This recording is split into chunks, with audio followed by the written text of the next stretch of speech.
Do you think about me?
Yeah, crumb, pit, ayy. And she burning my CDs, yeah, she play my MP3s. And she like the baggy jeans, but wants to see what's underneath. I told her you're exciting, but why you feeling me? She said she likes me cause I'm a D&B. I told her you're exciting, but why you feeling me? She said she likes me cause I'm a D&B.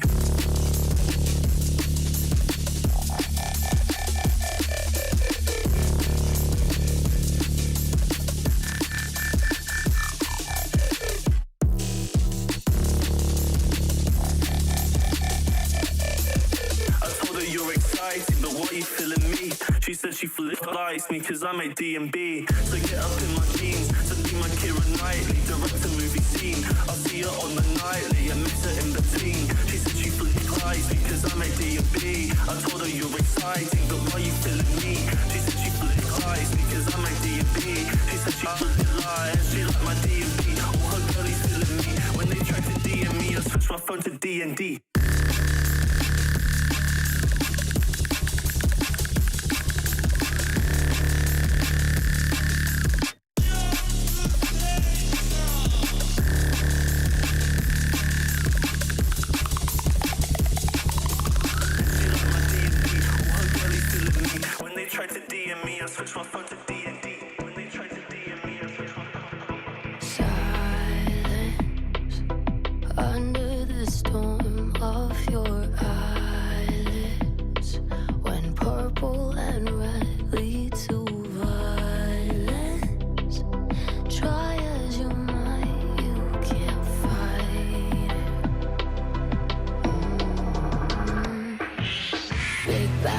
Always playing it savage, burning all down just to feed on the ashes. Smoke in my teeth, I'ma keep you distracted.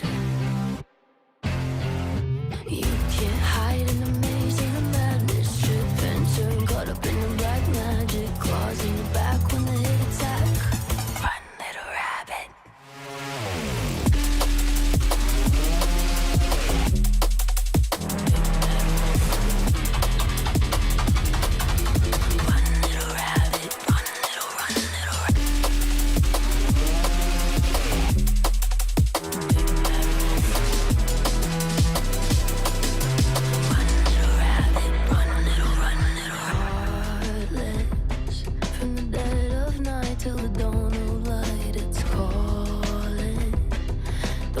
Inside it haunts me all my life. I'm so hollow that I follow every sign.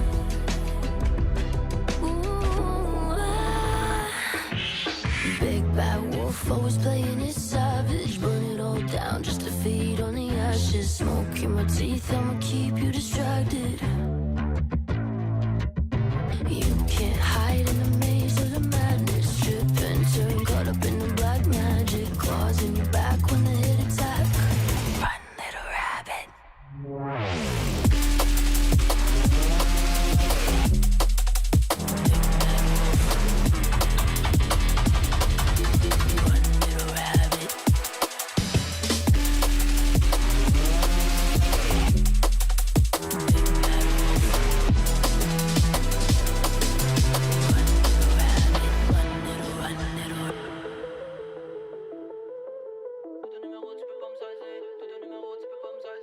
Ton numéro, tu peux pas me saisir. J'goûtais la folie, j'avais pas 16 ans. J'étais le mal mal, tu peux pas saisir. On efface pas les souvenirs comme on se brosse les dents. L'amour de ma vie, c'est une fausse soyeuse. J'entends les mémoires pour un beau salaire. Ici les fantômes ont la peau soyeuse. Rendez-vous pour la mort, je me fausse à l'heure. Genre wow, comme un sauve. En guise de rêve, oasis dans un désert. Genre wow, comme un fauve. Orgueilleux sauvage comme bonhomme dans le désir. Je vois dans les eaux ce que j'ai de moi-même. Et j'écarte ce que j'aime de revers de la main. Et j'allume la perche pour attiser la pêche. Je regarde brûler la flamme avant qu'elle ne s'éteigne.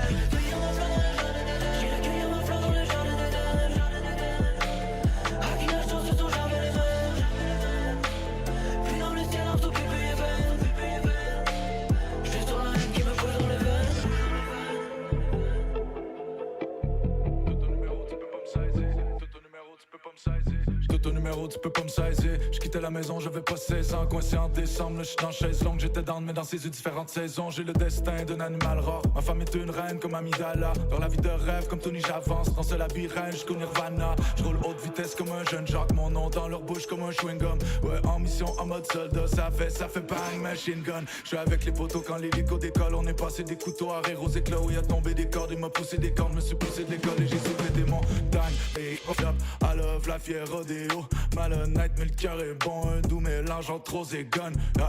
Si je reste en silence c'est que t'es pas des nôtres. En ce monde étrange je n'ai pas les mots. Mais la force, la flamme et les amigos ont voulu me down mais je suis allé haut. Même les yeux fermés je vois les jaloux.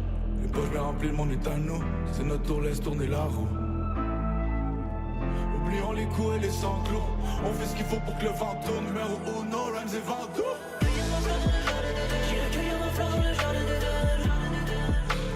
À qui nage dans ce tour j'avais les rêves. Puis dans les stèles tout qui paye peine. Je tourne la haine qui me colle dans les veines. J'irai cueillir ma fleur dans le jardin d'Éden. J'ai le cul en rose et c'est la plus belle. Fais-moi un dessin. On fait ce qu'il faut pour que le vent tourne. Les yeux rivés sur le grand jour. Y'a du vent, le rap de Vando,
Get blinded by your headlights. Tunnel vision, losing feeling here in paradise.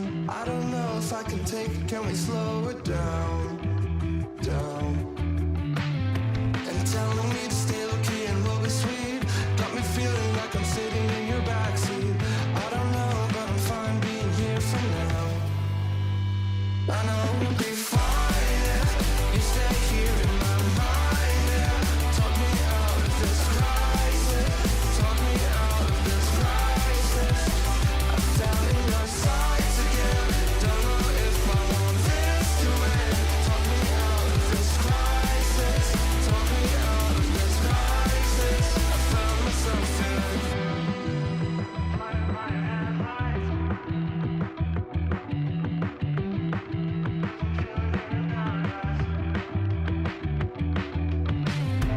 Side-eye burning at me like a sun ray.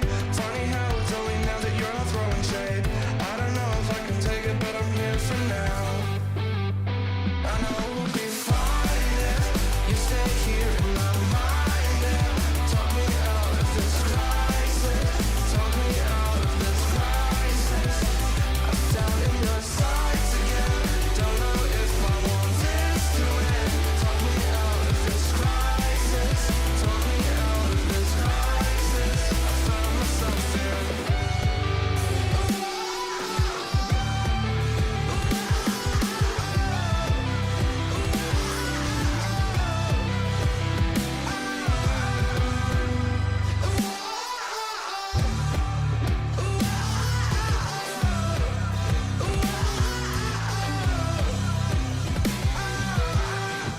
Please slow down. I feel like a ghost right now.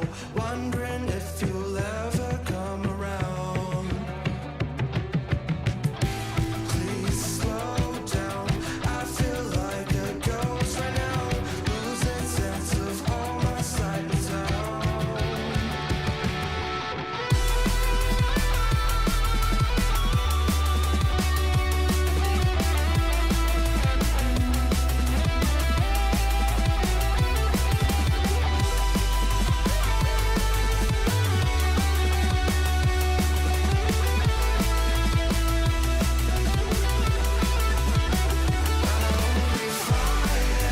You stay here in my mind. Talk me out of this crisis. Talk me out of this crisis. I'm down in my sights again. Don't know if I want this to end. Talk me out of this crisis. Talk me out of this crisis. I found myself in. I might be insane and I know I'm not a saint. I try to explain, still hanging by the chain. I can never be irrelevant, they know me by the name. They gon' wish that I never went back to my old ways. I might be insane and I know I'm not a saint. I try to explain, still hanging by the chain. I can never be irrelevant, they know me by the name. They gon' wish that I never went back to my old ways. I might be insane, be insane, be insane, be insane.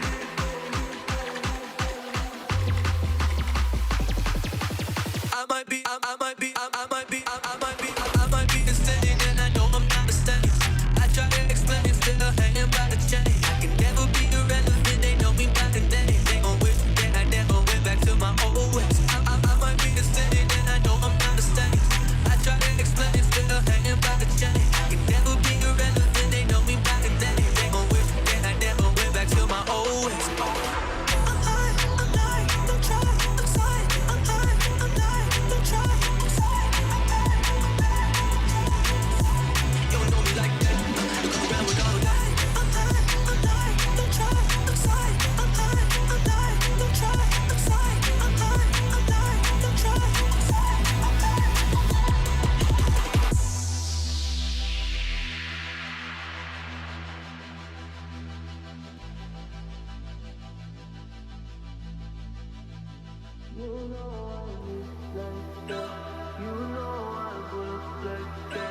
You know my wallet stay fat.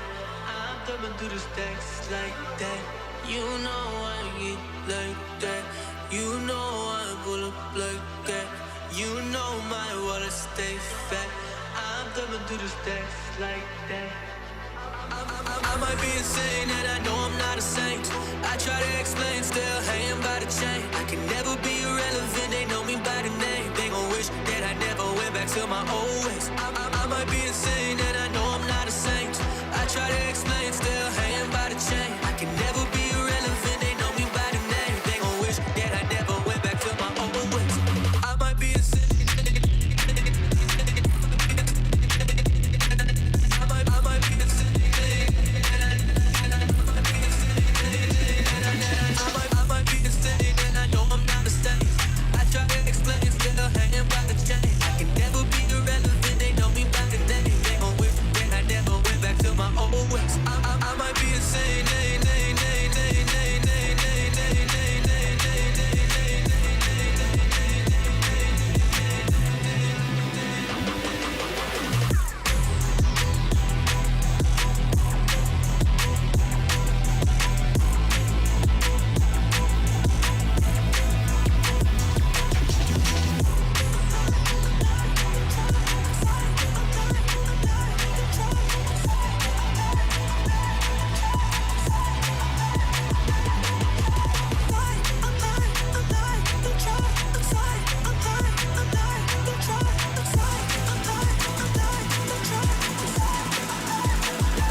It is the final day of Masters Toronto. We're standing once again at the meet and greet where we do have a scheduled meet and greet with Kaide, but special surprise, you get a chance to meet TenZ at the same time. Kaide, thank you so much for your time for joining us. I wanted to ask you, what's it like playing against TenZ today in the show match? Oh no, I'm so locked. I'm so ready. I'm going to beat him for sure.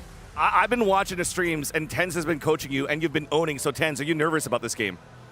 No, I'm going to feel like LeBron in the match. Thank you so much to you both and good luck. Thank you. I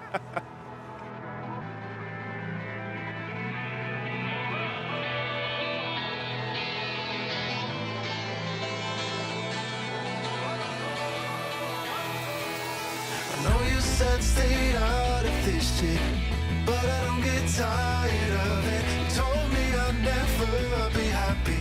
I'm not sad at all. Maybe I'm a fool, following my dreams, but you're gonna see me on every magazine.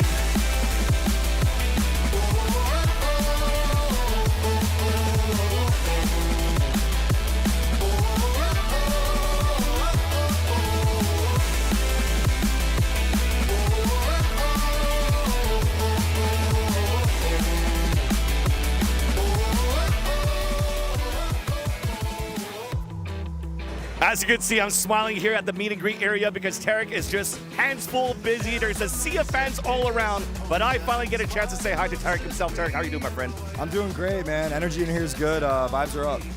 I'm so sorry. I left. That's nice. I left them hanging earlier too, so I'm sorry. I love you though. It's all good. It's all good. You know what? I'm not the one that's angry. You should be the one that's angry because today you have a show match against Disguised Toast. What do you have to say to Disguised? Oh man, we're coming for you, dude. I'm not gonna lie. You know, lights will be bright, so hopefully no one gets nervous. Talking about myself, I've set the bar high. But no, it's gonna be really exciting. It's gonna be really fun. I think it's gonna be a great show match. Make sure you tune into that one. Thank you so much, Tarek. This time we didn't miss. Nah.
This stream contains fast-flashing images that may affect viewers who are susceptible to photosensitive epilepsy and other photosensitivities. Viewer discretion is advised.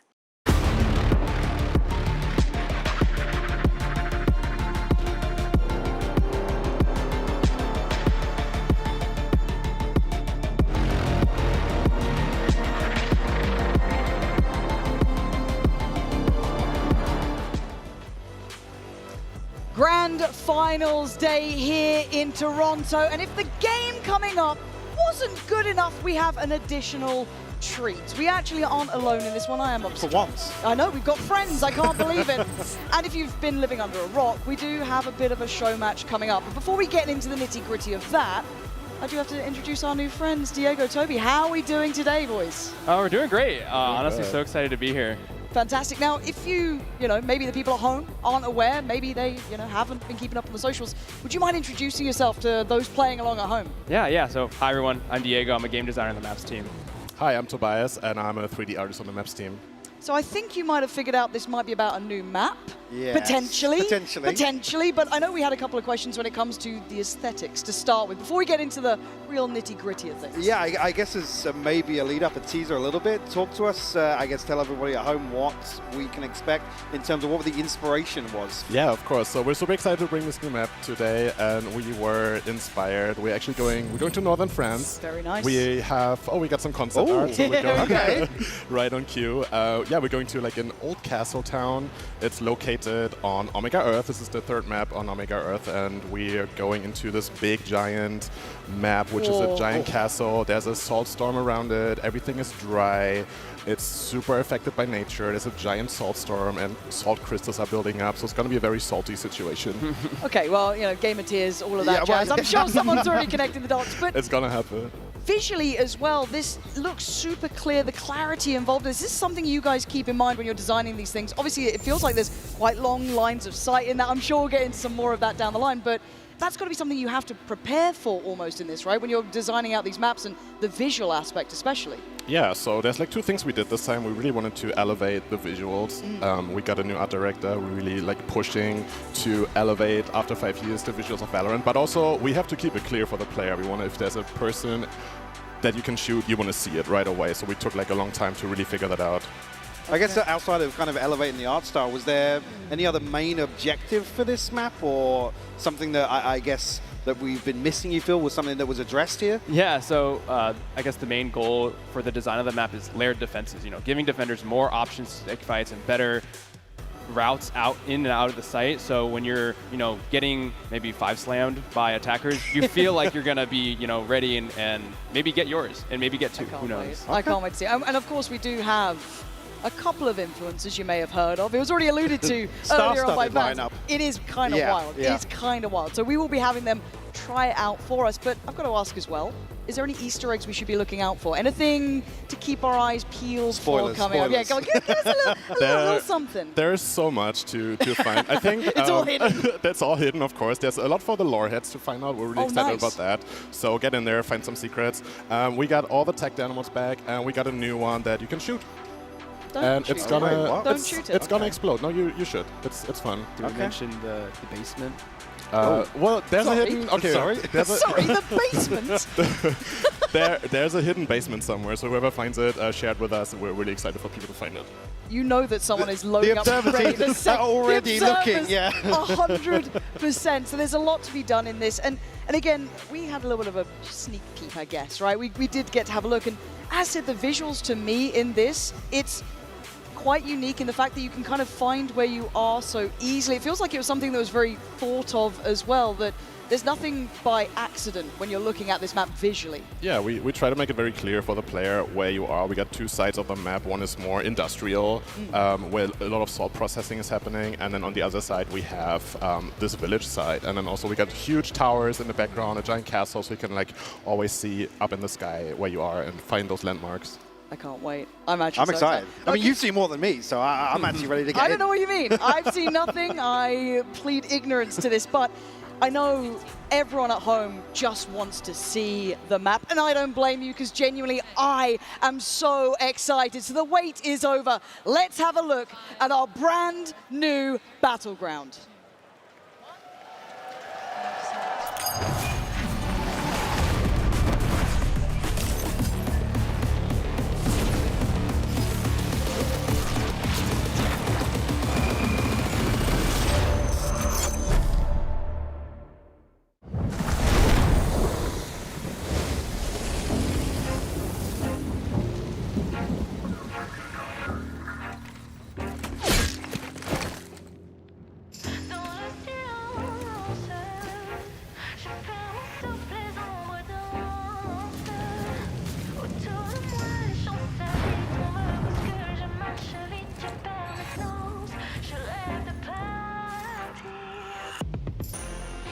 We're clear. No sign of Legion yet. Right, listen up. We can attack here, the refining facility. It's pretty tight. Don't hate me, but do we go in hot?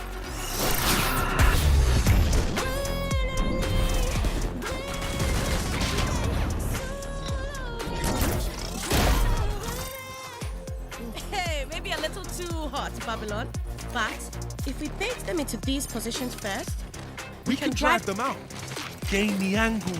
I'll clear the path.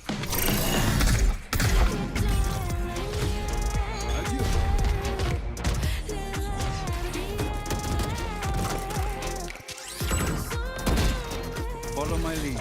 Keep this momentum. Right, clean. There's also the distribution center. all those corners. Plenty of opportunities for surprises.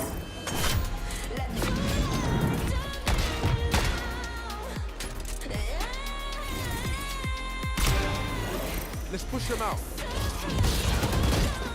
Take them out while they're busy with me. Get me some cover on that tower.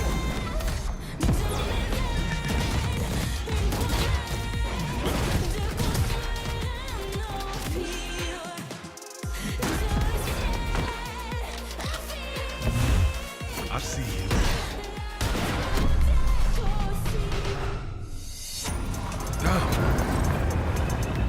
Hey. You ready? Yeah, I got this.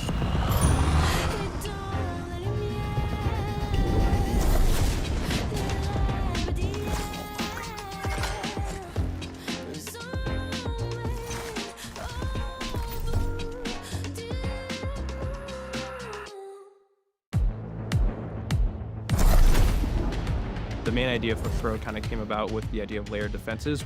If a defender takes an aggressive fight towards the main, do they have better options to fall back onto site and continue fighting without having to give up the site completely? While attackers can feel like they're also gaining space in a meaningful way. So there's like that needle to thread.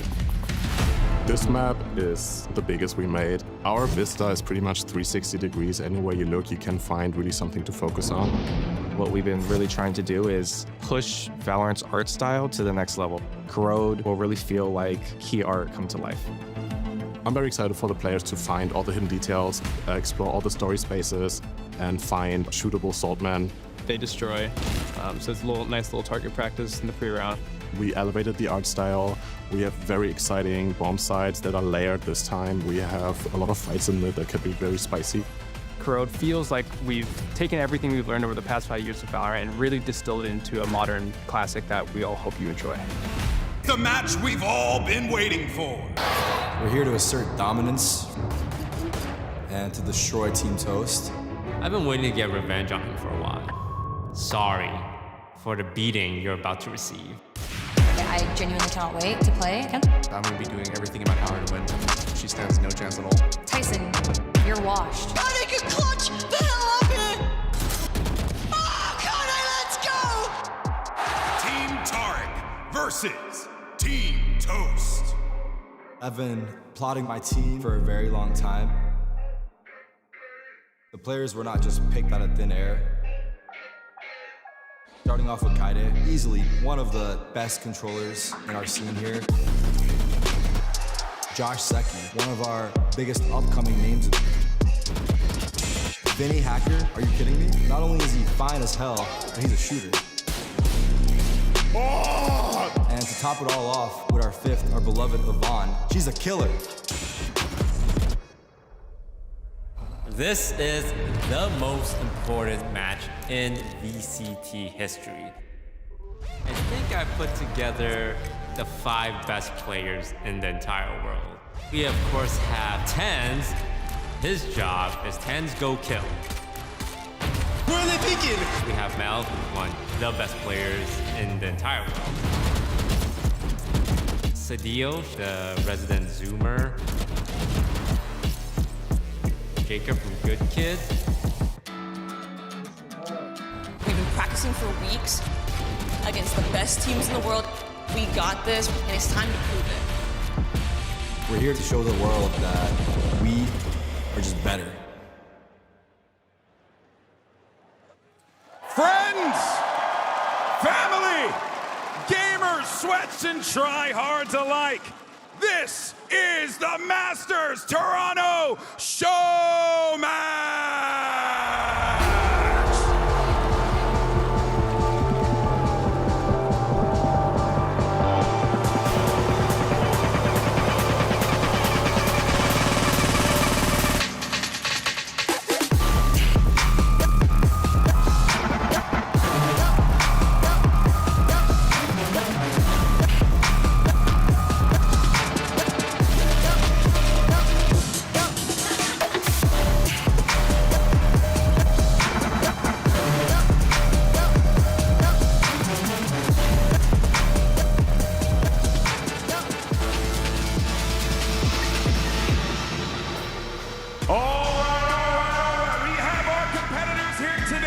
go ahead and introduce him.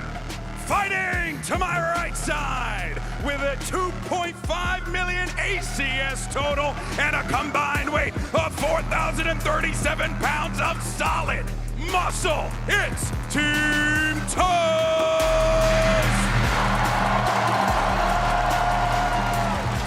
And their opponent, fighting to my left side with a clutch percentage of 437% total and a combined weight of 5,632 pounds of solid muscle, it's Tyree!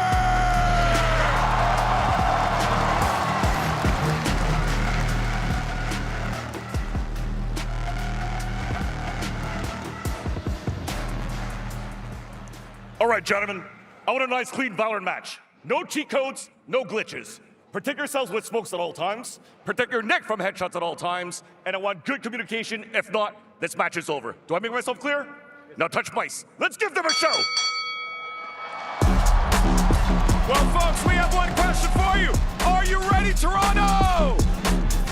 RGB, I don't think they heard you. Toronto, I said, are you ready?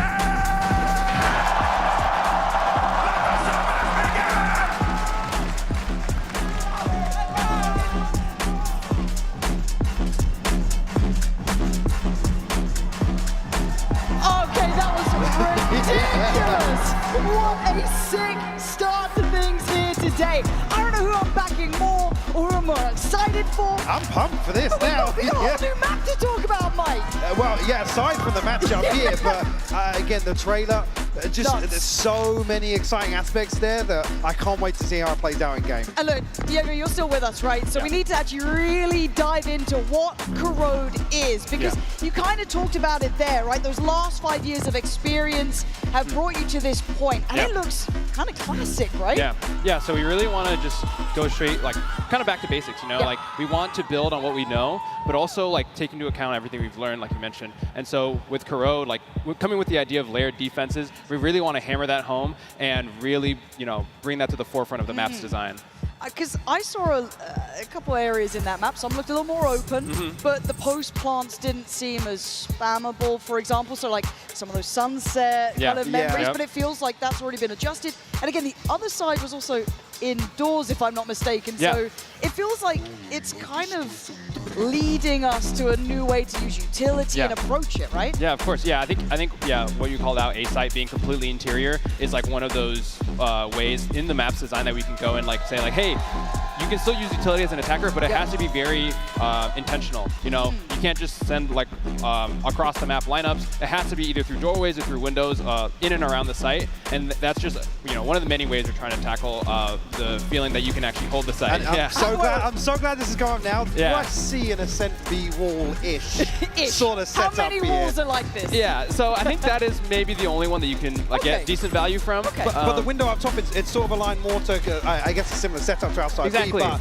you still set piece out to try and punish those. So exactly, yeah. So if you see that Omen has been doing that for a couple of rounds in a row, it's like, hey, let's throw a dart, let's throw Dizzy, let's counter this Omen. But it works both ways. It works both ways, yes. And it feels like there's quite a bit of verticality too, right? Which I love seeing. Yeah, once you get to the sites, it's there's layers to it. Yeah, so I think A is a little bit more flat as you're seeing here, a little bit just more of like slight elevation, but B site does have a bit more elevation. There's that tower position, there's the hut in the center of the site, and then there is like the railings and the staircases. And I guess we're seeing some really good examples here of kind of what you were alluding to about kind of opportunities in terms of setting things up. There seems to be more kind of confined spaces ahead of the sites to allow for engagements on both sides for attackers and defenders, and it's kind of util oriented. There's lots of kind of corners to clear, but it's not just kind of a clean lane up to side. Yeah, so we want you to kind of stage your utility, right? So it's like, hey, we need something to clear main. We need something to, like, as you're an attacker and you're going up towards the site, there's things that you want to clear, and so we want that utility bleed happening before you get onto the site. So it's like, hey, we want to try to save our dart for site because that's a really big piece. Let's try to see what we can do to like save it for the rest. And we are seeing the agent select here. An interesting approach. Don't know if they're going to commit to that, but in who gets it though? Your roulette. That's true. That's true. But in your mind, is there comps that you've played, obviously internally testing, that you felt worked quite well here? What's the go-to? What's the go-to? Yeah, so our gameplay analysis team really helps us figure out those comps, and so I think the comps that they found were the best kind of was like an Ascent Plus. So it's like Vice, Omen, Jet, Gecko, and Sova. Okay. I like it. Yeah. I like it. I do see a Phoenix, though, and I'd kind of like to see that too. Because those flashes feel nice around those, like, against boxes even some of the and, use of the the right wall. angles. Yeah, the use of the wall in the trailer as well makes it really. And again, with kind of that leapfrog approach where Phoenix kind of doesn't have a first wave, he can scale up really effectively. So maybe we can hope. I'm still seeing a Reina hover. Look, I'm just seeing the 10s lock Jet, so there's no pulling punches. Well, actually, yeah, we've got the Jet and the Gecko again swapping out instead of a Sova. We've got the Fade, so we feeling like Toast is almost on meta here. Yeah, I think Tarek's doing some cooking for sure with the Reina Sage, so I think it should be an interesting matchup. Okay. Look, Mel's on Omen, I'm locked in. Well, I'm a I guess believer. from comp alone then, if you had to pick. Yeah, who's confident? Who's taking this? I mean, if they've got the meta comp on the Toast side, I think they might be able to eke out some nice clean rounds. But you never know. Maybe they got some Grimoires in their pocket on the Tarek side. Yeah, true. Now, are you seeing this lean a little more attack or defense in your mind from your testing? Obviously, that changes when the players and the pros get their hands on it. But did it feel either sided to you? Or is it pretty even so far? I think it's mostly like up to the actual team performance. You know, it's like we give defenders these extra options on site, but you know, if you can't control mid, the sites will fall apart. And it feels very centered around that mid long line of sight, right? This is Oppa's Paradise. I'm imagining Chamber. I'm seeing all these things. It's just interesting, something he's talking about. I'm interested to see actually if these fights do occur kind of ahead of sight, how easy it's going to be to anchor. Because again, we have examples, especially currently now in the meta of, well, just coming out of Tejo, where it comes down to your Sentinel, your kind of last line of defense really that holds onto the side. So I'm really interested to see how that pans out. Yeah, so I think a common, I guess, setup is like a 1-2-2. So your hard anchor on B, 2 people mid and 2 people on A. Okay. We'll see who's done their homework. Yeah. Oh, it looks like you have the hard go. anchor on B right here. This is beautiful stuff to dive in on. We are going to be seeing. Oh my God! Look. Wow. These reveals already. Who's got the lineups? Yo, no, honestly, who's been cracking this? Well, Mel said they've been scrimming for months. True. Sorry, Shopify Rebellion. She's somewhere new. And it's just a brawl on the side. Tarek instantly diffed by 10s. No shock there. But still, the fight continues. Kaide next in the feed. And it's just going to be 10s posted up. He said he ain't pulling punches. He said he's going to be fighting this out. And it's all down to Sid City now. Brutally difficult to try and play this back in up against the 3 here. Again, the good glimpse here of how the site's actually laid out here, but Sid City. They need to try and take it again, but the wall goes up, but actually it cracks. Blocked by the archway there. I like these kind of like close choke points almost. You still got access to be able to play into it, but it does definitely herd you forward. A difficult situation. Kaide! Opening up. 6 start, dude. A 3K on the pistol for and yeah, really interesting. Some of the things. Talk to us about this site in particular, because it looks quite confined. There's lots of possibilities. Actually, that's a lineup. That's right? a lineup. They've been Off sweating. rip. They've been sweating. Yeah. Yes, I think. I mean, something that maybe the Toast team could have done a little bit better is actually split more like left and right. It looks like they all 5-1 elbow, where you saw that they were getting some friction coming into the site because they were all so clumped. I think you can think of it a little bit like Sunset A, where it's like, hey, you can make the decision. Oh, is that a timeout already? There's no way this is a tech Did we just get techers? Have we just been teched? We can't be teched like this. You can't. Welcome to the Pan Podcast. Well, we get to talk about the map though, right? Now we can actually slow down a bit. Because again, it was quite all in, but I love the fact you're already seeing the value of that Fade utility straight at the top. The reveal was excellent. Then you can kind of hit those rotates, you get that information off the middle. Because actually the ping was so close to where the barrier dropped. So I guess that one of the things that you were hitting on is kind of how deep, I guess how far forward for the defenders these engagements can come. Is that sort of typical of how you'd see an early round start, particularly for an aggressive take forwards? Yeah, I'd say so. I think defenders should feel like they have some decent options to like kind of fight forward. I think with the way that it's laid out, you know, you can like sort of line up a Fade Eye, you can line up an Omen Paranoia or a Breach Stun, stuff like that, and really try to take the early space. But again, it's kind of a gamble where it's like, if you're going to be putting a lot more pressure on like a main, you're leaving mid susceptible to a potential like late lurk or someone being deposited in there from smoke. Yeah. So I'm just looking at now on the minimap, the mid splits can be wild. There's so many options. That passing towards A looks so nice. Again, we're staring at the map, you're staring at the players, unlucky for you.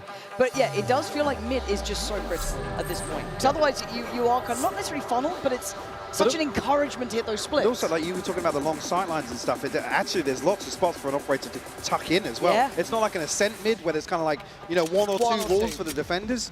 So yeah, interesting if we get any action in there. Actually, it's interesting that you bring up Ascent because I think while we were playing, we actually found like there was like an M1, M2, M3 smoke setup that you can do. Like smoke on stairs is like your M1, smoke in top arch, M2, and then all the way at the top window is M3. So you can kind of, as an attacker, you can have options of what you want to choose. Like, hey, let's smoke M1, let's split A. Smoke M2, let's take mid control and kind of just sit around and see where defenders are going. And I like this as well, almost playing off site here for Toast's side as well. Kind of, you know, the dart coming through towards A, relinquishing the space. I'm going to have to play it back through, potentially, seeing Harry's team take the long road. And there's some of those kind of cubbies, right, trying to be played out by Toast, kind of like exploring what could be held, like how you could sit maybe, even with a shorty, because it is quite close quarters. As you said, you need that utility to clear the space. Your, you know, your Fade, your even potentially Skies, Geckos, are going to be well and truly needed. Yeah, I think a lot of this map, at least from in my experience, is like a lot of initiators setting up their duelists, like clearing the space and saying like, hey, we're good to go get frags. It's like they're trying to work mid. First time we're actually seeing I guess a group in mid. Yeah, here's the M3 smoke. My goat Mel's got this all day, don't you worry. I'll say Mel's tucked right now. She's ready to spring the trap. Just you wait, just you wait, just you wait. See? That's not pretty. Observers, why do you know? It's a Prius moment. Classic. Wow. Kaide, relax. Kaide has been scrimming. Nah, honestly, Kaide looks locked in. This is 5 Alive. Toast is shaking. He's shaking. The nerves getting the better of him. Does anyone come this way at all? Let's see. Come on, Toast. You got this. Be brave. I don't think it's good. Good for one? Even? What do you reckon? I think he's got one. No. I believe in Kaide clears this. Kaide's knifing, bro. Kaide. I believed. I was all on board. I mean, we're round 2 going for knife kills. I'm here for it. Really very nice. So, 2 rounds towards Tarek's side. Is this kind of playing out? I don't want to say as you expected. It is a little bit different, right? We've got people go. Yeah. Oh, no, don't leave him hanging. Nice. Thank Even God. the crowd was nervous. The synergy's just not there yet for Team It's not there Toast. yet. You've got to work it out. I'm putting it on Mel mostly. Okay. You know? High expectations. And, I'm glad, replay, we put that in the replay package. Yeah. remaining. Damn, Kaide, take it easy. Kaide's actually cooking. 5-1. Okay, buy round coming out for Toast boys. We got to see them lock this down a little bit here. Yeah, I think it looks like they're trying to do a little bit of default. You know, you have Vice lurking over towards A, and I think that's the Astra work, or... I like this layering. Yeah. Like, you can, again, you can kind of have someone on site, a little close like Toast is, and then playing that verticality from that Gecko, right? This is... Kind of playing that almost judge. like off their contact almost. Are we going to have a jumping judge from down here? Why do I feel like that's a real possibility? Tarek already removes that layering element, though. The player up towards that top side. Toast, nice little camera here. They don't clear him. Not cleared. Oh my God. Toast lock in. Keep those hands from shaking. Jump up! And he's giving me flashbacks! He got it! I can't believe it! Tarek goes down! Oh, you love to see that. That's filthy. Oh, Tenzo puts up the A side though. Oh, no! Diabolical. That's nasty. I mean, to be fair, Tens is being out-fragged by Kaide, so I think he's got to, you know... You got to win the mental game now. That's true. You have to. It's mental warfare. Toast is unmoved. Toast is... This is a great smoke. Oh my God. Oh my God, no! I'm getting flashbacks! I mean, are we calling that corner Toast right now? I think it might we can point it now. I think it might have to happen.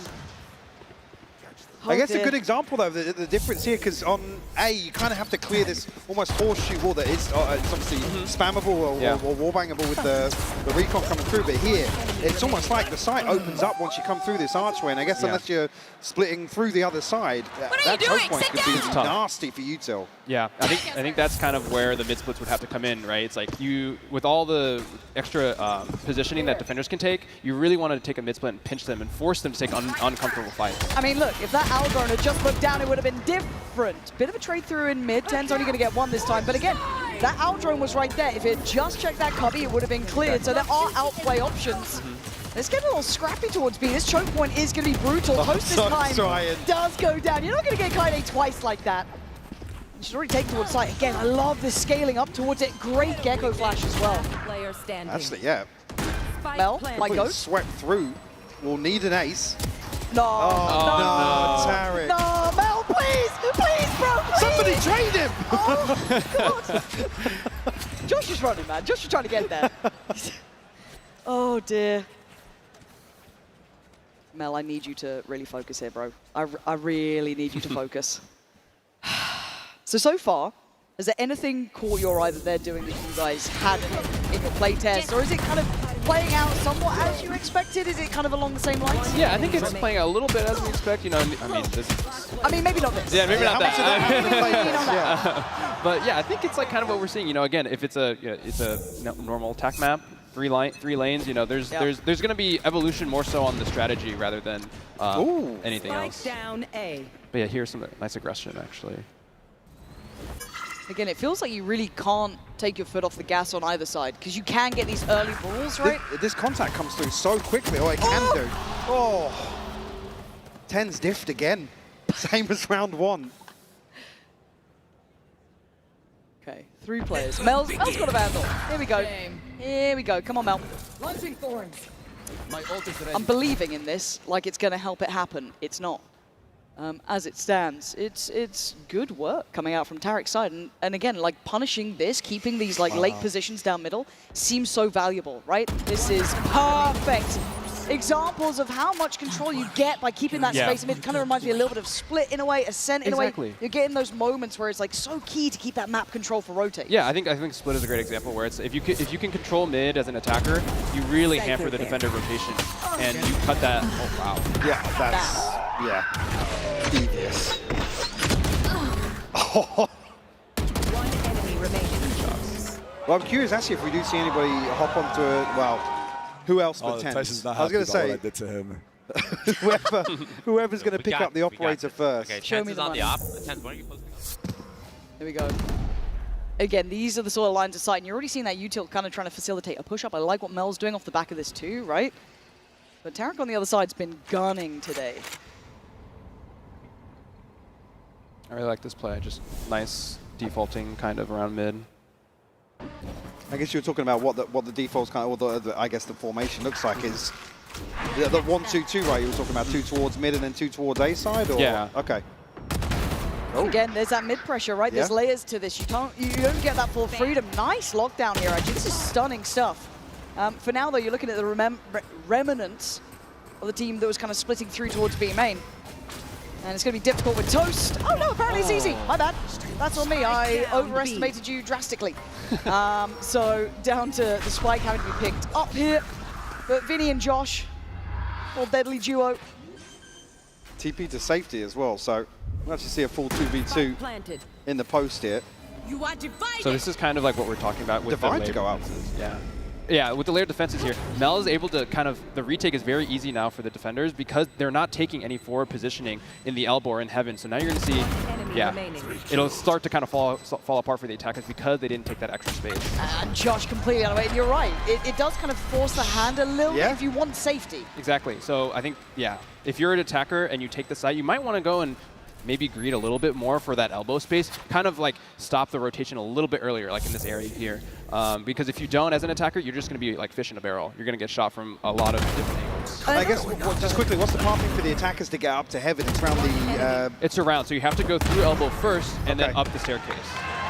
So it's almost something you're looking towards, either clearing ahead of the plant or I guess as cycle, because that's usually where your anchor's going to slip into, much like Split again, coming back into elbow behind and maybe towards stairs. But I think also it's like, hey, if like your duelist wants to path into heaven on the way to site, like hey, if there's like a waylay or even an omen too, like TPing into heaven and gets that forward positioning. Think about that. Okay, 2 to 4. Also interested to see if there's actually any kind of B post plan where they can kind of tuck a couple of players in and then somebody come back and cheese a little bit. I guess it's playing out. Ooh, hold on. 10s might be doing 10s things. He knows about more as well, but swinging a miss on the second. Nice. Oh, he's still good. Nice angle there as well. Nice kind of like play through for him. And again, I feel like you're going to be able to hear a lot of these rotations too, because like as much as it is quite a big map, again, you can kind of slip through into those mid-connectors sort of areas. You can hear these rotations as they start making noise. Yeah. Even now looking at the mini-map, you think about the size of Ascent on the mini-map. It looks massive, actually. Prius, thank you. Thank you! Tens just a hit and run. Again, feeling omnipresent because of controlling that mid-space. Ace player on our show is Josh to finally deal with him. But Vinny and Josh got their work cut out now. There's a firing squad. Yeah. Mel's getting greedy. There it is. They take away Vinny, leaving just Josh alive. 30 seconds left. Chase him down now. Toast. Toast is the worst kind of player, bro. Like, my favorite kind of player, I've got to say. Spamming through with it. Okay, all good. All saved in the end. We're actually getting a close game now. Yeah. I think like, everyone's kind of getting the tempo of the map as well, kind of getting the control of space. I'm trying to have a little look around for like little goodies. Like the observers normally show me it. You know what I mean? They normally like fly around and find some good stuff. Thank you. I'm already seeing it ready and lined up. And again, I kind of like.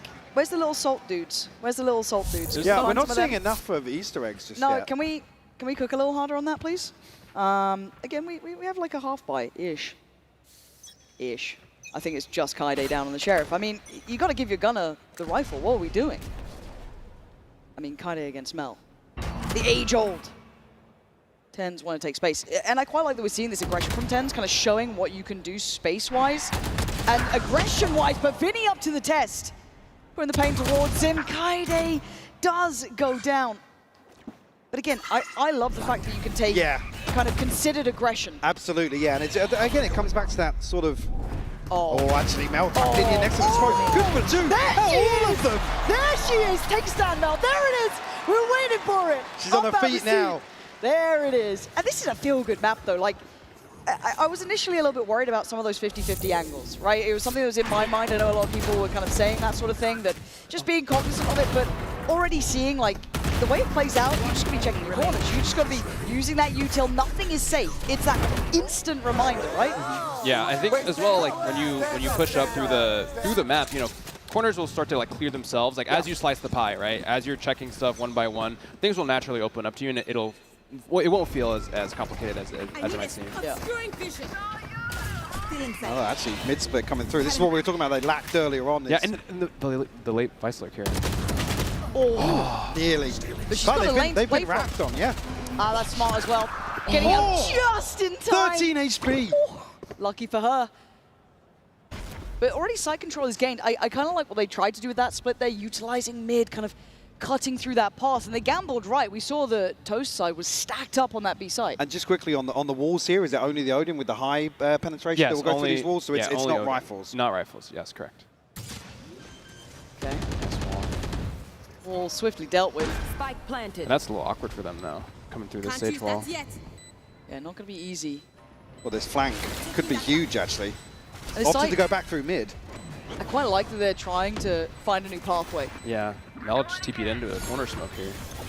Yeah, smart work here. Josh can be now pressured, cleared on the corner as well. I thought these Stingers might have really thrived in these close quarter. Oh, okay, they are. Yvonne and Tarek are doing very well. They found some stability here, but the time sign is taken. They've got to get moving. Mel and Sin City trying to work this back through, but a 1v2 is brutal. Yvonne there to shut it out. Back real close. Again, another example of kind of how, actually on a lesser purchase, if you can get into this site, it can be really difficult to fight back in. So we talked about the flank coming through, didn't wrap all the way through spawn, but come back through mid. It can be really, really rough to actually retake here. Yeah, I think the stage, nice. yeah, the stage is actually a really nice pick for the attackers, because once they get the site, it like flips the castle. Now they are the defenders almost, and now it's like, okay, how do we, when the script is flipped, how do we as the defenders take the site? Because I guess the main thing here with this kind of, I'm calling it the horseshoe, the wall around A, that's typically how you'd expect it set up for a defender. It's open for the attackers to walk onto site, so it's actually really interesting. I said another example potentially for the post farm, if we'll see one. And I quite like the fact that you can see how much value just that single smoke in mid gets you. It allows you to cross up, right? Because I know a lot of people were scared about that, maybe Operator controlling too much space. But Sin City got to respect this now and fall. Bang! He got a tag on Tarek too, I'm pretty sure here, Tens. Oh dear, he's hungry. He's hungry.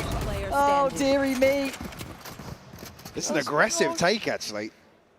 It's all right, he's got to be made. 1v5? mean, I believe. So in this situation, what are you looking for Josh to do to make the most of this time? I think he might want to plant for back elbow and try to like see if he can maybe like get defenders as like they're coming into the site. Oh! Tens. Tens ain't got no chill right now, yeah. And look, I know this is obviously a show match, but I love the aggression we're seeing. It makes me so happy. Yeah, just going back to that one smoke again, it's actually, it's not necessarily given. The defenders have to progress forward. There needs to be kind of 2 layers, maybe somebody coming out from the A side to kind of complement that push. Again, not too dissimilar in, I guess, the setup. That nearly lined up beautifully, actually. But in terms of Ascent, you know, this one smoke on Arches or deep towards Pizza, you're asking the same thing, but you don't get the same kind of pressure from short on Ascent. This really asks you to come out and get ahead of that push.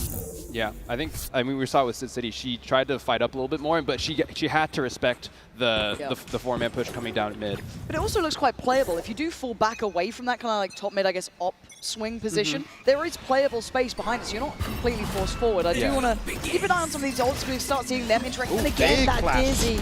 So nice. You're seeing like Dizzy looking valuable, the Fade Eye. Yeah, that was a reveal over the top as well, yeah. Really, really lovely.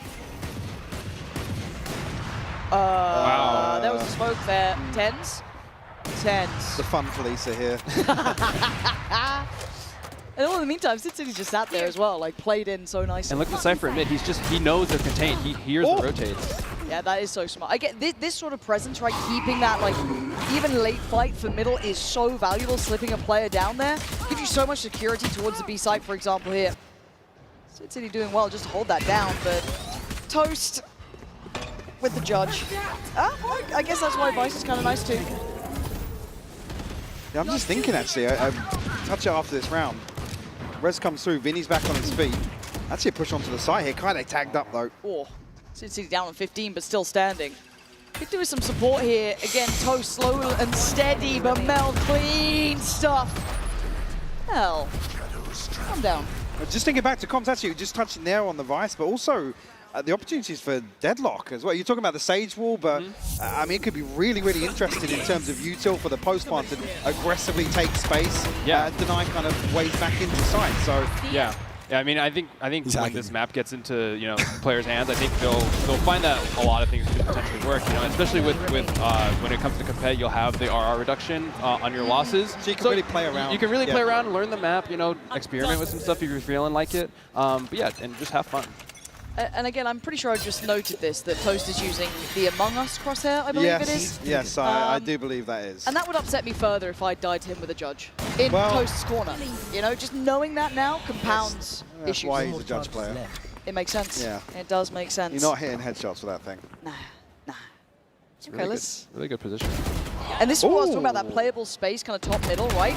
Again, it does feel like super close kind of I guess, choke points, but very swingable, very playable from those deeper angles. And I kind of like that synergy then between Tens and I think it was, Kobe as well. Kind of like both working that. Let's go, Vinny. Now, just 3 of them remaining. Kaide, Vinny, and Josh. A couple of ults in play here too. Sid City gonna get diffed here, gonna say it. Vinny. Clearing up a little bit, but can he survive now? Kobe, a little too late for that. Another push out here. Ten's still looking for something, lines him up again. Starting to get a little warmed up. It's 7-5. It's a respectable half, though. For sure. 10. Oh my god. Oh, they're all standing. They're all up. That's a bold maneuver at 7-5. But why not? Yeah. And I heard there is like a something if you lose. I've heard rumors. Yeah. Whispers. I don't want to bring it up. I saw a sneak preview of that. Oh, not before the watershed. No, true. No. True. But yeah, stay tuned because you'll find out soon enough. And again, like in the distance, there's so much. I mean, just to come back to the visuals like, again, look at like this. when you're talking about elevating the art style and kind of the visuals and stuff, the map itself looks great, but the environment on top of that. Yeah, I mean, like shout out to the art team. Oh, they found one. Okay. I mean, yeah, the art. What is going on? I mean, you can tell the art team had a lot of fun with this one. I think it was like something that we wanted to like really like hone in on. It's like, hey, how can we make our maps look even better than they do already while keeping that gameplay consistency? I am seeing the Tacti Bear in what looks like a hot tub up there as well. Hopefully we can touch back on that soon as Kaide. I mean, just give Kaide a pistol. For some reason, she is obscenely good with it. And actually, I like that little like overhang kind of denies the dizzy coming through. So you can play some of these corners, still have to be really locked in to clear them. Yeah. A bit of a different setup here towards, I guess, Team Tarek here on the B defense. They're stacked up towards the archway. Like I told you, Kaide's nasty with that pistol. Tens. And she knows it's tens. Yeah, yeah. Oh! Then another one! Stop it, please, Tens. Please, it's meant to be fun. I got the spike. Oh, God. Tens in a 1v2. Oh, my God. Please come back, Tens. Please oh, come my back. God. That's outrageous. A Red Bull clutch in a show match. I mean, he was the chosen one for a reason, Mike. I think he heard you talking about Kaide with a pistol. Yeah, my and, bad, my bad. Yeah. I'm sorry, You, I take it back. you stoked the fire. Yep. That was nuts, though. Yeah, that was actually The third one, beautiful. The second follow-up, though, it's almost like a little fadeaway. Oh! I love these like headshot angles as well. Like you feel like you can play into it, but they are certainly. It gives you these like playable options. Yeah. Oh I mean, God. tens. If you're tens though, the defenders don't stand a chance. Yeah, I mean, nice to be tens, I guess, We've right? got the example of brute forcing on a pistol. Yeah. Tower. Oh, And he gets it. oh! Again, these are those 50-50 corners still cleared, but you have that option. If you're not going to invest utility early, you're going to get punished. Yeah, it's very dangerous to try to contact up, but Oh! they're just. Toast is getting his three for sure. Ace. Four. The crowd commands it. He's in his cam. Brilliant. Toast, get out of your cam. Go hunting. Toasting cameras. Right, Kaide, deny it, please. Oh no, they've Actually, yeah. Here, they're coming. They're coming. They're coming. Oh, They're I on think the we're going way. to see 4 knives out They're here on just the way. charging. Oh, oh, please, Kaide, don't go down like this. Oh no! Another flash hit. Toast with the ace. That's a nasty camera shot right back Yeah, to Kaide's not face. happy. What are you doing? Not happy. What are you doing, production? How dare you? Nastiness. And the judges look quite strong. Well, yeah, just to come back though, also another example where initially the kill goes one way, but if you're stacked up, these trades can come through. And they're talking about kind of scaling up and leapfrogging. Yeah. You can get to site so quickly if you win this opening engagement.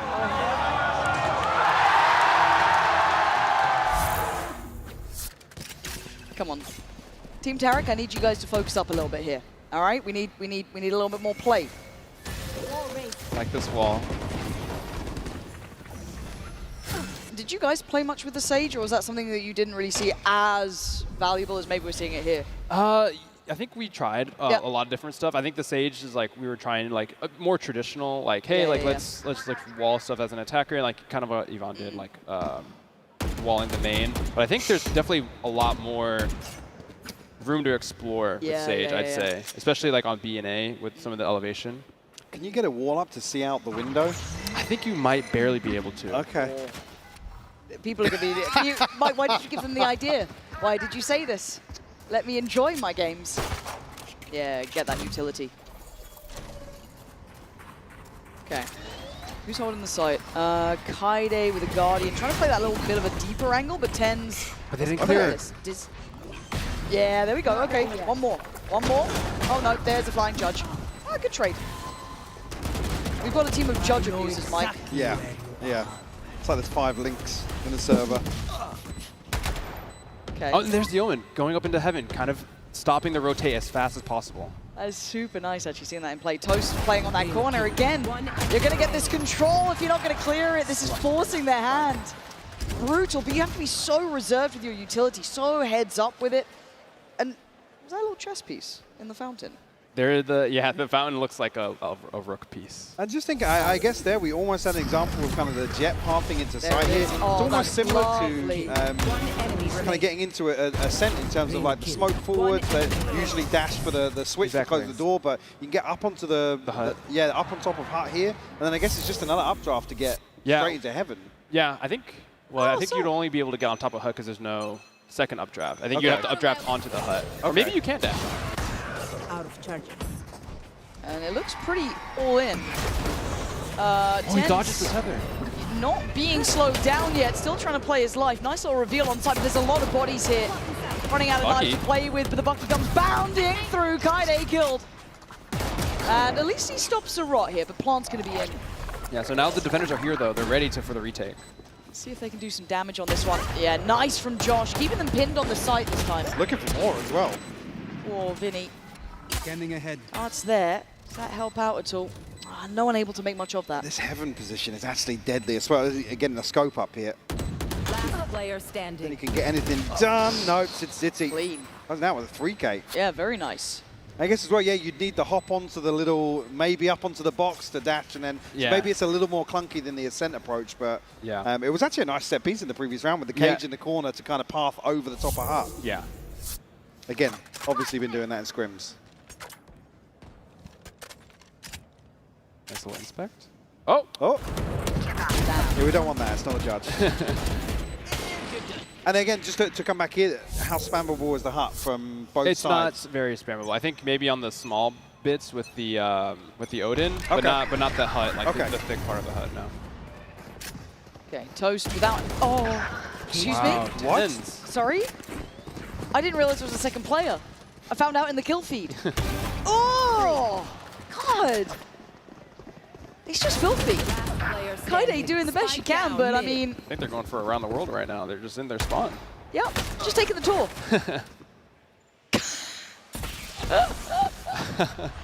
Oh, wow, we got some RPers here. That's crazy. Yes, the That's RP. crazy. Vinny. Oh, you've unlocked one. But you can see his face is like, what are they doing? Guys, they're all in spawn. Oh. Yes, the fun police did indeed arrive. Yeah. I see the feel like I confusion. could lip read that one as well. Pod 5, guys. 10's kind of kicked up a gear. He's on 23 to 11. Yeah. Oh. You can see he's got back into the rhythm of being on stage. Yeah.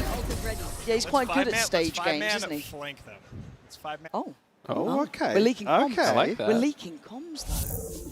So what would where in the map would you say this is the most feasible approach? 5-man slam? Probably through B. Okay. I think A, the attackers have a little bit more to work with. Well, they've teased us and they're not doing it. Yeah, it was all a ruse. And it feels like they're trying to extend a little bit of gameplay here. I'm seeing Classics and Cherish, but I can also see your money. Team Toast. Oh, no.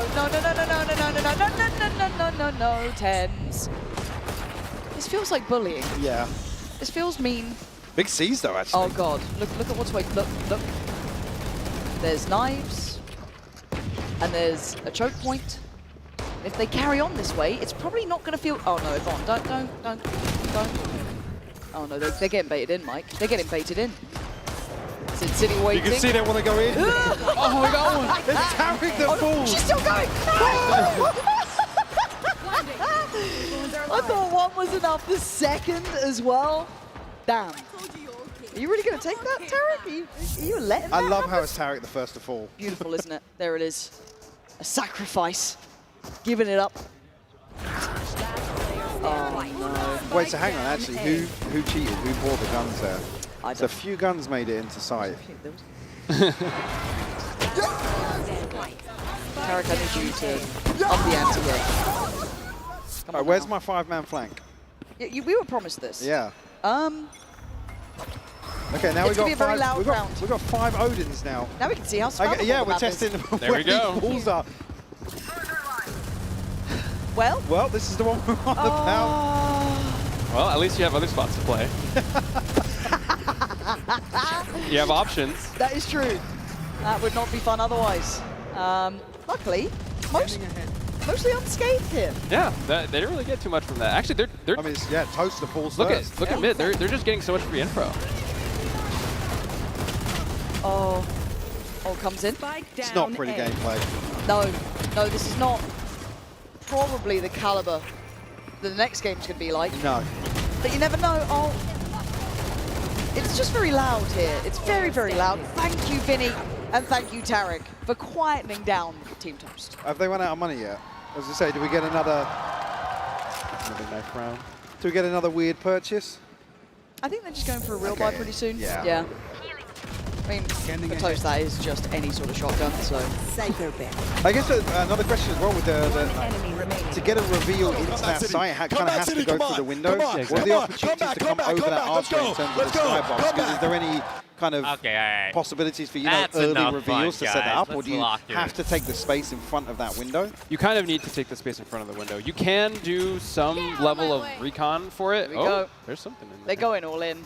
They want to end this one, it looks like. For this tournament site, we do have that Vice utility here as well.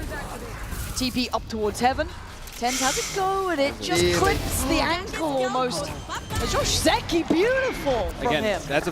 That right there, that positioning is primed. Oh, but Mel just goes through Heaven. Look, Mel's getting kind of slippery with these positions, figuring out the map. But did she TP in, actually? Yeah, she did. Okay. 3v2, Mel and Toast. Hello, Tarek, and wake up here, buddy. Mel is reining it in. Nice little glimpse out there. Yeah, they took the bait. Oh, this time. Well, the TP in as well. Oh, Mel is putting on a masterclass. This could be lovely, but a tap on the spike going to draw the hand. Has to show. Okay, Mel. You ending it now up against Mel. You don't do it. Don't do it. Mel. She's sticking it. Waste the time. No. A nice try all around. The 13-7. Team Toast coming out swinging. That's our first international Corrode champions. Crown. True. There it is. Mel, top of the board. Tens, top of the board. Very good performance. Nice to see what the Open can do here as well. Just, TPing around, getting kind of slippery with that verticality. It was super nice to witness. It was. I mean, I'm glad we saw a couple of examples, particularly towards mid, some of the things we were talking about ahead of time. I'm interested to see kind of how the development of post plants that's where I'm leaning with this. The defender side aggression, like you said, setting up kind of set pieces and more initiator oriented gameplay, but also how the post plants develop. Is there anything that kind of stood out to you? No, I think they were kind of playing it how I would think like a high level team, of this caliber would play. Like they were going for a lot of mid splits. They were trying to like take their time as they're getting the site. I think there was times where like example from Josh Zeki, where he was able to hold down elbow and get those 2 picks. I think that's exactly kind of what the gameplay we want to see. Oh, that was good fun. All good spirits though, even after the knives. Well, I was going to say, touch and go for a minute there. Some brawl breaks out on the site. Was coming out, it was ramping up a little bit, but I think overall, I just want to see what the teams do with this now in their hands. You know what I mean? Get those pro teams out there, see what they can make of this map, because you saw glimpses of what it could look like. And again, we are getting ourselves ready here for the Verizon post-game interview. You can see Yinzu getting locked in down on stage. And everyone just lining up. And again, I think a good first glimpse. Yeah, for sure. I guess key takeaways, like I said, is I'm really excited to see kind of composition changes, some of the other things we've talked about. All right, we're going to pass it on down to Yinzu. Let's hear from the captains of that fantastic show match. Well, that was a fabulous display of mechanics, skills, talent on the new map. I'm now joined by Toast and Tarek here, but I didn't realize we are going to have everyone here. So real quick, Tens, you're coming back, right? After that, you're coming back. Maybe. Yeah, Kaide called me Wash, so I had to show her what's up. You have to come back, Tens. That was crazy up there. But Toast, the judge, the Cypher, defense setups, it was so nasty. What about you? Have you ever thought about maybe, I know you like to start your own team, but maybe put yourself in there? Yeah, this experience has taught me that I don't need to hire players. I can be the player on my team. I completely agree. But Tarek, it wasn't for a lack of trying. You brought it as well. Love the things that you managed to show us. What did you make of the new map? There was a lot of kind of new things. We saw the Odin spam and so on and so forth. Yeah, well, honestly, that was not a great first experience on the new map. I was getting judged and ran down just like left and right. But no, I think it's going to be really exciting, and it'll bring a new flavor to VALORANT, so it's fun to see what'll happen with it. Yeah, it's going to be good. And very quickly, which team do you anticipate to be able to take over on this map? Which team do I think will be good on the map? I mean, I got to say Sentinels. I agree with you, But more importantly, there's a reason why there is a cake here. As you guys know, the loser is gonna get this cake to the face. So I just want to make sure we're out of the firing line. Toast, you earned this Enjoy this. You need help? I think he needs a bit of help, yeah. Here we go, here we go, here we go. Oh!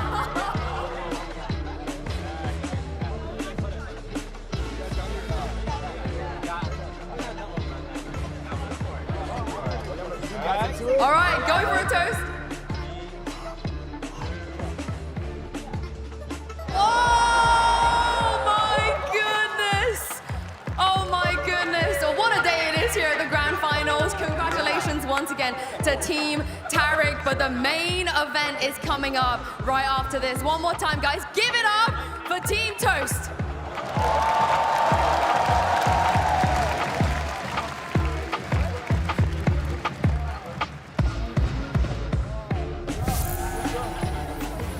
All I gotta say is I'm a little bit jealous because I look like Red Velvet, and I love me some Red Velvet. Body built by Red Velvet, you know what I'm saying? But in any case, everyone, welcome back. Golden Boy here on the desk. We have the one and only. We have Leo Faria. We also have Anna Dolan. You guys know them, right? Give it up, you don't mind? Give it up. Guys.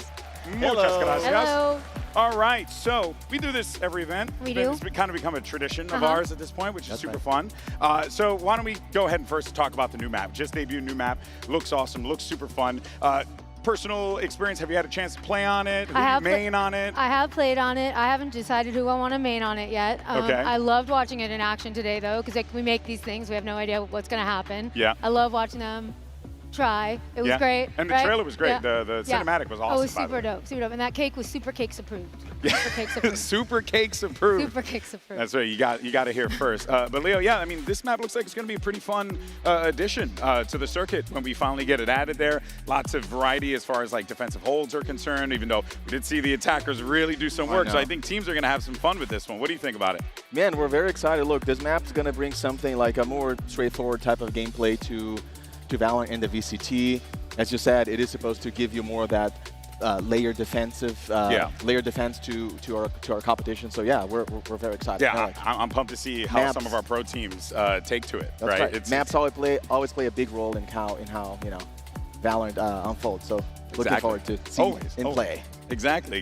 Now, another thing, and you guys can probably see it over here, is our MVP bracelet, because we're going to be awarding our most valuable player at the end of this. Leo, who's in your running so far for MVP? Look, man, I think we have really good candidates this event. I think, I think our boy Forsaken has a real shot. I like that. He's a PRX veteran who's been with that roster since 2021. You know, his flex player been killing the event, so we'll see. Right. But okay, Toronto, how we feel? You think Forsaken could be MVP, Toronto? What do you think?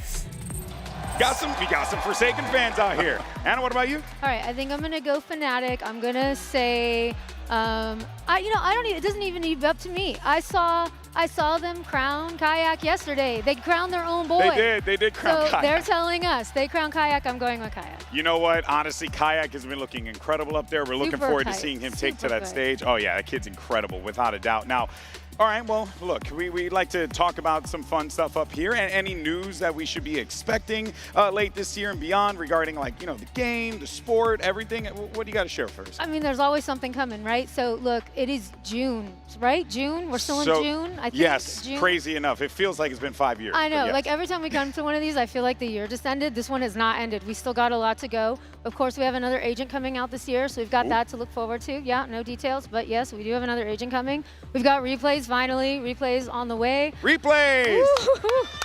We like replays. I don't think we deserve applause, but I am super happy that they're coming. We've got the Unreal 5 update. I actually did want to say, we saw a lot of player chatter around concerns that maybe UE5 is going to make it less performant on lower end machines. Yeah. I actually think it's going to do the opposite that. So I want to make sure people don't have to worry about that. Game's still going to run really well. And then I think, we're going to spend the rest of this year really dialing in things like gunplay, agent abilities, things like that. That's going to be a big focus for us. Hopefully you've already seen some of those changes coming online. We've been working on that a bit. I've seen it in this event actually paying off a lot. But I think what you're going to see post-champs is some of our a little bit more aggressive changes. Not too aggressive, but like there's a good chance we break some stuff, you know? Okay. There's a good chance we break some stuff. But the goal is to get it fixed and good heading into 26. So yeah, I think the game's going to be in a really, really good spot heading into next year. Oh, I know a lot of people are excited about that for sure. And, you know, for me as a little esports nerd, Leo, what do we have? Because Champs around the corner. We're going to Paris. It looks like it's going to be a blast. Oh, what do you got? Champs is always, you know, the moment we pull all the stops. Of course, we have stage 2 before, and that playoff is going to be sick. But yeah, Champs coming up. Paris, by the way, a reminder for everyone, verify your account if you want to buy tickets, right? We want to make sure tickets go to fans. That's and right. we have a verification process, so make sure to verify your account. But look, we're very excited. We've been trying a number of new things this year, including leading a little bit more into this convention vibe, more community, more activation, fans closer to the action. And we're seeing that in Toronto. We're going to see that at Champs. But of course, we still have more to come. We have Ascension after Champions. Yeah. We have Game Changers Championship coming to Law Park in Seoul for the first crazy. time. That's going to be so awesome. I'm excited for that one. There's still lots to come this year. Yeah, you know, even speaking for myself as like an old school esports kid who like went to these conventions back in the day, compete in a lot of these tournaments, it really did bring back the feeling for me. I do want to give a special shout out to the Artist Alley. They are absolutely incredible out there. Yeah, and if you're in the venue and you haven't had a chance to check out Artist Alley yet, please do so. Support local artists. They can very much use your support, and really just creative stuff, man. I spent so much money. Okay. Hey, you know, and then there's more money to spend. No, but seriously, go check them out. It's amazing stuff here. And, you know, speaking of amazing, we're actually celebrating 5 years of Valorant, and it has been quite the journey to get to this point here, Leo. What's one of your favorite memories, man? Man, look, it's hard to choose one. I think there's so many. I really love like that very first event we had fans, a crowd in Copenhagen. Yeah. That was my first event. Yeah, right? man. Yeah. Lock-in holds a special place in my heart.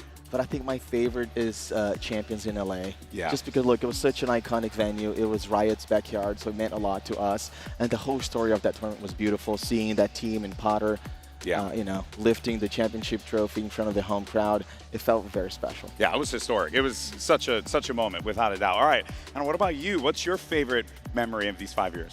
This was like the hardest question on this entire thing. Yeah, it's still listed as TBD. I know, it's TBD in your notes. I was like, what one thing? Like one thing for 5 years? Look, I will say, I think closed beta, honestly, is like, it's gonna just, I don't know what's gonna top that feeling in that moment when like, we had put our heart and soul into this thing. Yeah. We didn't know if anyone was gonna wanna play it. We didn't know if anyone was gonna show up. And then those servers started lighting up, Twitch streams, code drops. Like it was so overwhelming. Andy Ho, our EP, was like physically dropping codes to people. We're like calling, can we get more servers? And that's kind of like, you know, it was like this moment where we knew like we'd made something that people would like want to play and that they would want to invest their time in. And that was the dream. Like we didn't make it for us, like we made it for all of these people. So that moment, well, I don't know what could top you know, that, even from like me as like a video game industry nerd, like what you guys accomplished releasing a game during COVID like that was actually quite unprecedented at the time and was historic. Actually laid the groundwork for a lot of the industry moving forward. So, and that's not blowing smoke. I'm being honest. Like that genuinely is like what happened. So you guys have a lot to be proud of there. Thank you so much. And it's been quite the journey. Thank you. It It's really been a has. huge journey. Thank you. And thank you to everybody. It's For real. Yeah. And seriously, I mean, it's always a pleasure to get an opportunity to chat with you guys. There's always going to be more trickles of goodness down the road, and I'm excited for it as well. But for now, folks, that is where we are going to leave you here. For now, you mind giving us a round of applause for Leo and Anna. Thank you so much for joining me here on the desk. Thank you, Toronto. Because Toronto has been incredible, and the good news is we have more to come because the grand finals between PRX and Fnatic are around the corner. But for now, let's go ahead and hear from one possible MVP contender. We spoke with Jing about making the grand finals in this Omen player moment. Hello everyone, I'm Sing and I'm from PRX. Wolves were really good. They're definitely a really good team and they also came into this tournament with a lot of confidence. I think Silfat BB has played a really big part in helping them. I've seen like many clips online of him like cheering his team up and just giving his entire team a lot of energy and confidence. So I think that played a really big part in how they're playing right now. So yeah, I think that was really important. So big props to Silfat BB. Gonna have to do work here, Silfat BB does well to find them.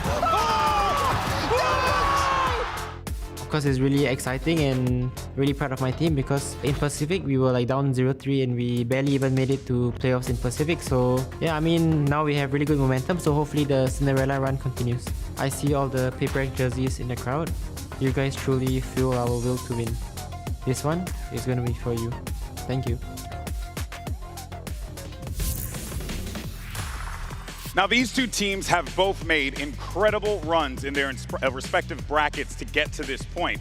The PRX train rolled through the uppers and scored 3 straight 2-0s, taking down many tournament favorites along the way. And then over on the lower side, you had Fnatic, who survived 4 straight elimination matches, including a best-of-5 to make it back to their first grand final in 728 days. Of course, joining me back on the desk here, you have Kukuka as well as Mimi, as we're going to break everything down for today's grand finals matchup between PRX and Fnatic. But before we dive into everything, that is going to bring us to our MasterCard fan poll. We want to know which team you think is going to lift that trophy today. Scan the QR code, cast your vote for PRX or Fnatic, and then of course, all throughout the finals, make sure you use the hashtags VCT as well as Valorant Masters so we can get your good stuff on the broadcast. All right, guys, let's go ahead and talk about this game here because this is PRX's 3rd grand final appearance, and yet they only have donuts to show for it in the category of wins. What's going on here? And the first 2 are both heartbreakers in their history, all the way back in Copenhagen, the first event with a live audience. PRX fell to FPX's incredible lower bracket run, and then it was another heartbreak when they came back again a couple years later to qualify to the grand finals at Champions in Los Angeles. So now, Bea, the question today is, will the 3rd time be the charm for PRX? Yeah, exactly. It's not only that. They've been a part of so many of these best-of-5s, getting further into the tournaments. But so far, it's not only the grand finals, also the lower brackets. They still have to win a best-of-5 globally. And in so many occasions, we spoke about PRX. Come on, this is their tournament. And as we look at how it's been looking in the comparison between these 2 teams in these global appearances, we see on the right side Fnatic with those 2 firsts and then going down but coming back up. But for PRX, they're on the same of like, let's go back to greatness and set a difference today. In terms of every team in Valorant, PRX is one of those squads, one of those organizations that has the deepest pedigree, that have been to almost 10 global events across their history in the game. The fact that they don't have a trophy yet is a shock. And that's why people love this team, why they root for them, because everyone has been waiting for that moment where it finally happens, where they finally lift a trophy. And today they have another chance. They really do. This team has certainly won the hearts of a lot of people throughout their tenure in the history of Valorant esports. But that young man on your screen there is someone who we thought we said goodbye to for a little while, but turns out not to be the case. Jing came back with the squad and ended up being stronger than ever, Mimi. This was supposed to be his last match at Champions when they lost in that finals. It was a heartbreaking way to go. He went to register for his national service, which is required for everyone in Singapore, but it turned out that he had a medical issue that meant that he could not complete that service, but that he still could come back and play. So PRX got this opportunity to have their superstar, who they didn't even think that they would have, back on their roster. And now, more than a year since they thought it would be his last game, he's in another final with the squad that has always been his. If you think about PRX, you have to think about Jing. If you think 100%. of why you love this team, why you support them, it's being crazy. It's playing the game the way no other team apparently can do. And one of the players that is one of the best in doing so is Jing. He thrives in the chaos, and I think that today has a very good chance of getting that MVP bracelet if PRX manages to get the victory. Which would be massive for him. But taking a look on the other side of the stage, you have that guy right there, Chronicle, who is looking to become the undisputed GOAT, greatest of all time in Valorant. If he wins this tournament, it will be 4 trophies for this man. 4 trophies, and he's only 22 years old. Chronicle is one of the biggest legends of this game. He was one of the first ever winners that we had in EMEA back in Masters Berlin, doing it with different rosters, doing it from different roles. There is nothing Chronicle cannot do. Initiator, Duelist, Sentinel, it doesn't matter. And if we take a look at the numbers, he's always been one of the most consistent players in this game. Valorant's most consistent player, I would say. He has been here since the beginning, attending the 2nd Masters event and lifting a trophy there, going to the final Champions that year. No matter what time, what meta, what teammates, Chronicle goes deep in tournaments, and he only gets better the bigger the stage is. He's already improved from the group stage stage to now in playoffs. And you know he's the type of guy who's going to step up in a grand final like this one. Oh, without a doubt. Now, of course, you do got to consider the IGLs in this moment here, because you have Boaster, you just saw on your screen, and Forsaken. And Forsaken stepping into this role for the first time here. This is a huge opportunity for him, and he's going up against one of the greatest callers in the game. It's a tall task to ask of this young man. For years, you ask PRX, who's your IGL? Who's your IGL? They're going to tell him, we're all calling is it the IGL. We're doing whatever. But now you ask him, and they're going to say Forsaken. He has stepped up as a leader through what has been the hardest patch for PRX. They had a really rough 2024. They missed out on Bangkok, the first ever global event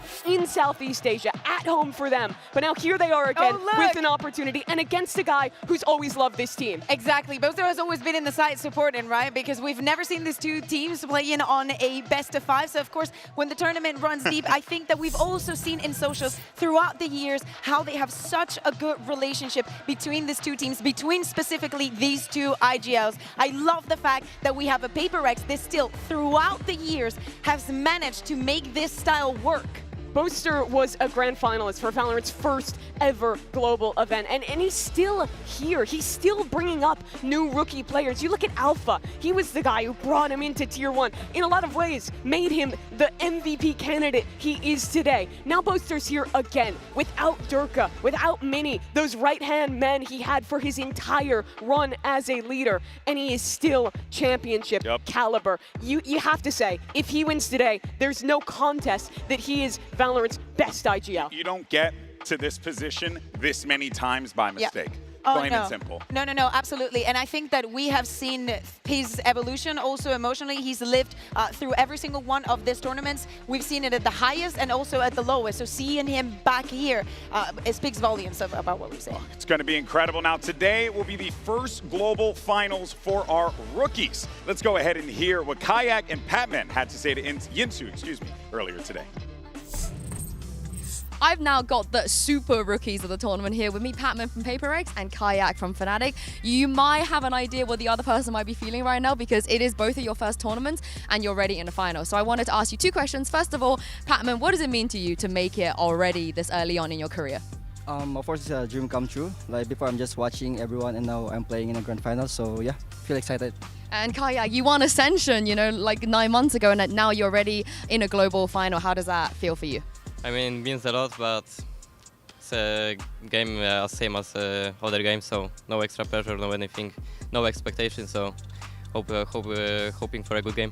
And of course, the final match, the opponents are very interesting as well. What do you think about PRX? I think they are good opponents. I wanted to face them like before the grand final, but didn't get a chance. So finally we meet each other, and I think both of the teams have much different play styles. So it's gonna be a good game. I hope so too. And what about you, Patman? I mean, like what he said, we play like both different play style, so it's gonna be like playing a chess, I guess. And yeah, I feel so excited to face against them, because before I'm just watching Boaster do like cool walkouts, and now I'm facing with him. So yeah. Well, I can't wait to see your walkouts. Thank you very much. Earlier on, we asked you for the MasterCard fan poll who you thought was going to walk away with the grand finals victory. And the results are in. The community says 71.6% for PRX. Mimi, do they finally lift a trophy over their head? It makes sense for a couple different reasons, right? That this feels like it's just their time. Losing 2 finals before, being in another one, having a double ban advantage. But still, when you look at this sheet, a lot of us thought Fnatic would win today. And for me, a lot of that just goes to the tenacity of this lower bracket run, that they've done it already on maps they're not good at. And even with that double ban advantage, I think if this gets deep, if we get to a map 5, I back Fnatic in those high pressure positions. And when we look at the record that we were speaking about, those best of 5s, both of the times the PRX made it to the grand final was also through the upper bracket. And if history is to repeat itself, maybe that advantage is not enough if the other team has been having everything on the line for so many days.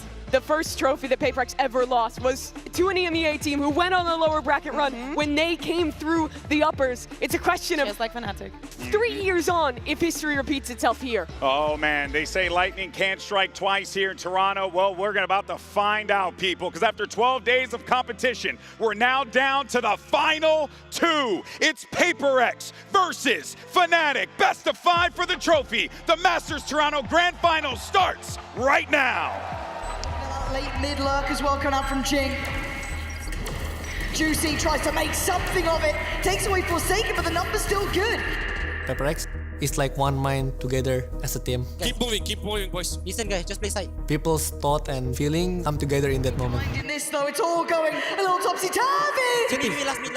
We just play like usual, but there's some pride on the line here. Together, boys, together.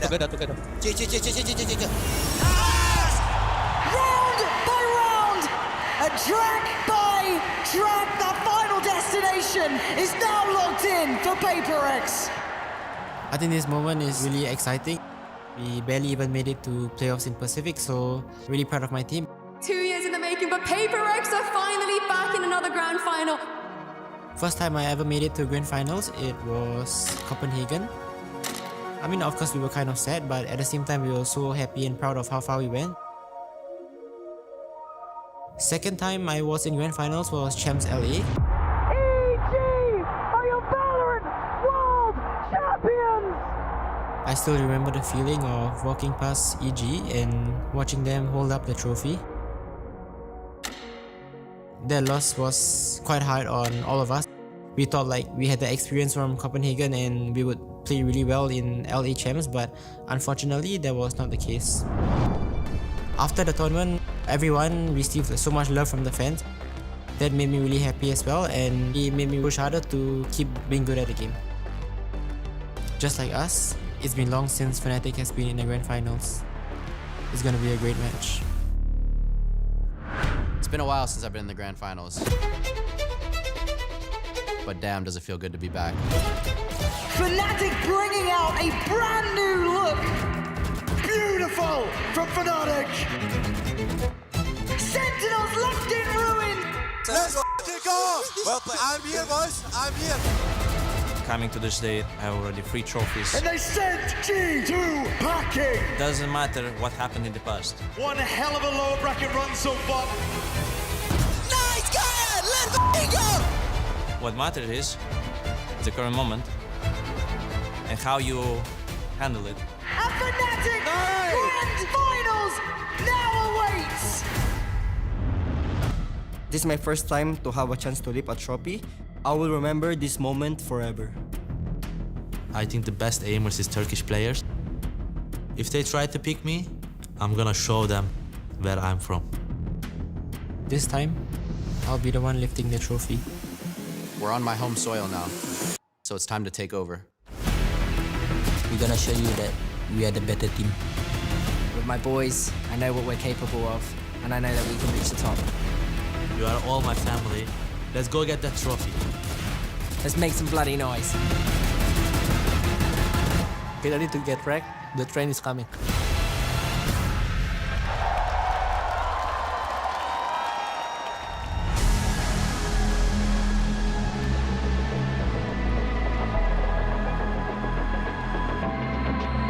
Toronto, welcome to your Masters Grand Finals!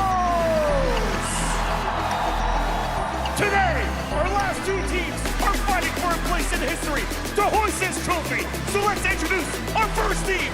It's PRX!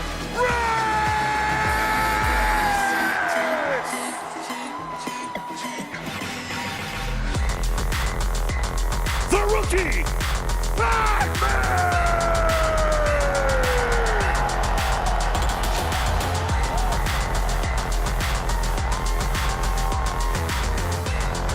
On the up, something!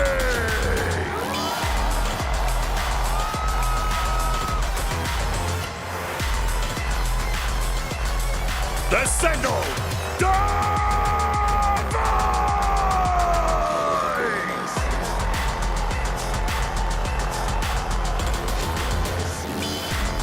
The Flex Master,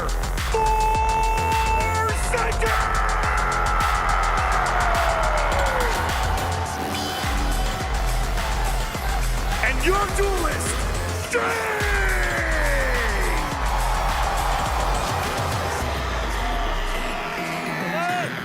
and Coach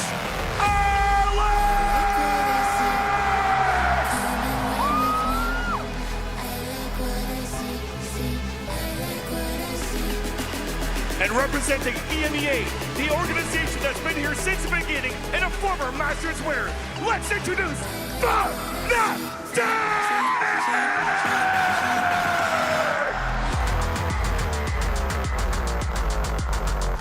your Flex Chronicle!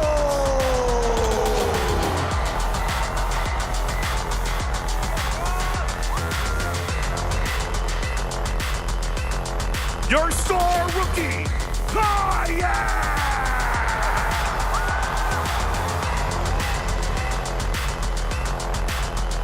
the IGL Monster!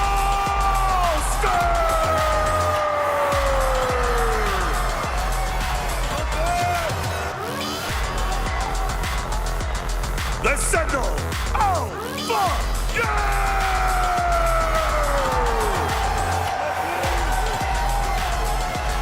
and Ace, last hope, it's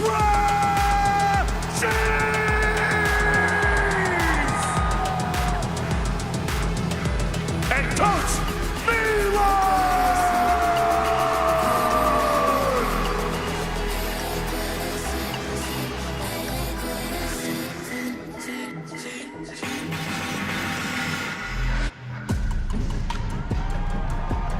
It's been over 700 days since Fnatic lifted a trophy over their head, and for PRX, it's a feeling they've yet to experience. It's the unstoppable force versus the immovable object. It's time for the grand finals.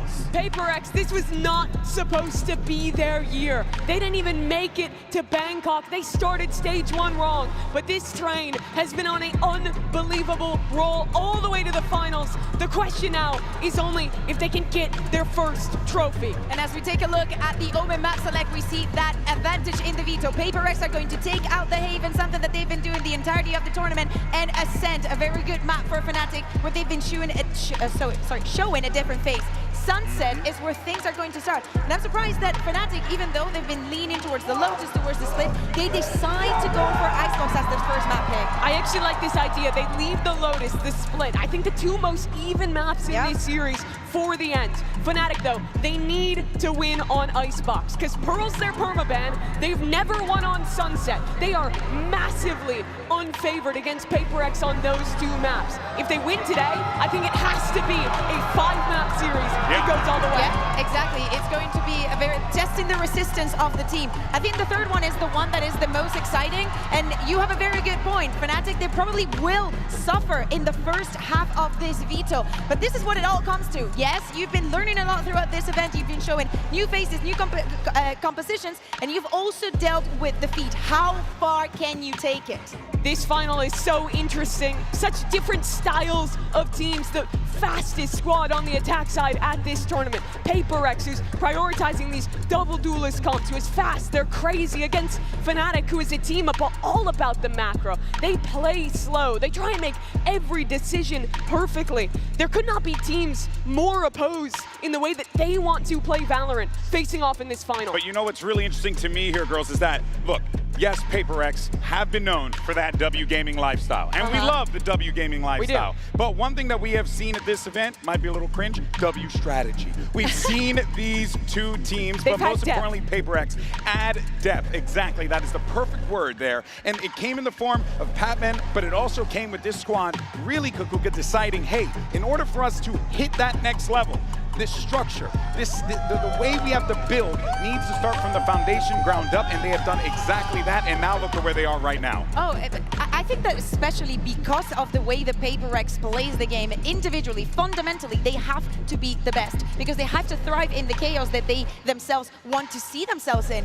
So for that to happen, everybody has to have the right reaction, the right read within the game. And I think that Fnatic are going to struggle, especially and mostly important is not when the round happens, defense. But after a very quick round, if PRX hits you with another quick round, the downtime, the pre-round becomes the most important part in the game. You're getting hit with a jab and a right hook, right after the other, and that is something you do not want to have happen. And that's where it's going to be difficult, I think. Most of these players, they've been on these stages before. They've won trophies, or at least gotten damn close in the case of PRX. But for two of them, they are brand new rookies, where this is their first global tournament stepping onto this stage. It hasn't even been a year since Kayak won Ascension in EMEA. It's barely been any longer since we saw Patman lose out on his opportunity to even go to Pacific Ascension before he got this opportunity with PRX. And now they're both in a final. And now one of the reasons why maybe Fnatic has been able to make it this far is the new revamp that we've seen in their coaching staff. We were just seeing it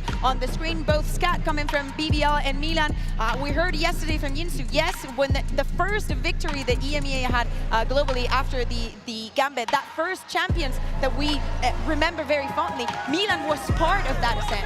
He was, but on the other side, it's a change-up, right? Mini, the guy who was with Fnatic since the beginning, was at Reykjavik with on the other side today. Yeah, first ever tournament, and now here he is, helping out PRX. We're into the agent select for Sunset. This is a great map for PRX. We expect them to lock in this Sage comp that they've looked so good on this tournament. Yeah, we also have seen Kayak regionally playing with that Sage, making a little bit of those walls that we love and could have a lot of impact. I want to see if he's going to be expecting them. For me, is one of the flaws or the gaps that I could see in the PRX composition is not having that Cypher that I think that on Sunset could be a difference maker in many of the circumstances, especially when you like playing slow like Fnatic.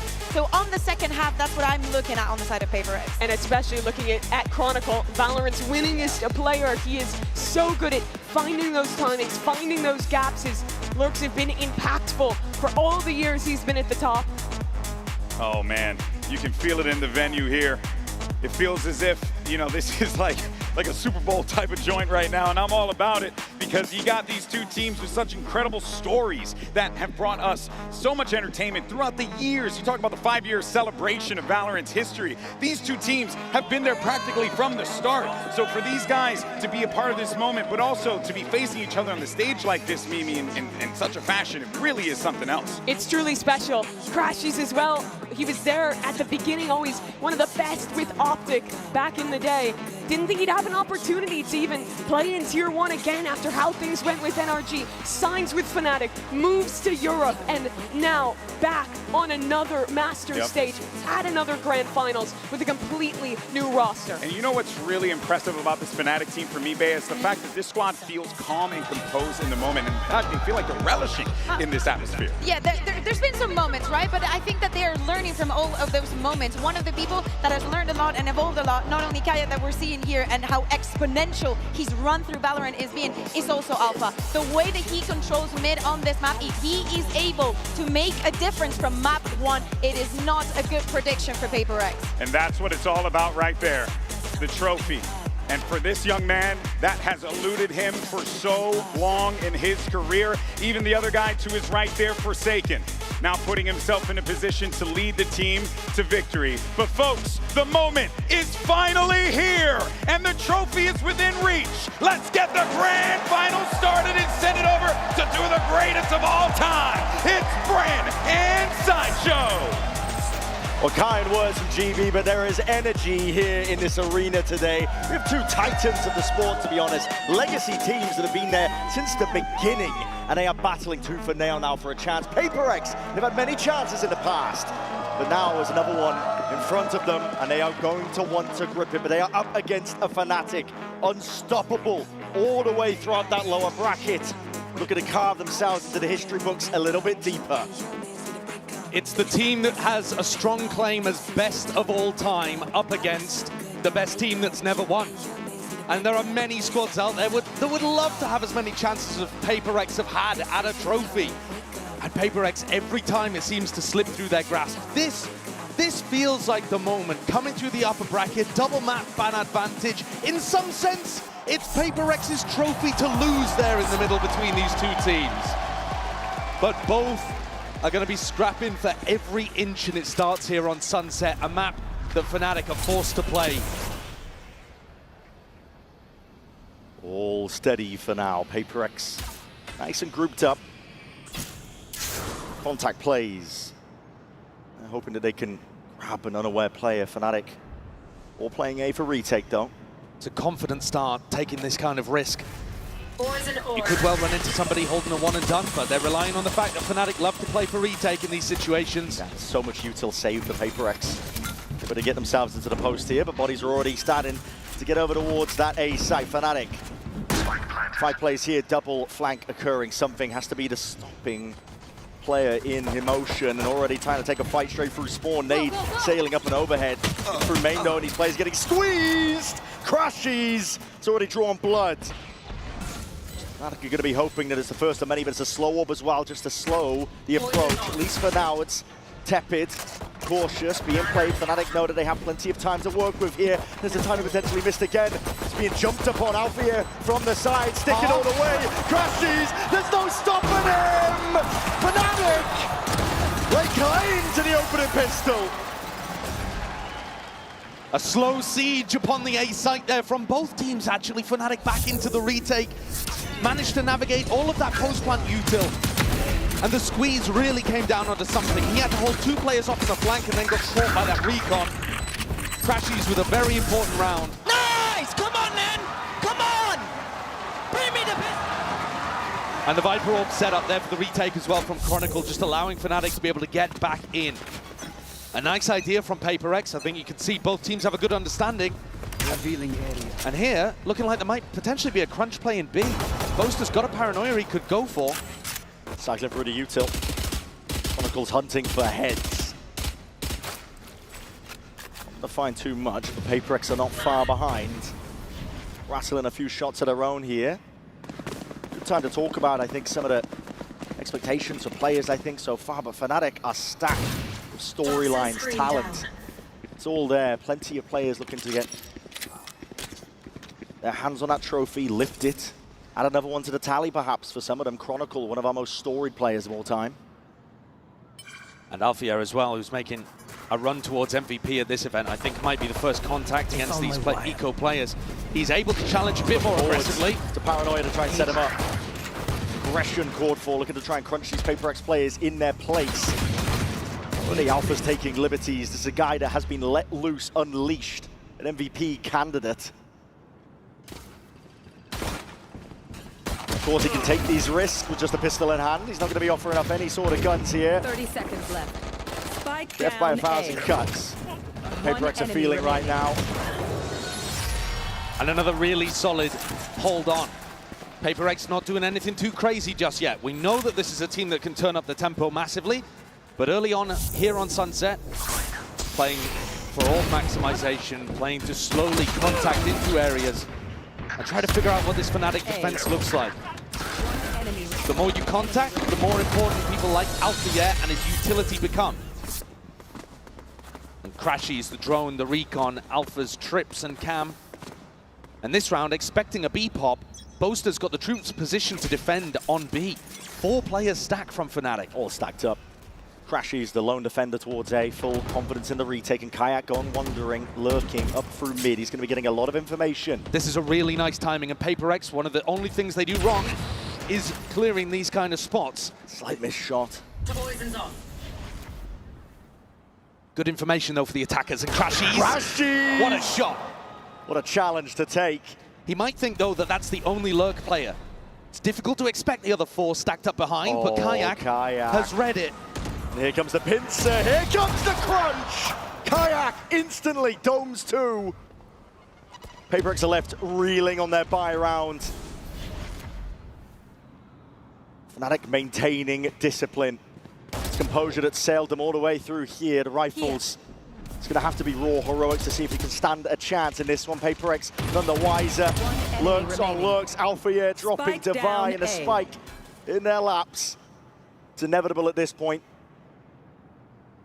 Jing's got an impossible task ahead of him, a 1v4 stuck in elbow. Even if he tried to save, it's not going to work. 30 seconds, spike abandoned. Fnatic can put the squeeze on. They'd love to get another rifle on board and deny it away from PRX. Jing, percentage. He can't even get one.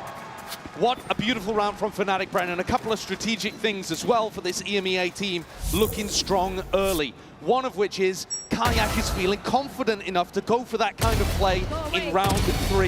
This is a rookie player coming in, having just won Ascension. He's played fantastically inside EMEA in stage 1. But to be able to do that in your first global event, in your first grand finals, that is confident. That's what you need. And the other part too is they're stressing the flank. PRX don't have a Cypher, they don't have a Vice, they don't have any ability to watch the flank with some kind of piece of util. And already after round 3, Alex is calling a timeout. This is a worrying sign for PRX, considering that this is the map that arguably they're the most favored on. That's why they've taken us here first. And there's all that talk about, listen, the double map advantage. Fnatic don't have a deep map pool. Let me tell you, when you get to grand finals, when you get into that best of 5 territory, forget the strategy, the experience plays the biggest difference. Fnatic have that in spades. And you can make the same argument for PRX, but they've never done it. They've never lifted a trophy themselves before. They've come close, and they've always missed the mark. It's one of the things that's going to be circling around their heads. And if you think all the way back to Copenhagen, the final map, as far as I can remember, they threw a crazy composition out there as well. They're playing Yoru Breach on Breeze, which is just, I mean, even in the current Yoru Breach era, is a bit of a mad idea to comprehend. They were always happy to go in and throw the punches and see what landed. Whereas Fnatic, I think, are going to be coming into a game like this with heavy ideas and strategy and ways of anti-stratting and breaking down what PRX have got in store for them. Especially on maps they knew were coming early, like here on Sunset. The Outlaws could thrive in this setting. See your players on half armor. The dart immediately dealt with. Kayak is safe. Never a worry, never a doubt that that recon was going to get broken. Crashy's always had that, leaving Kayak to hold onto the smoke. Forsaken. Yes, risky business, but again, risks have to be taken when you're down like this. PRX want to increase the tempo, increase the heat. Taking control out towards market already. Stray shots, no damage. They need a couple more where that comes from. And now putting in the crunch. Spike down B. Now they crumble towards it, but there's rifles in the hands of Chronicle, and he's taking this one. But spotted still. It's just that 1-for-1. Chronicle managed to get Pac-Man out of there. Alfie, going to have to be a hero here, coming back through market. PRX have done a great job of getting back into this round. Put a serious squeeze on the Boaster, he just couldn't hold up to the pressure. Trying to do some damage towards the end of this one. Alfie has left it down to the 1v1. Forsaken! Alpha just dominates it! Huge kill off screen as well. The Turkish aim comes through and saves Fnatic in a situation where things got sticky. Light weaponry, only stingers out for PRX, but they're still down 0 and 4. Interesting moment in that. Boaster threw a counter paranoia to try to keep players back in market. Pac-Man just ran through, just kept running forwards. Living and breathing by the W Gaming, and it did put Boaster and Crashies in a tough spot that Alpha had to recover. Come on, let's go.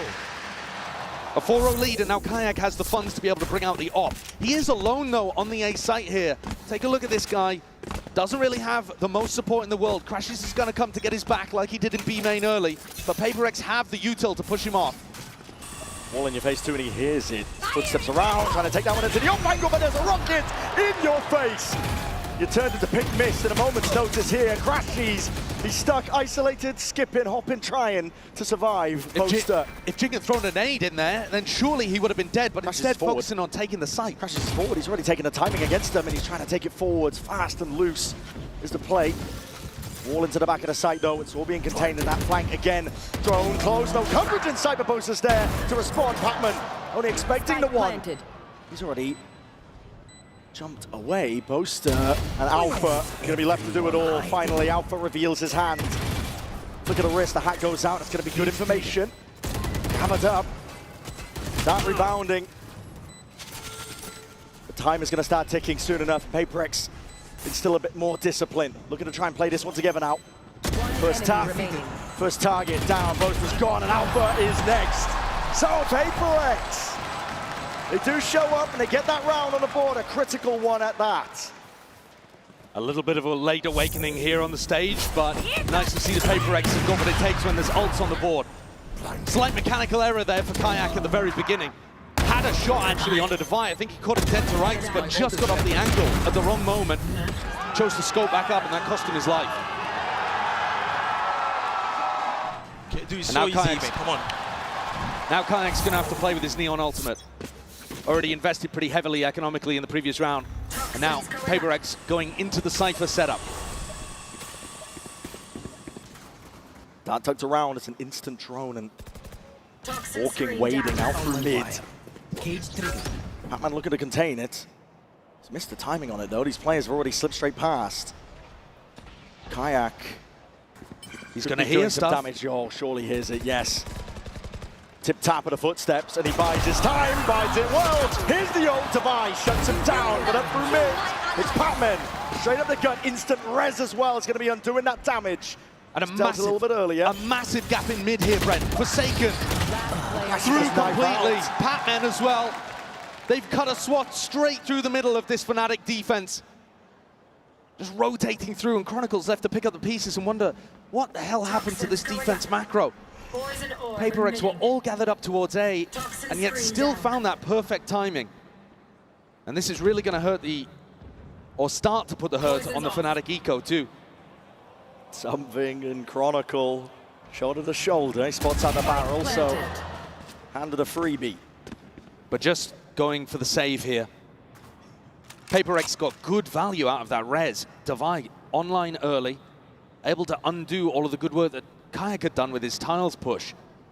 And again, I just want to stress how much Fnatic are going for these mid pushes and these flanks. They're really trying to abuse. Feels like the biggest part of their anti-strat so far is trying to abuse the fact that PRX do not have that Cypher in their composition. Push down, try to get the flanks going for the A retake.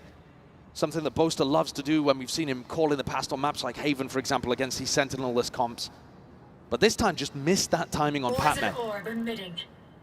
And I think it can be tough to play against PRX sometimes because they do take unorthodox timings. They're willing to take a bit more risk. And so back-to-back rounds. That shot too, instantly denying the Neon ultimate. Creating space for the res. Too easy, man. Too easy, guys, come on. Alpha also had all of his Cypher utility on the A site that round. And once again, he's going to put it all down on B, so not using any of it for top mid information, except for this cam, which is going to be able to see feet as you walk up mid. But if Alpha's not tapping it regularly, then Pac-Man could still find a timing. A real switch up as well from the game plan of PRX. No, they're really focused on this A pressure, trying to get big value out of Pac-Man's utility, even if it's not actually Pac-Man who's there taking the space. Drone, PRX trying to hide their intent. Very slow so far on the attack side for PRX too, isn't it? Really trying to mess with expectations. Oh, the dart, it doesn't clear. Kai was sat nice and pretty. Pac-Man none the wiser, thought he caught a timing there. Paranoia is going to be sweeping forward, It's going to be blinding up Alpha. Nade rebounding, we'll have to respect it. Market control, PRX is for now, and you see that Hunter's Fury as soon as there's signs of life. That's from afar, crashes. We're going to supplement it, trying to put a stop to this one, but PRX, they're denying that momentum they've got. This train is not stopping, not here, not now. They barrel through, unconventional pathing there for PRX. Didn't send anyone through B main, and Fnatic were left wondering. As the wall came down over towards Boba, slicing off the defenders on site. Chronicle didn't know which way to look. Very much an adaptation here for PRX in terms of how they're approaching this one. The game plan coming from Alex, maybe even coming from Mini too. Remember that former Fnatic head coach is now doing assistant coaching for this squad. But the game plan appears to be slower and more deathball-y. They're not trying to split. They're just trying to stay together and take out Fnatic piece by piece on rounds like this. If they haven't had the success over towards Elbow, then working through Market and up to Boba was wondrous there. This is now 3 rounds in a row for PRX, trying out a really unconventional, slow pace to their game. And at any point here, they can turn up the tempo and it's going to catch Fnatic off guard. That's the thing with PRX though, in reaching new heights and evolution for this team now. One enemy A little bit more of that nuance that's available to them, the slower play, working the map on their attack sides. And I think they have to. If you play that undisciplined W gaming style, the one where it's not so refined, I think Fnatic eat that up all day long. They're a disciplined team. They love absorbing aggression. That old PaperX style just simply wouldn't work, I don't think. They have beaten them before. It's one-on-one between these two teams, so I'm not saying it can't ever work, but I don't think it was the right idea to go into this game with. But in this tournament, we've seen a better, more thoughtful PaperX. Willing to pump the brakes and play with a little bit of discipline in the mid-round after doing the same fast pressure. They've still got that killer instinct. They're just willing to temper it.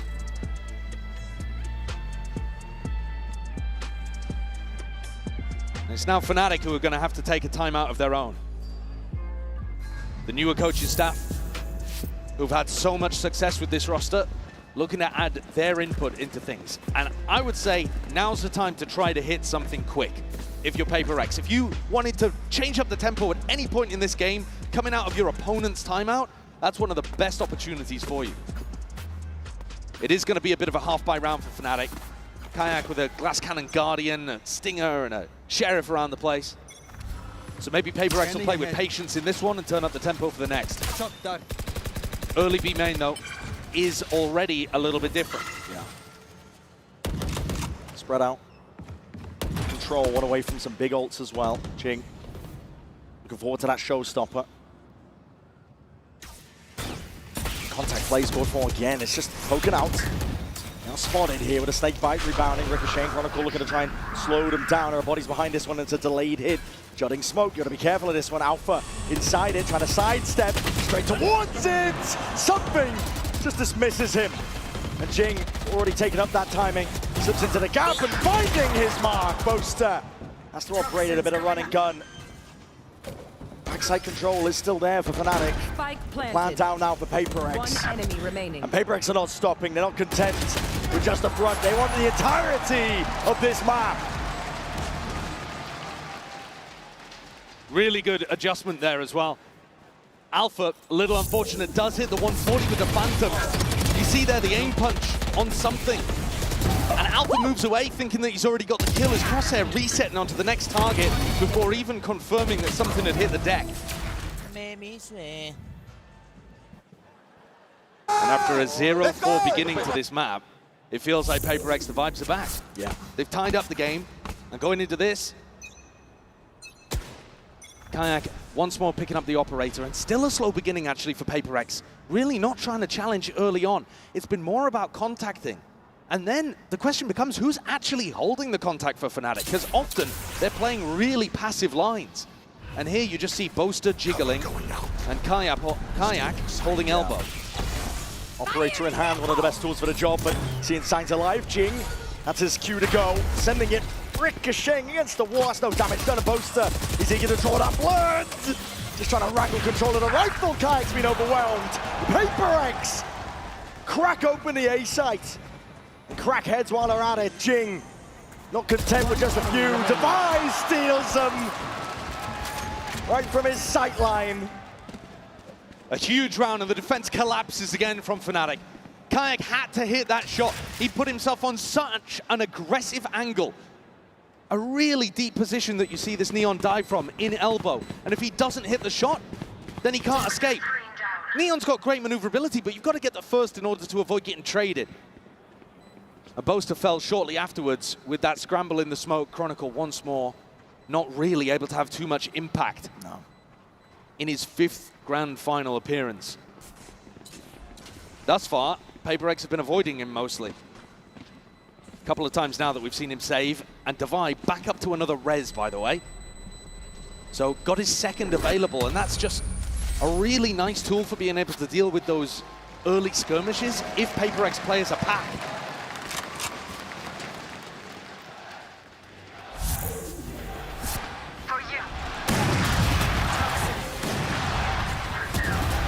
Kill. I think it'd be fair to call them the fan favorites. Oh, yeah.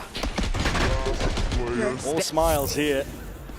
That's why I was saying yesterday, I really feel like Fnatic are going to be the villains of this story. They've set themselves up as the barrier between PaperX and the trophy that's always one step out of reach. You have to go through a team that's managed to do it back-to-back. But at the moment, PaperX have picked themselves up after a bad start. and have been pretty much flawless since then. The early timeout has worked wonders.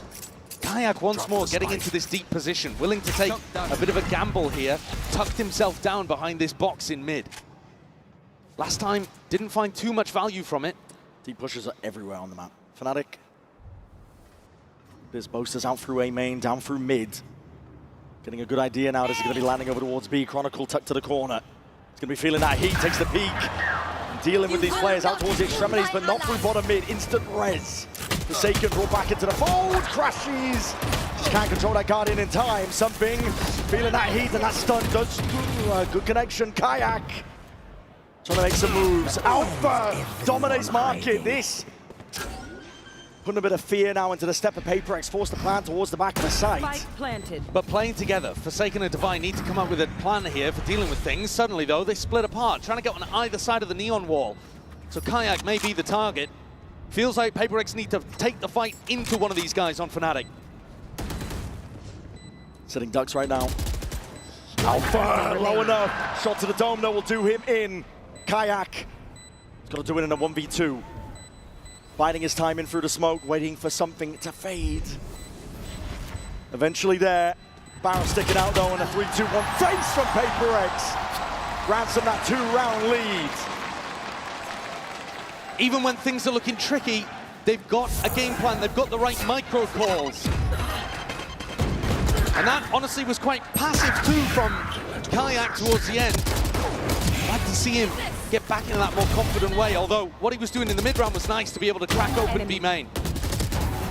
Alpha wins one hugely important duel against Jing, but couldn't overcome Divine, who's took the scoreboard 10-5.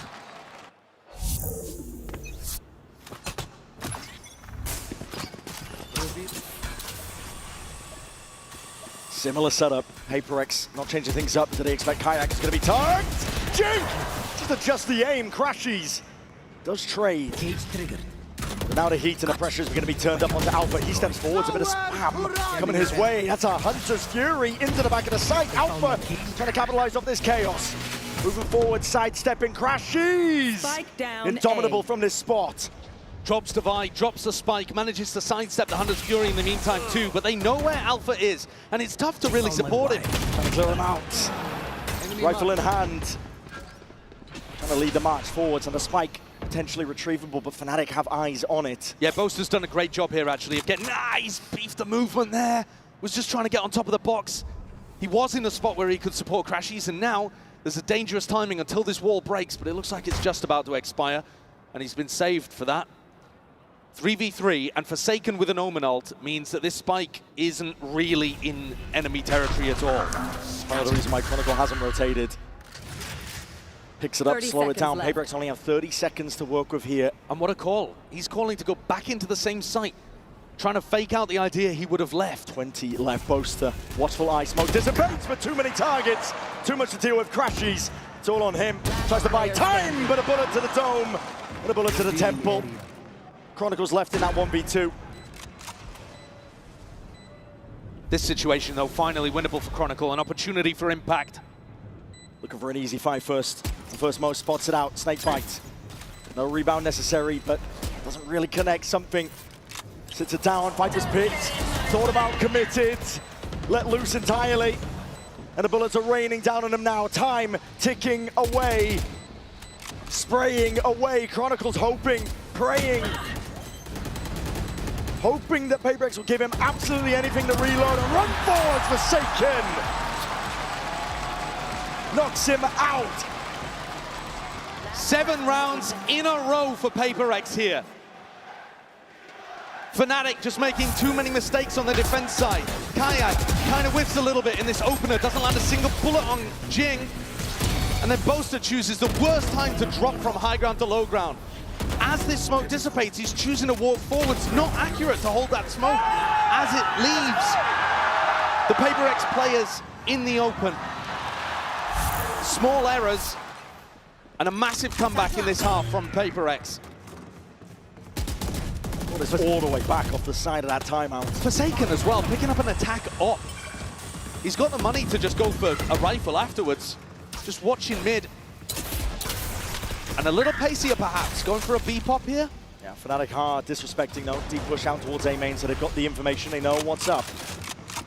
Jing, one away from a showstopper, but choosing not really to go heavily prioritizing it. Instead, looking to try to clear the flank. They know this has been happening. Game of timings. Kayak drifted in and out. It's Batman who falls. Something is next. Fnatic, full control towards it. There's a paranoia in your faces, and they're going to be disengaging. Best opportunity for Fnatic to snag around since the first 4.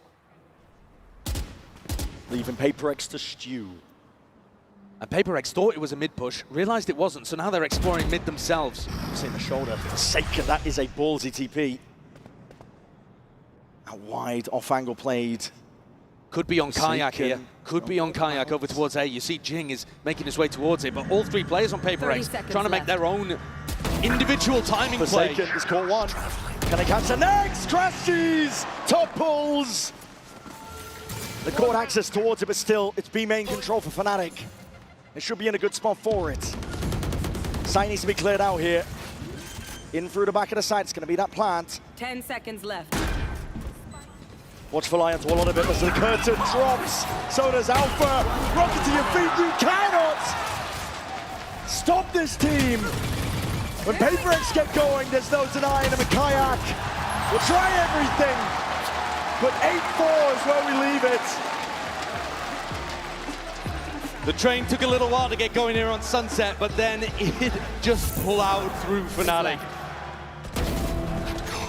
A 3v5 that they turn around with a brilliant lurk play. Again, a great idea of what to do, a great call on it, found the perfect timing.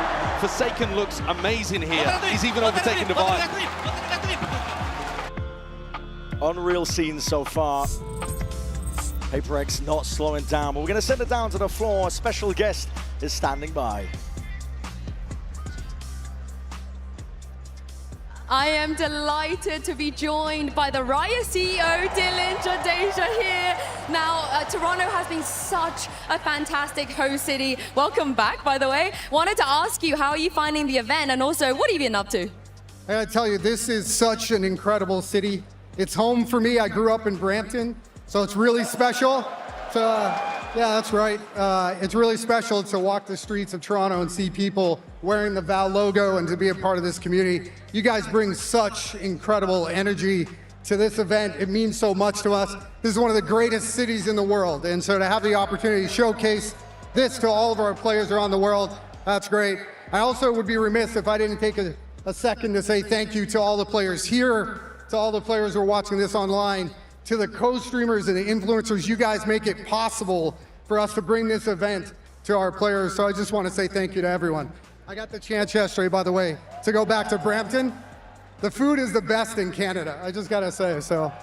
I completely agree. Now, it's made even more special by the fact VALORANT just celebrated its 5th birthday. I remember being there when the game came out, so I wanted to ask you if you could maybe reflect and tell us what it was like on, on launch day. Yeah, it was crazy.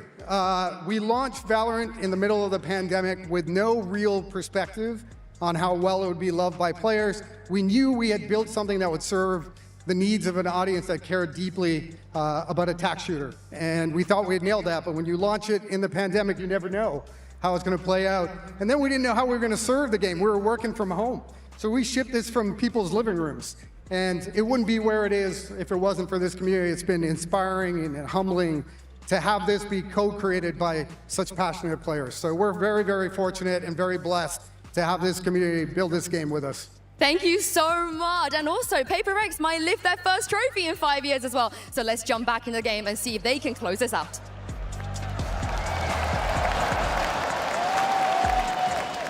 We're going to see how this first map all shakes out. Time's already ticking. These players are eager to get back into the fight between each other. Fnatic and PRX. What an end to that half, though, for PRX. I mean, if there was any team with momentum here, it would be them. Take a look at the Coinbase Econ report and see if you can pick out a player for PRX that would be looking to try to invest heavily in the defense half. This is not a map that you expect them to be going too much towards the operator. You know, they eliminated Ascent, for example, which is where something's going to be going heavy with that. But here, it's more to do with them playing as a pack. playing as a death ball. And I think Jing and Devi have been great at being able to set up those tip of the spear moments with Forsaken either coming in behind or setting up lurks. And they've just all had phenomenal impact so far. Really feels like they've settled into the rhythm of this map. Yeah. I was worried at the beginning, Josh. Can't lie. Yeah, I mean, I think, listen, they're a great team. They've got deep in a lot of tournaments, but winning has eluded them. And you gotta hope that they don't choke another, I think. Yeah. At the moment, though, set up in a great position on a map they should have been favored on. A lot of running around occurring. PRX are stacking A towards the 4 players. Early setup, creeping and crawling forwards. Chronicle has to be the player to receive. It's an off angle for him. Damage done and more! Chronicle and Alpha, I mean, they just put those players in their backpack. Toxins going up. Something's going to try to recover this one. Actually might have caught a timing. Back around the backs, but scurried away. Chronicle and Alpha live to fight another day. Alpha has been going re-exploring. Yeah, he's going to have to take down Flight. It's not clean. Any stretch of imagination. Something dropped down to 10 health as a result of it. Standing ahead. All needs to be broken now. Clearing away. That doesn't clear most of it, though. This is an impossible scenario for Fnatic. A pistol round in their sights. Already control. Tripled up. In through the back of the site. Main is theirs from Kron. Last player standing. Lurking into the fray. Patman is the last one left now to stand against this. What can he really do, the rookie? Not a lot. Revealed up. It's a classic right click, simple enough. So both pistols in this map going the way of Fnatic, but really very few rifle rounds. I mean, one, if you could even call the bonus round that in the first half, going the way of the EMEA team. Did I kill you? So we'll see if that trend continues. Fnatic got a great start out, and they just couldn't convert any further. But PRX, that same gap that Fnatic were trying to exploit in the first half by sending flanks, pushing mid, that gap does still exist here on their defense side, that lack of information. For example, in this round, how open market is. Poison toxin screen down. Deep control. PRX just disrespected him, really. Flush at a nade, trying to earn up some ults. The slower that Fnatic play, the more that PRX are going to be worried about those gaps. And it means that PRX themselves have to be pretty proactive in the defense. Poison's off. If you play against PRX and you just hit sites over and over, you make their job very easy here. Because they don't have to worry about the lurk, they can just play for the retake. But when you play slow, the way that Boaster calls, there's going to be worries in the back of Forsaken's mind. And they'll have to take timings like this to re-clear mid and then spread back out. Deploying drone. One of that 3-2-1 swing. But I'm getting maybe there, at least for the due diligence. Clearing out the way. This is PRX looking to try and flood their way back in. They've only got pistols. Trying to make the most of it right now, but again, bodies topple and fall. Complete collapse onto the site. Patman. Yeah, no life for much longer. 2 now. And this half here for Fnatic, looking to see if they can convert this bonus. It's going to be a healthy one. And PRX are going to play to try to flood. They love playing quickly. As you put the spike down, they're going to be running back into sight, trying to deny you. Very coordinated with their utility as well, but fast-paced. So far in this tournament... We are holding this A, bro. We are defending now, again, on side. Yeah. They're not even going to have the chance to get into post-plants very often and play these really calm, controlled post-plant setups. It's going to be frantic. They're going to feel like defenders, just as Kron said. Fnatic are getting a glimpse into mid. Jump spots. Info gathered. Looking to diligently clear these corners. Waiting to see if any of the PRX players have tried to take a tricky aggro timing. It's a deeper wall from Patman. It's causing some concern, but cleared out now by Fnatic. And Devi's wall is really good at blocking these gaps. So he's popped it down over towards A right now, and nobody from Fnatic choosing to break it, which means in theory, the defenders can back out of A and go to cover a different gap. But they're waiting here, expecting Boaster to be a good enough caller to want to break this wall. Yeah, they're poking, prodding, just trying to bring it down. It's going to be fading at a moment's notice, and while that was occurring, something was the only player holding top mid. He's gone. Kai takes him out. Forsaken responds. Paranoia is going to be sweeping forwards as well, putting a bit of pause into the step of Fnatic. Slow as they go. Time to be taken. Crashes the one with a spike here, and he's going to be dropping it into Forsaken's lap. Full control here. This is the round has gone a bit skewed with Fnatic. They need a miracle leading in and out. A random spam. It's been picked up, but Jing is straight there. Bullet to the body of Alpha. There's not much left that they can really do from this spot. PRX up to 9. And Forsaken does such a great job holding market, forcing Fnatic to pay for every inch they take in blood. Even though something falls, Forsaken is not willing to give this up. Even with a drone in his face, he chooses to challenge, to fight. One enemy remaining. And then catches even a timing on crashes. Don't mess with me, bro! Don't mess with me, okay? And that kind of conditioning is going to cause Fnatic to use more utility, be more cautious, always doubling up. Forsaken steps forward again. Oh, he's been caught on the other side of the wall. Yep, it's going to be dropping down in front of him, and Alpha just drops him in his stead. That's rough. He was trying to break the cam there and still get back into market in time. That's a fumble. Deep dart to clear this way. Ball's going to be propped up. We can expect it to still be slow and steady by Fnatic. And this time, PRX do what I was talking about, where they wall up and leave. But they're pushing the other side of the map, getting Patman in a pretty deep inserted position in B. It's looking like a B split. Boaster has that B main control for him. A very important fight going to be occurring on both sides. Here's something. Just drifts right into the crosshair play. Smart! Jing! Like a rocket man, but the bodies are toppled anyway. Fnatic find the advantage and the edge is left to Patman. Scrambling, running right into the sights. Chronicle. You love to see plays like that from PRX, leaning on some of the classic odd timings of aggression. But Fnatic dealt with it. Maybe this is the kind of pace that they're more comfortable playing against. They were very ready for that peak from something. It's super similar to what Forsaken went for in the previous round, trying to timing the drone. And then as much as Jing got value from that peak, Fnatic come out on top.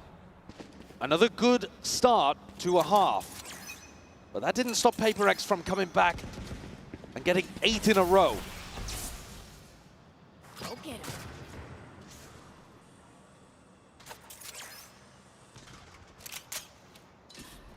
PRX are just clearing out A right now, allowing something to build up a little closer to the Hunter's Fury, which is an incredibly useful ultimate, especially when you want to play that flood defense style. Puts a lot of pressure on the planter. In this round, Boaster's calling for his team to explore over towards B. And Patman, he's been trying to challenge this. Once more, they do not want to give any space for free. Fnatic are going to have to fight to get into these post plants. Wall down, barely broken. Not quite there yet, that's going to be signs of life. So okay, Jing wants to go forwards. It's an eco round. Rocket rebounds, no kill. Alpha taking Jing out of the fight. A lot of the biting around that PRX were hoping for. It's going to be dissipating now. Deep drone as well to reclear some of that info, but it's called for Fnatic. They're going to go over towards B. Forsaken and Patman. The only defenders, the only players to try and put a stop to it. Kayak. It's going to be offloading that ultimate now. Overdrive in hand. Trying to put a stop to Patman, and there's only so much you can do. There's a neon AD in your face. Inevitable at this point here. Trying to go for the trade out. Alpha's there in time. And Alpha, yeah, is the hero of the round. Takes a pretty large risk in stepping forwards to the showstopper, but catches a nice timing onto Jing. Catches him in the side, utilizes his ultimate, and they realize there is a huge gap in the defense all the way up mid into Market and Boba. And they catch these players on the B side, separating them entirely from those defenders that would love to rotate and support. Here's the timeout once again, called by Coach Alex. This was what made all the difference before. Alex had some input, and they ran the next 8 rounds in a row on their attack side, PRX. What's the adjustment here? I think it is very tough to play against Fnatic's slower pace style. When you don't have a Sentinel in your composition, you can't just sit back. You've got to meet that caution with some aggression of your own.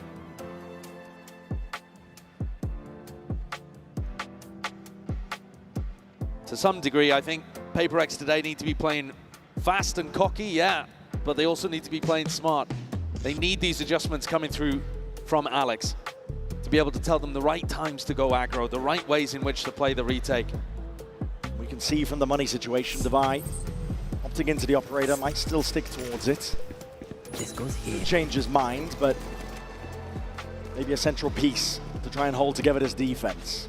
And I think the interesting component of that too is he's the Sage, and the wall is also an essential component of their mid-rounding defense and their info game. So is he going to play for the wall early and then in the mid-round get posted up with the op, or does he try to take early angles and ignore the fact that his wall could be finding them good value in the mid? Wall in his face for now. We find towards the top. Sakam taken out and a double phase! Destroyed! Oh my, obliterated! And so now you've got no op, no wall, no res. One of your most important players hits the deck so early. PaperX are left wandering out into the open, but Alpha. Good pick. Best that they could potentially find. He might have even seen two on the minimap there as he died, because it looked like something and Pac-Man were doubled up. So PaperX have brought it even 4 versus 4 now, and another 3-2-1 into the space! Kayak! That's disgusting work. That's beautiful. The neon movement as well, to just glide away from the trade. He's sharp, confident, and starting this hit into the B site. Yeah, PaperX, I mean, they don't even have the tools, the funds here to contest, frankly. They've scrambled away. Might look to try and save some of the guns. Operator perhaps, but they're drifting in like they want to try and take a chunk out of Fnatic. They've got 4 players that aren't going to be able to buy in the next round. Unwise. I think they've realized it. One of the players could go for something. If they found a lurk, if they found a pick. But Pac-Man, he picks up the operator and they just play for it into the next round. 2 opportunities for PaperX to be trying to find an early pick through mid. One with the op and one with the double face, and both dismantled. Really sharp shooting here from Fnatic. They're going to be drawing it level with that one. 9-9 for Fnatic. That experience, that grit. You talk about drawing in, though. Look at the net drawing in on these players trying to save. They got to save them. Forsaken steadily being overwhelmed at this point. Like this Caps are going to try and run him down to the final moments. No respite. No saving. And no consolation prizes, and yeah, no money. Like you said, Josh, this is now a dire circumstance. God, what a shot. That's beautiful. Barely sees a glimmer. Healer kill. And then the kayak 1v2 afterwards is spectacular as well. Something doesn't get much of a chance there. I helped you, bro. Standing ahead.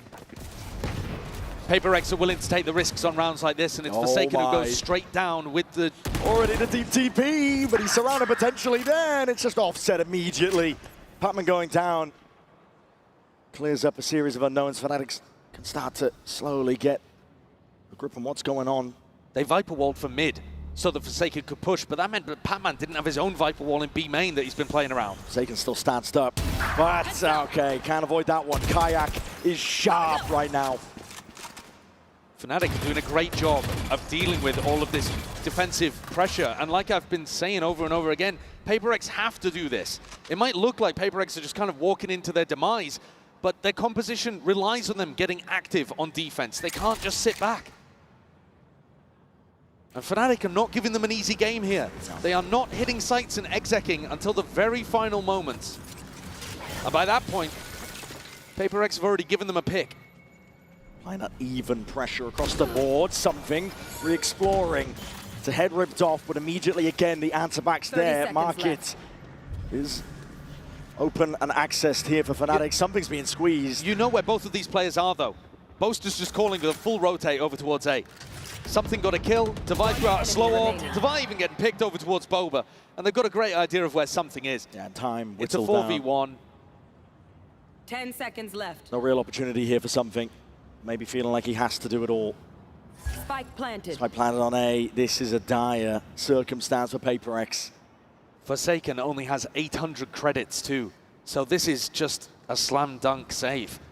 something's entirely on the wrong side of the map with no information, and I don't think he's going to keep a weapon. Alpha spins 90 degrees, decapitates something. Fnatic take the lead back. It's been a while since we were able to say that. Yeah, that string and run of rounds that PRX earned in that first half. Offset now, Fnatic. There is no denying that resilience. They've showed it all tournament long. One enemy remaining. There's only a few teams in the history of VCT that have completed a lower bracket run. They would love to add their name to that list. One of those legendary lower bracket runs, FPX at Masters Copenhagen denying PRX the trophy when PRX came through that upper bracket. The first time that PRX ever had a chance at a trophy. Another slow beginning from Fnatic, never allowing PRX an easy round.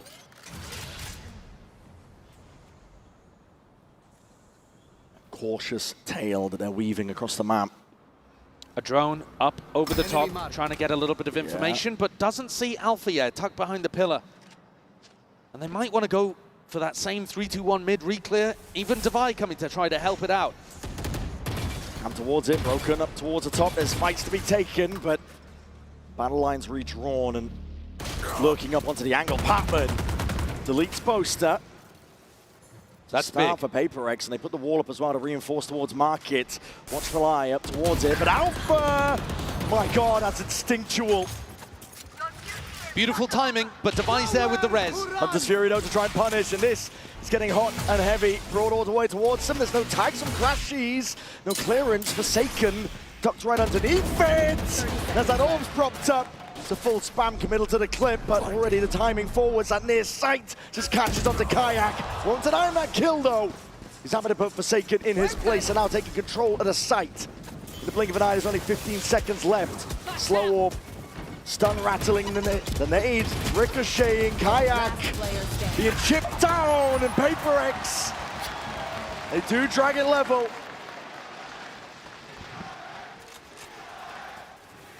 So tough for Fnatic to be able to get this fight down in that situation. Not only was the time against them, but something still had the Hunter's Fury in the back pocket too. Poster going for the fake there and just completely whiffing the teleport. Mechanical error. Seen a couple of them today from a few players. I think that showcases the nerves that can hit even the most experienced people when it comes to the grand finals.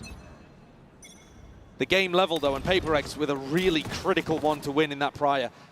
They still have massive ultimates that if they can run the time down are going to be super important. That shock dart is supposed to break a trip. And the lineup just off. Oh. Rattling. Handshake with the bullets. Forsaken. Forced to respect it when the Viper orbs up. Drop down with a double face through the box, no damage done. Forsaken though is always going to be re-challenging. He's super aggressive. Trying to take that fight, and he has put the rookie in his place. Kayak. There's no more. Chronicle going for a little bit more. Again, these smokes causing issues. Forsaken just cannot be dug out of these spots. He was doing the same thing over towards Market to win PRX around previously. Look how much Fnatic are struggling to be able to even get information over here. They're droning in towards B, trying to pull defensive rotates. Boaster might be the playmaker up mid. Yeah. But Forsaken is here again. Moved in, drops down though. Whiffy! It is Whiffy. No control over the rifle in that spot. Something left. puts a stop to it in a 3v5 scenario. Fnatic still looking to see if they can test towards that A side. Jing propped up. Missed the timing onto the cross. Barely alive there. Shredded back and forth with the bullets. Fnatic have access towards it, but the Hunter's Fury is let loose to try and deny the plans. It's giving them hot feet. Crashies up for mid. But there's the connection they were looking for. And PRX take back control of momentum of this map. Two crucially important rounds here towards the tail end, where it looked like Fnatic had properly clawed their way back in. And I think so much of it is down to Forsaken. The space on the map that Fnatic want to try to take, it's impossible. Forsaken is everywhere. He should be respecting utility. Most players would. They wouldn't be willing to take this level of risk, but Forsaken is, and he's constantly re-challenging, trying to get back on the angle. playing on the very edge of the risk that he can take, but not getting punished for it. And he's just making all of this map control feel impossible for Boaster's calling. That's why Boaster had to make that play up mid in the prior. Once again, it is only Forsaken defending this spot over towards A. And yet they'll have a hard task going through him. He's not keen to give it up.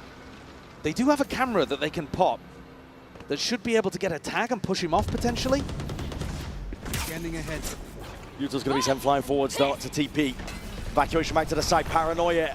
And the dart up and over towards the top. There's a smoke to play in. Forsaken, he's safe for now. Responds with the rocket. Forsaken! Just sidestepping all of them. Flying drone. Enemy mark. And reinforcements have arrived. PRX trying to hotly contest most of this space here, but they have given up all of B in the process. And now a mad scurry and a dash. Fnatic making moves over towards the opposite side. They've got enough time. You can see PRX doing a re-clear at the moment, and that has informed this rotate for Forsaken. He gets down in the anchor spot again. He is everywhere. He is everything. And Fnatic look like they've given up on this one. Yeah. I mean, is Boaster waiting to maybe teleport in if Crashies had managed to open up the site? This just looks like a pure save. No time left. It's whittled down. And PRX. Look at the impact, Brent, again that Forsaken had here. He was impossible to get through. They had to use a cam, a recon, huge amounts of info. The Neon ultimate as well to push him back. And all that happened was he teleported back and played inside of his own smoke. Used a Paranoia, got 2 kills and then teleported to the other side and made them save through sheer aura. The anchor play is phenomenal from this guy so far. Insane confidence. And all the smiles. A little bit concerning. Yeah, I was saying, perhaps Fnatic are the villains to PRX's protagonist anime arc, and yet, with that chuckle, maybe Batman's the villain in disguise. The Riddler's in the building. The Joker, take your pick. Forsaken, though, has just been storming up the scoreboard in these last few rounds. Kayak and Alpha, yeah, were doing huge work for Fnatic on that run in the 3rd quarter. And now that we're getting towards the end of the game, PRX up towards map point. It really has felt like the final boss is Forsaken to get through. This player that plays everything for PRX. The glue guy, the leader, stepped up as a caller. The evolution of Forsaken has been remarkable to watch. When they were first stepping onto the global scene and contesting for trophies, he was a bit of a W Gaming duelist player. Kind of crazy, chaotic. Won them rounds for sure, but also lost them quite a few. And now he is pretty rock solid. It's difficult to watch him put a foot wrong. 1 round away from that first stepping stone the PRX are looking for. Deep hold again. This is aggression though by Fnatic. Hold up. Bit of spam into the box. And instantly calling for the retreat. Looking to try to put the pressure on early, maybe anticipating that that's where Forsaken was going to be playing. And the cam up above the pit, not going to spot Patman. Gaming his timing, something. He's going to be handed that surely. A fight to be taken. A lot of damage under Crashies. The stun ricochets perfectly in place. And Divide topples. Something trying to fill up those gaps though. Straight from behind, Spike drop down. Smoke up, Bakai's ahead of it. It's all down to something in that 1v2. He knows that Boaster's going to play for the ultimate. He knows that he doesn't need to defend the spike. And so something's now found a much earlier timing into market. Ahead of it now. Here's the plan. This is the best timing for it. He can isolate a fight. 1v1 Alpha! Safe pair of hands. He saves Fnatic. That could have been an unreal play from something. He's been struggling to hold on to these gaps in the map. He's got a really difficult job trying to hold on to mid. And here Divide gets overwhelmed by his stun, and something caught up, has to turn, pivot in a moment and catch his Chronicle. Almost made the magic happen. But still Fnatic, with that grit, push us to the final round of regulation. Can they give overtime in map 1? So Paranoia forwards already. PRX Very fast play indeed. That's sick. And the Warlock, none the bloody wiser. It's a bloodbath in towards the bottom section. And Palmer now looking to try and put a stop to any of it. No more funny business. PRX. They want this first stepping stone and they want it bad. The perfect time to pull out a set play like that. Leaves Chronicle and Crashies in a tough 2v4. Boxed in on site. PRX, this first map feels just an inch away. Viper's Pit offloaded. A blight onto the site that's given them that safety net. Fnatic trying to play through, but immediately it falls. And PRX take map number 1.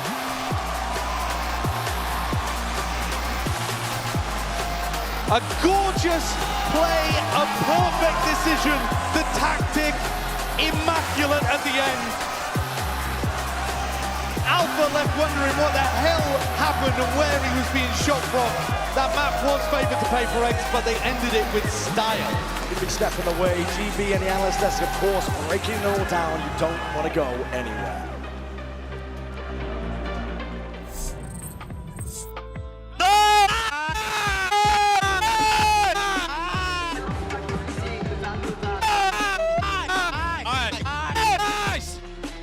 Let's go, boys. Good job.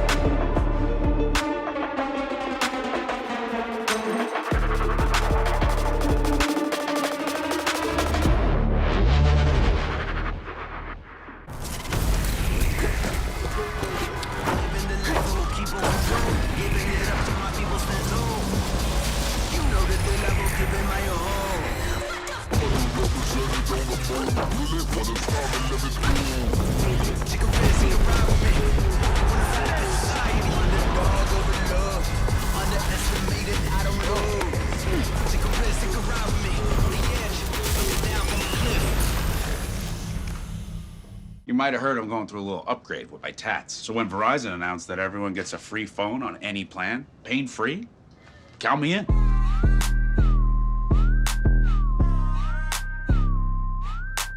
Try and beat it. I'll give you a sec. Face your death, cause you play a roulette with each step. I progress, no less. Go ahead and place your bets, cause we know where we at, we know we top tier. Cause all the hate that you bring, we know it stops here. I'm taking off like a rocket here and stopping here. It's strange how they cannot see the future, but see profit here. Wait up, we gon' always win. Promise that that's not a promise, yeah, that is a threat. You know that I promise to bring the team commas. When the whole team win, that's when you flex. Win, and I'ma do it again. Watch me win, then watch me do it again. Hey. Let me show you how the folks does it. Oh man, I was just getting warmed up.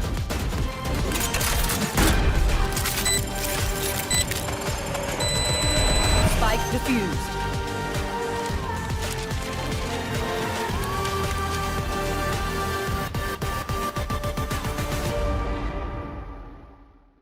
Esports is a $2 billion industry now, but it all started in dingy basements and cramped living rooms. From how the pros train to how the money flows, this G2 and MasterCard series breaks it all down. 12 episodes, packed with insight and lessons for anyone looking to understand the world of competitive gaming. Ready to learn the game behind the game? Stay tuned for what's next. You won't want to miss it.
a way to kick off this grand finals. I'm now joined by PRX's head coach, Alex. That last round has got to be one of the most outrageous things we've ever seen on a stage. Was that you during the timeout? Was that Divide? JJ, where did that come from?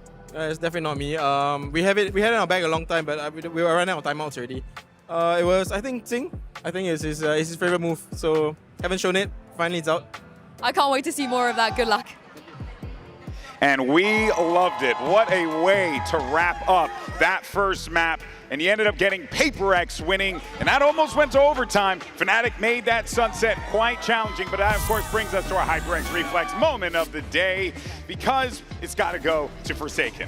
And he's giving the credit to Jing for bringing that game back, but I think you have to give a lot of it to Forsaken. This guy who's stepped up much more as a leader coming into this event on this entire run. And despite him saying that, hey, I'm IGLing now, I'm not shooting as well as I used to, he's still putting up numbers in the server. This round was incredible, and his impact in that second half, too, was just out this world. Forsaken is just defined by the impact. You might look at the statistics, and like you said, maybe it's not as much as the golden days, but now the kills he gets are so important. Like a 3v5, I thought it was over, but you can never count PRX out. That's right. And also, Mel's on the desk, everyone. Give it up for Mel.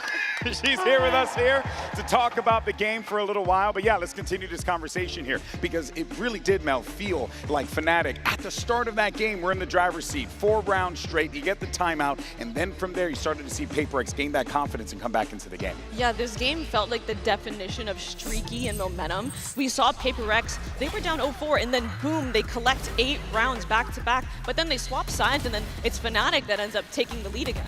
And in this first half, PRX, I think some of the lack of experience playing on this map for Fnatic show. They've only played it twice in officials this year, lost both times. So what PRX does a lot is they love working into mid, trying to fight up, and then split one of these sites, sage walling the other side. And that's so tough for anchor players to deal with when you're trying to fight into main. And then 3 players are splitting through mid, isolating you there. And then the rest of the team is going to be completely cut off by that wall. And they were so successful with those rounds on attack. Yeah, being an anchor, you already have to hold several choke points, and you add that third when the other team is abusing mid control. And I want to say at the bottom there it said off guard. And the thing is, we talk about their attack, it is so off guard and surprising, but on defense we saw the craziest combination of util to get, I think was it Jing up on that sage wall at the end through the window. I have never seen that. Yeah, that was cool. And like Alex said, it's out there now. Everyone's seeing it now. All right, well, let's go ahead and jump over to the coach of Fnatic to get his thoughts as we get ready for map 2.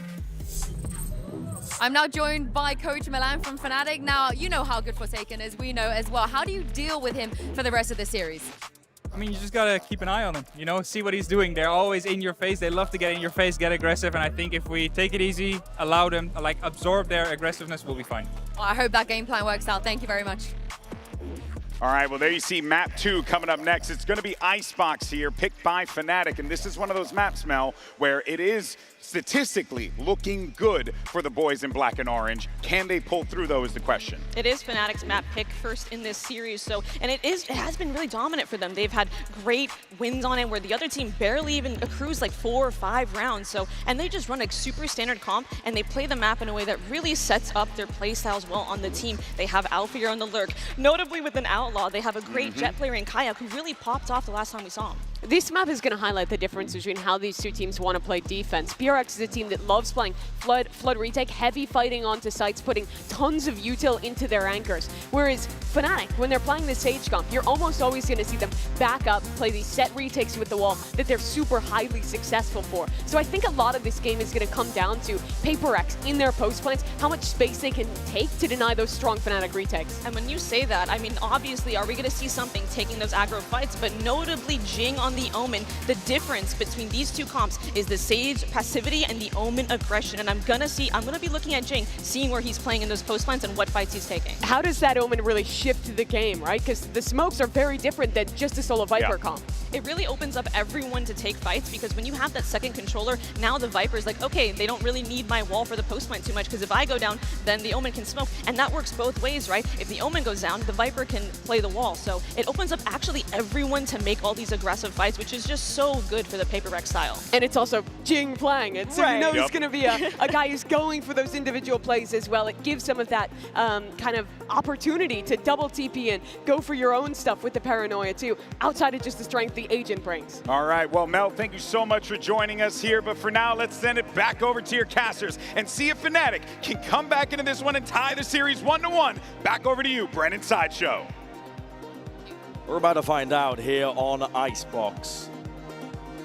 It's territory here for Fnatic. You can think about it in a certain sense like that. It is a best of 5 and the double map ban advantage is on the side of PaperX, but they're not done yet. They've shown that resilience, that grit. They've dug deep this entire event to make it here to this point right now.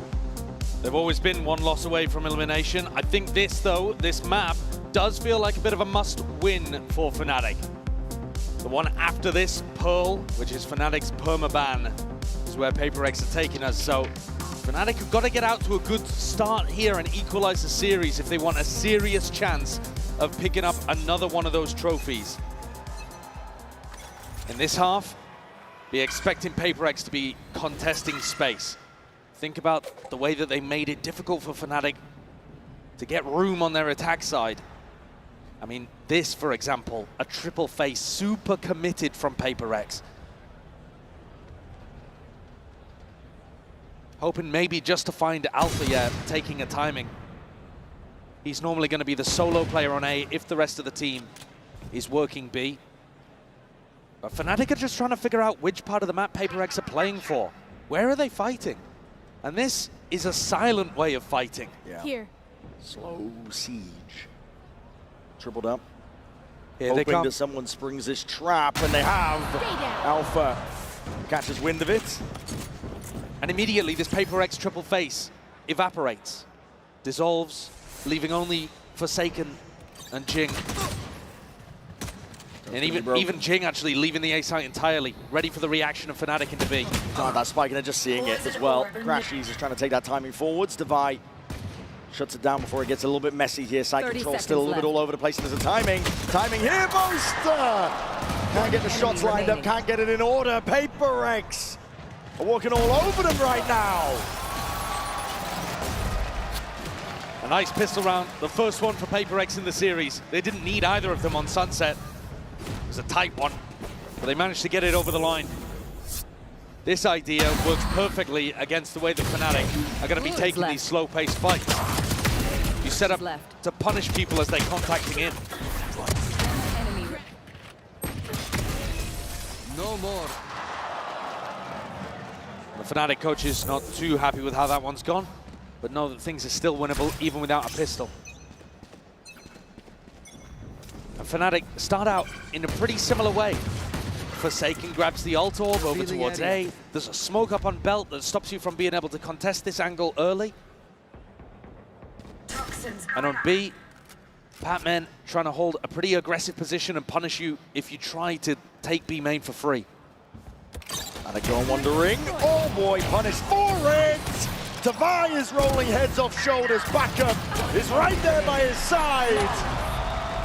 Clean sweep.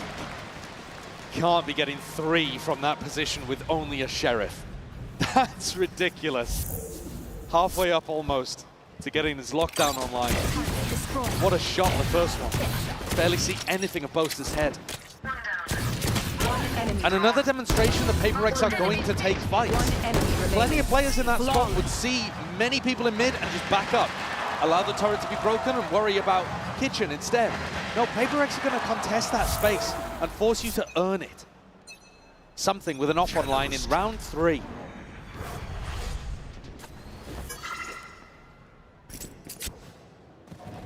Something walking up with the off in round 3. Want to be held here off angle. Could be shots rattled, and yeah, one to the dome. Something is the one dropped in his place. Boaster calling for a pause on the rest of the troops. No more exploration. It's a massively important kill, but Boaster's got to know that there's another player behind that. Deploying drone. Drone being used by Fnatic.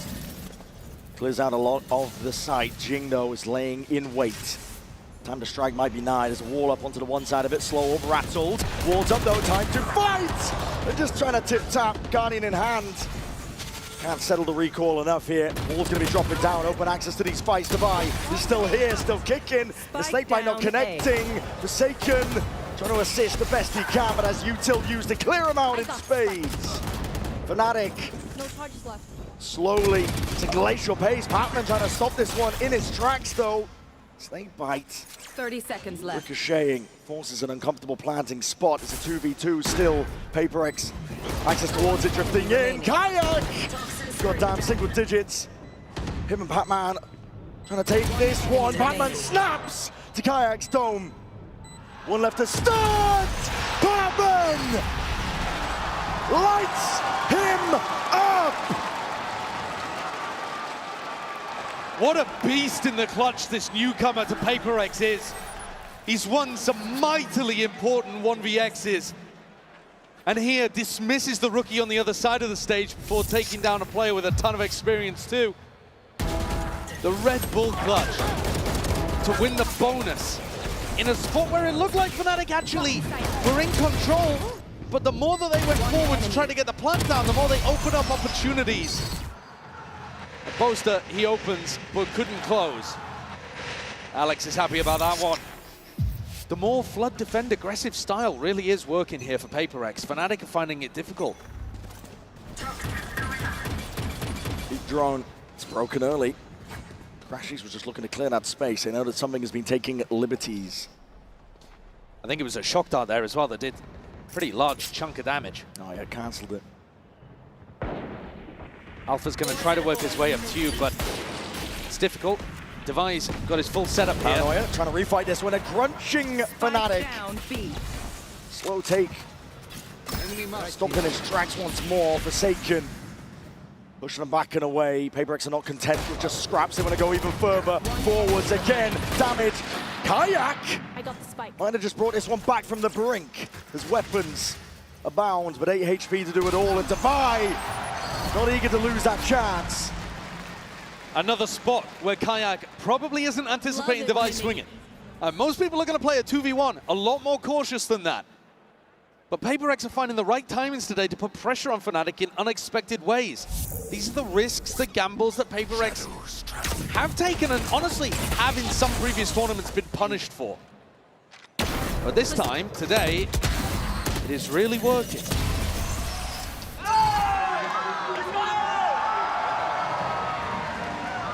Fnatic's coach is already deciding to take a tactical timeout. We are seeing these really early on in the halves. I think Alex talked a little bit about it during the coach's interview, the fact that he was already out of them by the time it got to crunch time, you know, like 11-11 kind of stuff at the end of Sunset.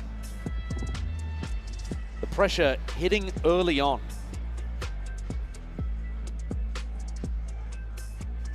Anything to stop that momentum that PRX have.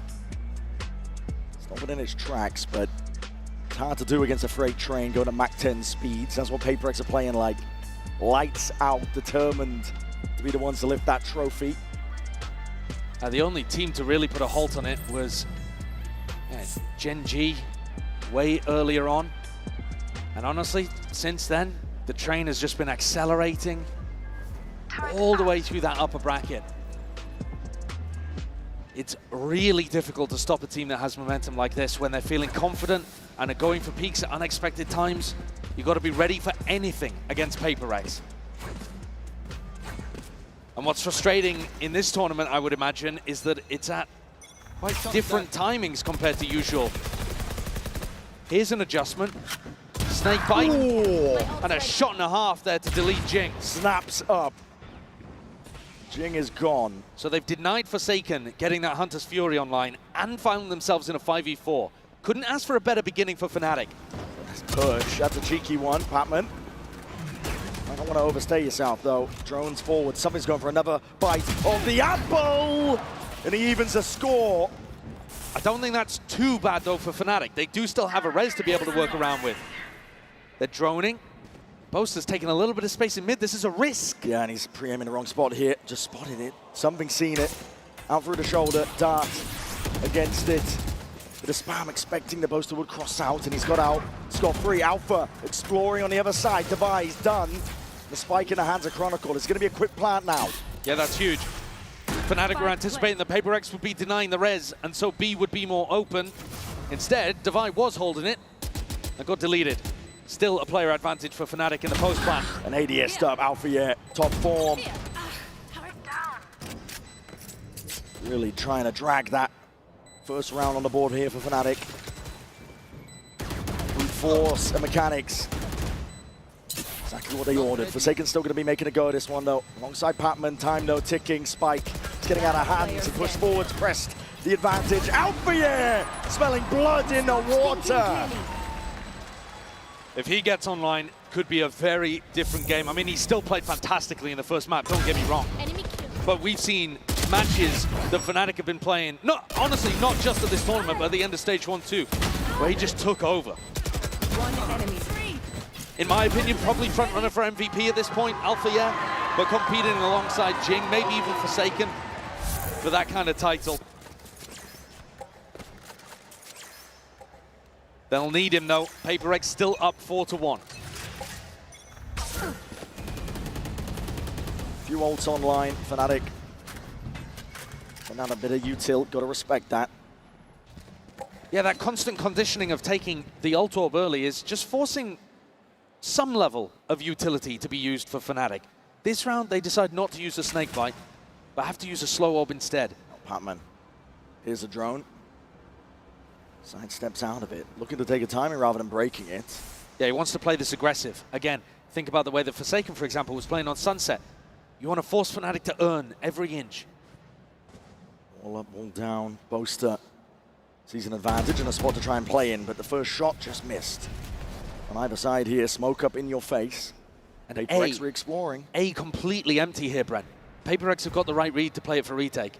Done through mid as a dash active. Kayak wants to try and go with it. Updraft over towards it. Alpha, my God, tapping away and snap into the domes of any adversary. It's remarkable the consistency that he's got. Had to deal there with a player in a pretty unexpected position at bottom tube.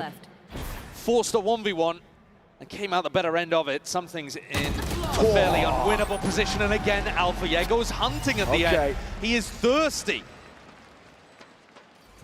Got his lockdown online. Soverall as well on both sides to try to deal with it, so the Killjoys are not in a perfect position to be able to get value out of their ults. But this has knocked PRX's economy back after just 2 rounds.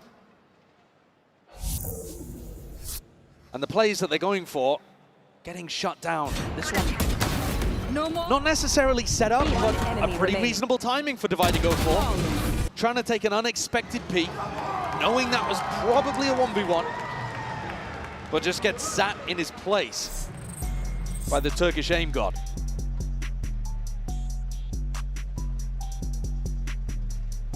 It's incredible when you think about some of the changes that these teams have made. I mean, let's take it from Fnatic's perspective. Trying for another trophy without Leo and Durka, which I think people would have talked about them being absolutely fundamental parts of the reason that Fnatic were able to go back-to-back in 2023. But still able to rely on pillars of the team like Alpha yeah and Boaster's Calling, Chronicle 2. You know, this core has been able to plug in other pieces. A rookie of Kayak, a player looking for redemption like Crashies, and still have a chance, another chance at glory. A testament, I think, to the quality of the core on Fnatic. And PRX will be trailing when it comes to that economy, but not with the rounds. They take the timeout, discuss what has been going wrong. And I think, really, the type of fights that they've been going for, there's still a decent chance of success in these spots. But it's about getting Fnatic in situations and timings that they're not quite anticipating. Well, quick dash though, this is Fnatic. Way faster. Way faster. No one from PRX to really receive. They might be able to get a few pot shots in potentially. Swinging wide as I say that, Devi. around the corner already, but he's looking for that open sight line. Not going to be given too much. The spots the one, even that repeat. Rattling shots off. Updraft now, knives in hand. Something we're going to clear the way and cleave a path to victory. Kayak gone. Cut out the picture now. Swarms.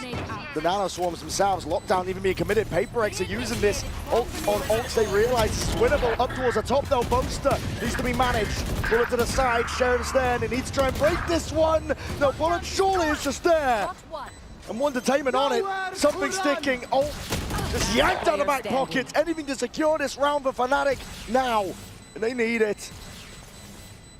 Something trying to play his life to the final moments. The right click to no avail. And a round win for Fnatic, though a costly one on an anti-eco. Having to use some pretty large ultimates there. But a lockdown utilized on both sides. Definitely felt winnable when something came in over the top. I can understand why PRX would want to send it. They did, in fact, manage to break the lockdown coming through from Alpha. Enemy remaining. Unfortunately, weaponry just not quite good enough and not enough people caught in Devi's lockdown. This round, though, Forsaken, the end result of all of that, has that ult to empower the rest of his team to flood defend, and something with an op. Deep push by Jing as well. His op was amazing earlier on in the tournament. We got to see him pull it out on Ascent, and he was working magic with it. I have the spike. Get his chance again, but hard to tell where Fnatic are looking to lead and end. They're throwing down a slow orb over towards A, making it feel perhaps like they're taking early A control, and then Boaster leading them back towards B with three, sorry. Making sure that they're grouped up, able to trade out Patman if he goes for something wild. Spotting Alpha. Just him even going for a bit of a fight towards Taken. I mean, he's lucky to be alive there. That's so bold. Pop it up onto the box. And the read is only coming in just now. PRX realizing potentially a little bit late. Scattered bodies, but are going to hit a wall now. Realize that they've missed their mark, potentially. Snapped towards the top. Patman's still alive here. Something from the side. And Alpha wants to try and slink in himself. There's 28 seconds left, and they're getting cold feet. They're going to go towards timing. It's all on Alpha. Alpha's found a beautiful timing here. Might be able to catch something in the back, and he's already calling for Boaster to make the rotate around. Absolutely, and he bides his time perfectly. Just deleting adversaries now. There's 14 seconds left. You've got to get a move on. He's going to be able to get spiked down here, though, Boaster. He's going forwards as a TP back behind as well, obfuscating the intent. Jing could really just put a stop to all of this right now, but Alpha in through mid, traded out, cleaned up. One left onto the site. Boaster is to try and put a stop to it, and the reflank as well occurring. Crashies drifting all the way in, and backs towards him. They are none the wiser as I say that. Device shuts me up. And it's left down to Boaster, being squeezed onto the site. Devi and Jing tightening the net, spamming away, and they find their mark. What awareness there from Devi towards the end. Crashy's knife out, trying to find the timing, almost perfect. And Devi just thinks to check behind for a moment towards screens. They haven't seen the Sova in a while. Look at that play though from Patman. Working his way forwards again, aggressively challenging as the plank goes down. Always forcing Fnatic to work for it. And inside the pit, great coordination from Devi. And Forsaken, I think it was towards the end. Just closing the net.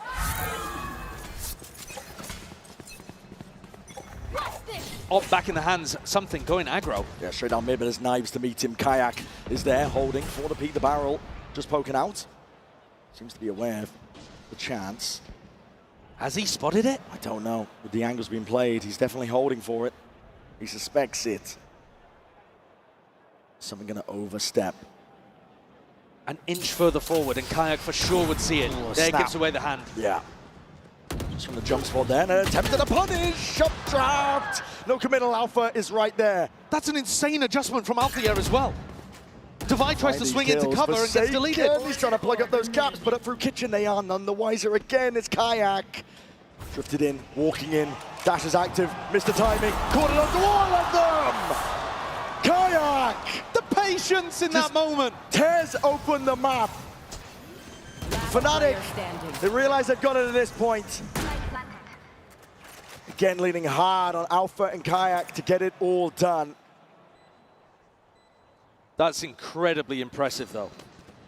A reminder once more that this is Kayak's first global event.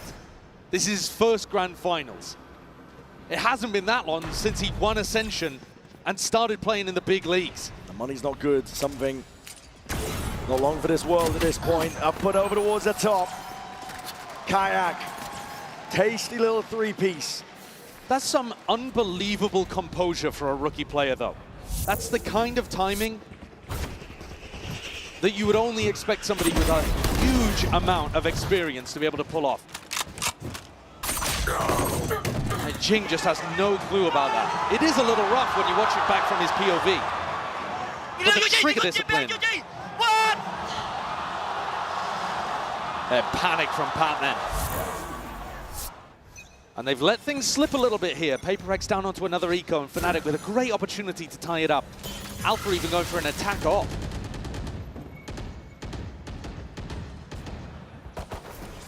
You know that in these kind of rounds, PRX are going to be trying to challenge you. Trying to bait out that aggression from the defenders and punish is all about what Fnatic are going for here today. Jing really being the only player that can do some damage in this spot. Bulldog gripped in his hands. He's got bodies with him too. PRX trying to hold this one down. There was a potential for a timing on the other side of the map as well, but Patman denied it as Alfia reconnects with the rest of the squad. This is going to end A into 3 at least. Yeah. The stack is here. See how this one goes. Darts being held as well for the signs of life. There's smokes on smokes. Propped up into the face, but all contact. Slow and steady is called for by Fnatic, and that's the time to strike. Well, the iron is hot, and they find their timing. Perched up, Kayak. Just dishing it all out now with the bullets. Jing tucked in. Patman deleted on the flank. There's not much that Jing can really do from this spot. I mean, surely, yeah, just a Bulldog. Can't quite get it under control, and Kayak is the one online now. Take a look at this player. You said it, Josh. You would not expect this guy to be a rookie on this stage. But Icebox is his playground. It has been all tournament long. Now you look at the two players that have been at the top of the scoreboard for Fnatic today. It's the same in map 1 and map 2. Alpha and Kayak finding their opportunities to be the playmakers as well. Opening up these rounds. From the entry and from the lurk. A reminder that Alfia brought an attack off into the previous round and he still got it here. So looking to try to shut down something if he was playing on A rafters. A pacey opening as well though. Taking this exec space quickly. Trying to punish Divide, for example, if he was going to be playing for the Orb, or Patman as well. Jing has been prone for a little TP play or two. Alpha, slow as you go. Big boomstick in his hands. He's been lights out. All of those to try and slow this approach. PRX trying to stall this one out, but there's a drone through, and Kayak is already he's so aggro. up towards the top, and he's spotted it. Players, but he's taking bullets in the process. Tucked to the corner. If he's going to be able to survive as a wall to try and at least block some of the bullets. Forsaken grabs himself too, crashes right back at it, but no coverage. In through the back of the side, Jing. No time for overheating, son. Keep that gun out. 17 bullets. Alpha just with an AWP. Alpha would have to just absolutely light them up, but it's a guessing game for him. PRX at least keep hold of this lead that they've had, at least for most of this map. These are the timings I'm talking about though, Brent. You watch Crash's POV here towards the replay. He throws out a recon dart, which means the Chronicles alone get in the plant. He does an amazing job of picking up Divide and Forsaken, but he then thinks he has a timing to send utility, and he's not ready for Jing's fight. PRX take timings that are just slightly off, and they do catch teams napping. This is going to be fun. Can Fnatic tie things up at 6-6, or are PRX going to have the lead off the back of winning that pistol early? Omp v Omp. Kayak. Jones going to be spotting it. Clears something off the line. Patman. Looking to clear, but yeah, reposted back up. What a read by Fnatic. Now that is gorgeous. Hunter's Fury pulled out. Jing, he's in their spawn. He's already taken out Alpha yet. This is PRX offloading everything at their disposal now. Lockdown, drop down. But a plant down without any problems. Fnatic going to be retreating. Crashes in a prime spot. In theory, Chronicle could actually go for this res in mid.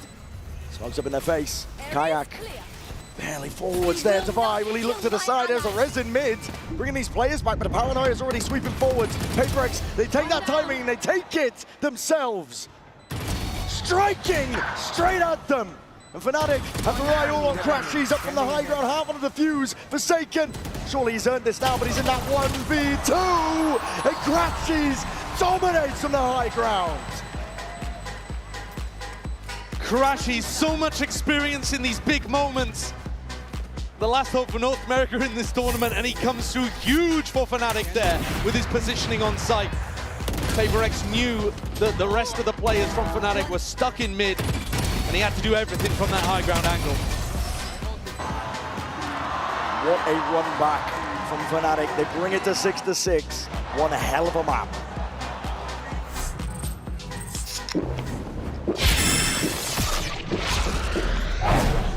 Red Bull gives you wings.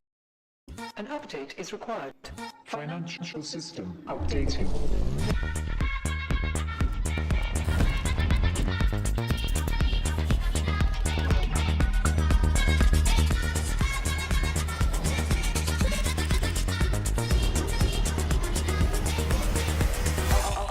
System updated. We will dance together. The future of money is here. Feels good.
We're back into it as well. The Coinbase Econ report, you can see even across the board here.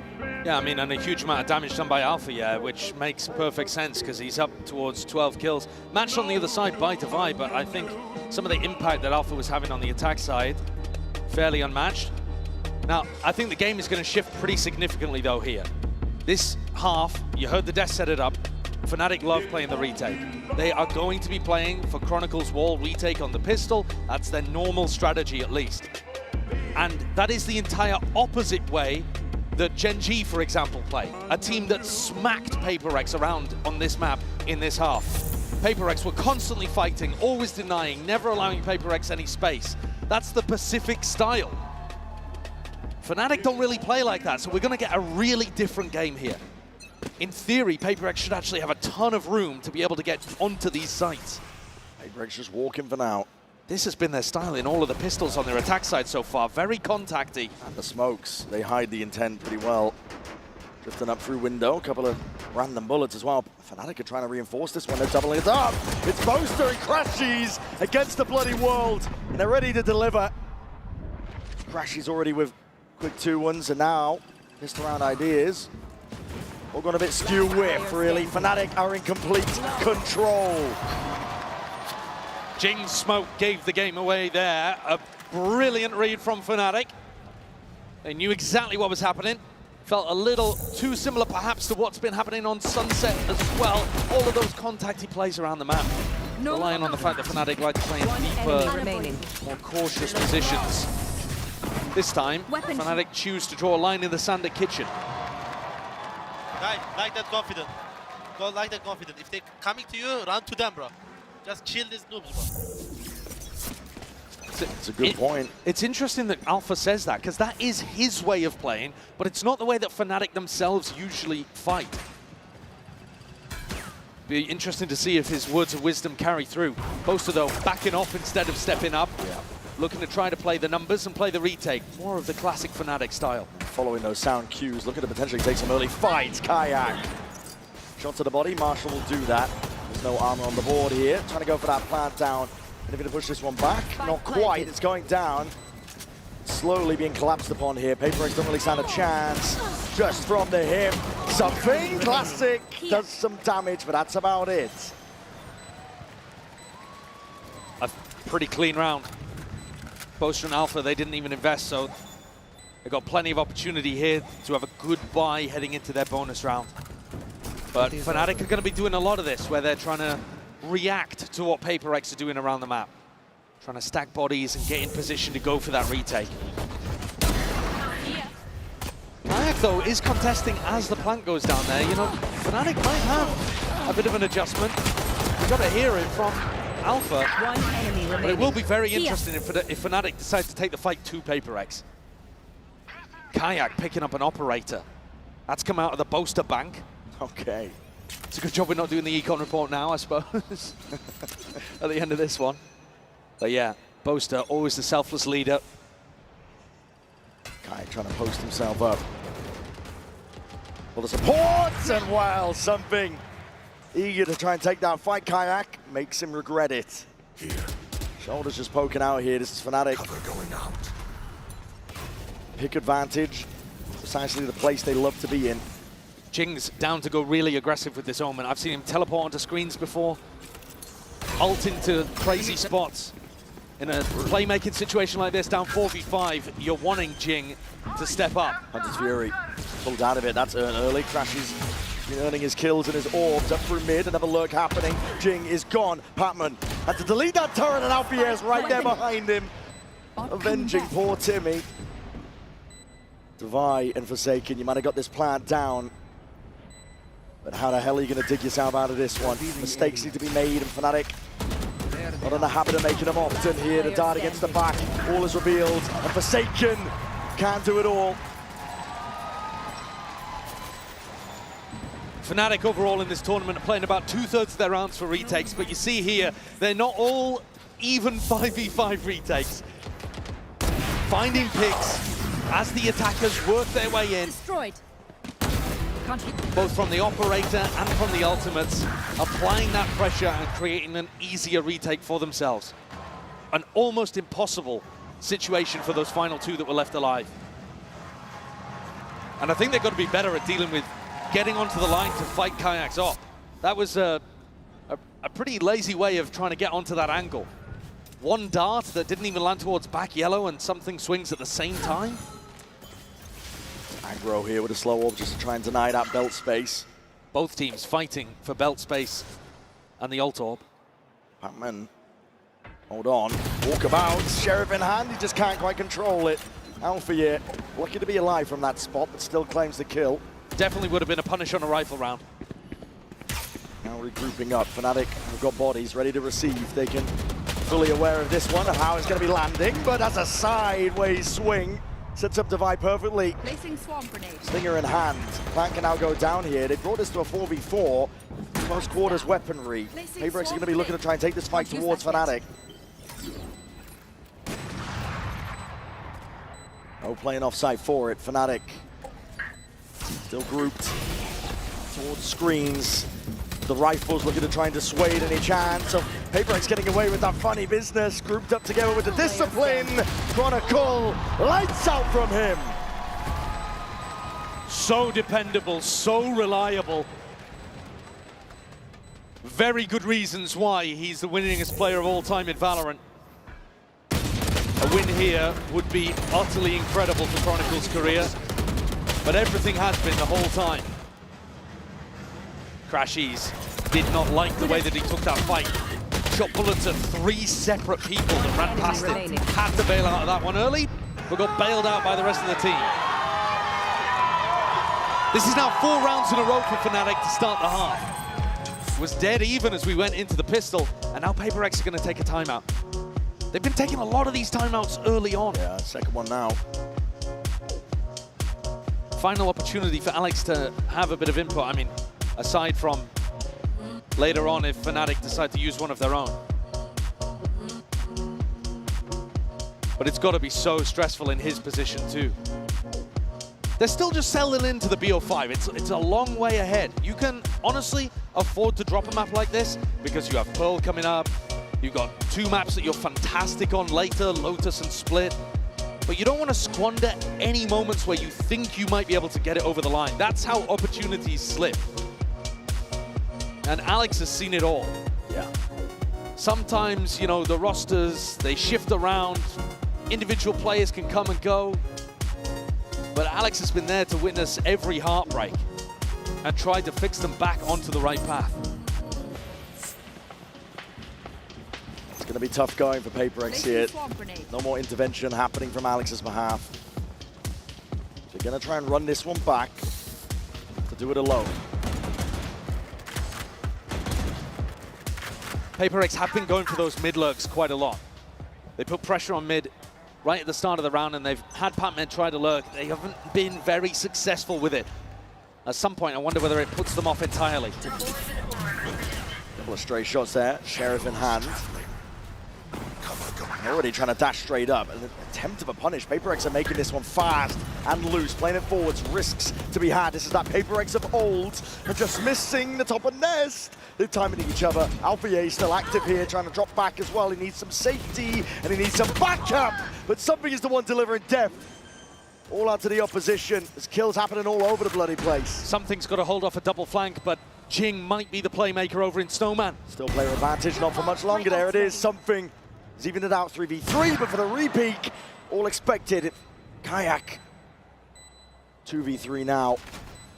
Jing was Jing was begging for people to come towards him, and really nobody has.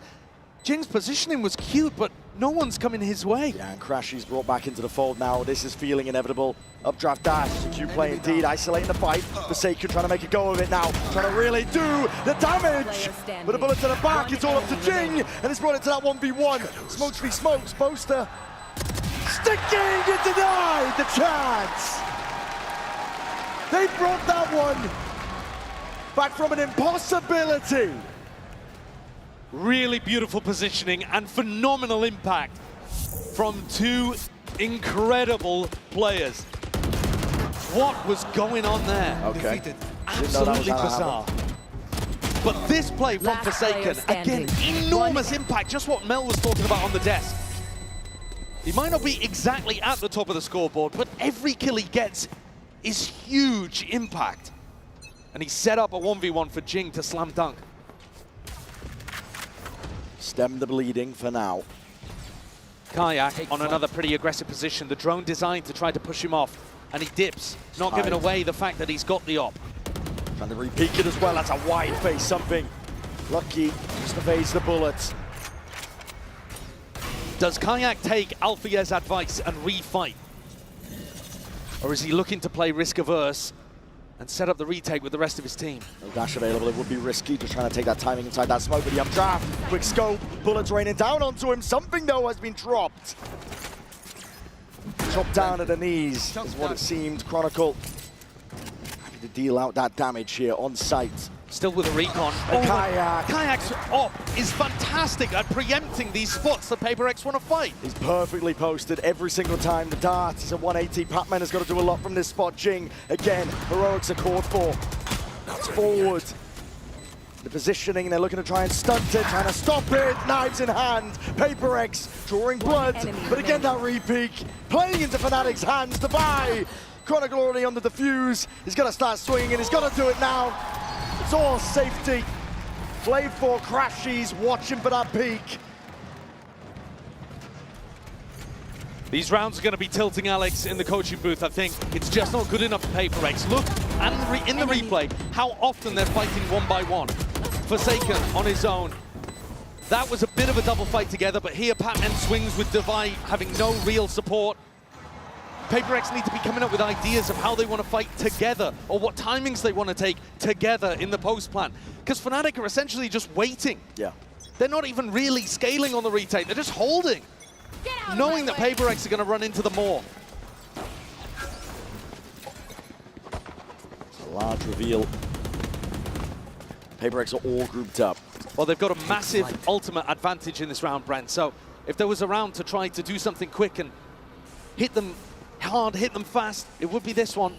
Fnatic are just giving them all that space again, like you said. Post-plant lockdown would be crazy good from Divide too. Updraft over with the knives. Looking for a target, looking for a sight line. Util just comes out swinging, rebounding. Finally, Forsaken can commit. PaperX do have ults of their own.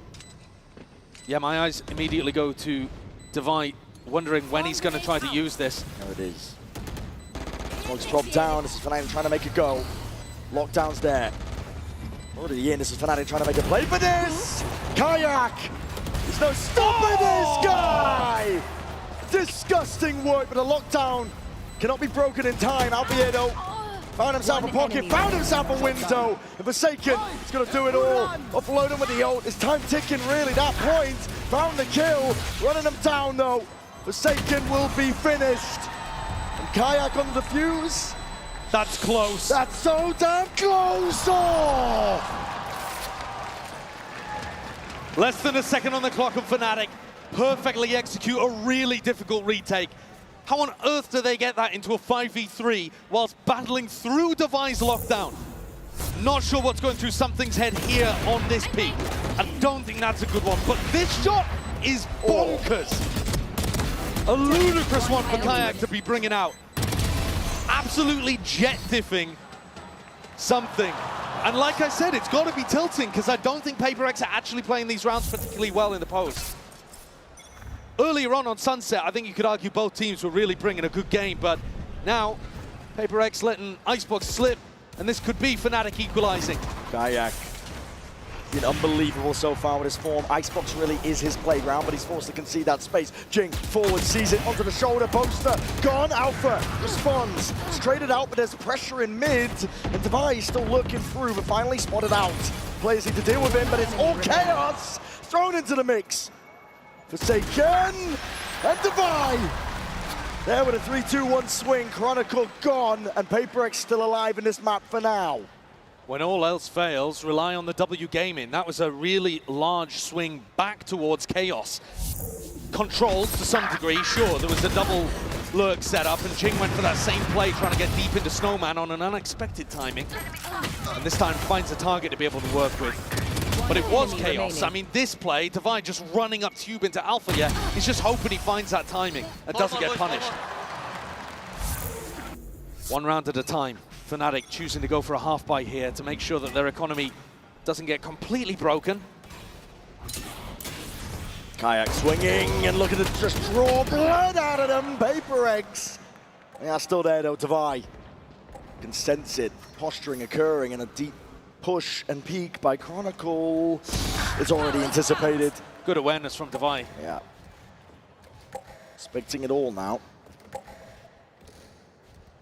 Crashes with a rifle. Boaster might be able to recover one if he completely repositioned, but at the moment, really isolated over in this Snowman spot. Should be PaperX being able to pick this one up. 4v2. Hello. Tip tap. Ghost bullet. Not the weapon of choice for Boaster, obviously. Not cleaned up though either, and that could spell problems. Jing pressing forwards, crashes now. He's got that rifle, needs to make it sing. He's already found himself two. Dart towards the back, needs to be dealt with, but double dunk PaperX. Are the ones on top. Still though, even in that 4v2, PaperX players taking risks. Sentry. Gonna be giving Alex a heart attack. But now Alex with another opportunity to talk to the team. And honestly, this might be a blessing for PaperX. Because despite winning 2 in a row, they don't look super confident right now. No. But it's the Fnatic coaches that have decided to take attack timeout. I'd be a little bit cautious about doing this, to be honest, because I do think it offers an opportunity for Alex to right the ship that's looking pretty shaky in this half overall. Last 2 rounds notwithstanding. Ults are back online as well for Fnatic though, so Milan might be just trying to drum up a set ult round that can knock PRX out. A little bit similar to what we saw on Sunset towards the end, where you bring out a set play just to get across the line.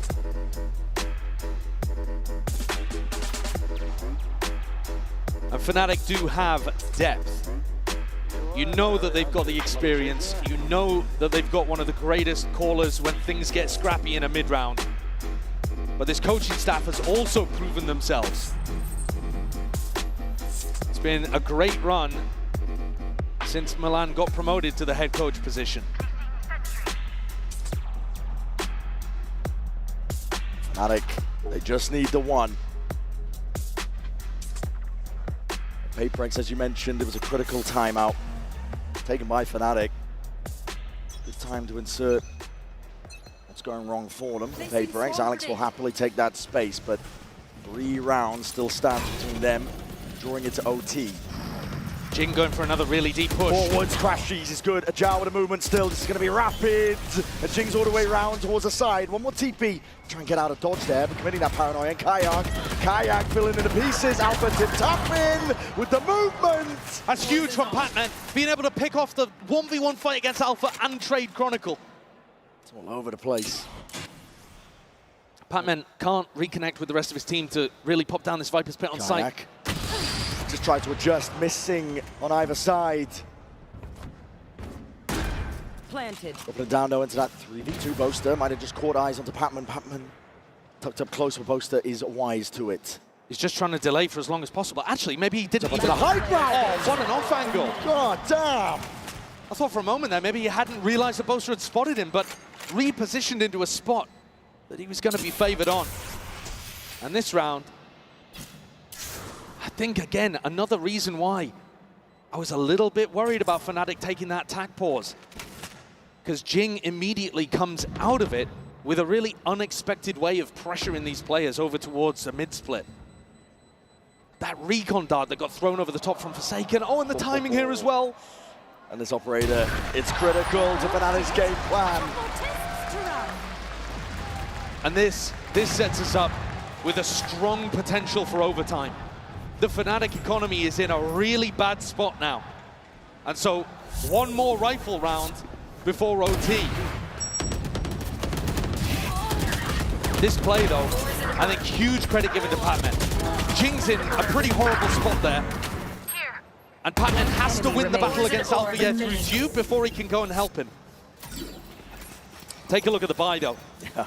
Knives, okay, huge for a Kayak, but 3 stingers to support. The rifle and a lot of bolts on top of it. Kayak can't even escape. I mean, that's insane from Jing just running through, but he has full trust in the paranoia. Oh, it's full aggression. They're not stopping now. The PRX are bold. It wants to rear its head. The leash has been cut and snapped. There's no containing them. Like a pack of rabid velociraptors. Hungry for more.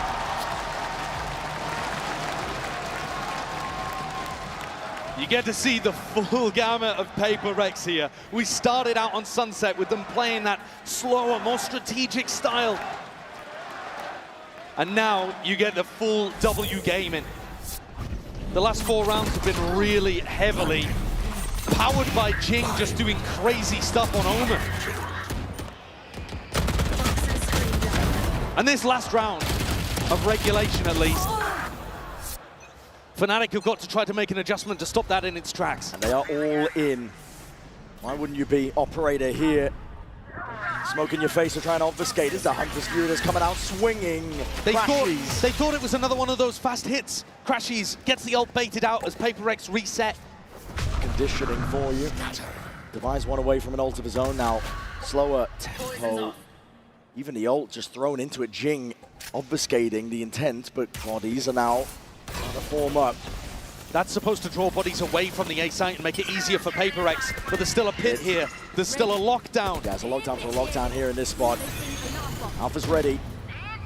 Puts it up close to the screens. What's the next level to all of this? Hunter's Fury going to be committed. It's going to be breaking that portion of it, and this has to be respected now. Fnatic, they've offloaded everything to try and stay into this round, but the pit's going to be going down. It crashes out into the open. Boaster beefed it. That pit, you're supposed to get back inside, and he got detained. And PRX not slowing down, still that res, brings Crashy back into the fold, back into the fray. Watch the lie up through mid, PRX, eager though. Looking to see if they can topple Fnatic before they stand and get a grip onto this retake. Pressing forwards, shoulder to shoulder discipline. It's helped so far, but Fnatic need it now in spades! Jing! That extra element! Drifting into the side here, double tap, and the rifles are ringing out!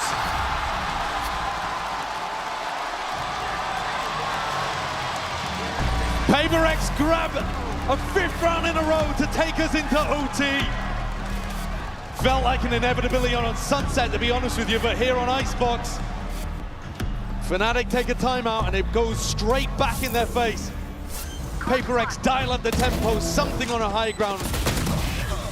Jing deep in heaven, getting into aggressive positions, unexpected spots. And even though Alpha dealt with the lurk, there were too many threats. The stress on both sides.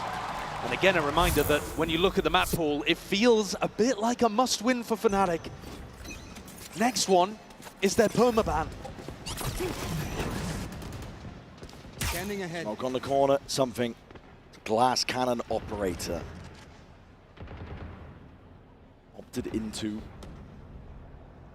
heavy defensive setup here by PRX. Fnatic again, you're going to see that caution played by them. Tiptoeing around, a bit tepid, but trying to dissect the map. Thrown overhead, spots out the jet. Yeah, spotting Kayak there gives you some decent information. An idea that it might well be ending A, so you can keep these 4 players, the trust they have in Patman, just to hold down B if their read is wrong. But it's not at all.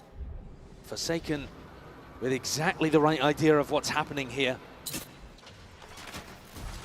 Boaster calling for a little bit more pressure over towards B, and PRX, they want info. They want to step up a little.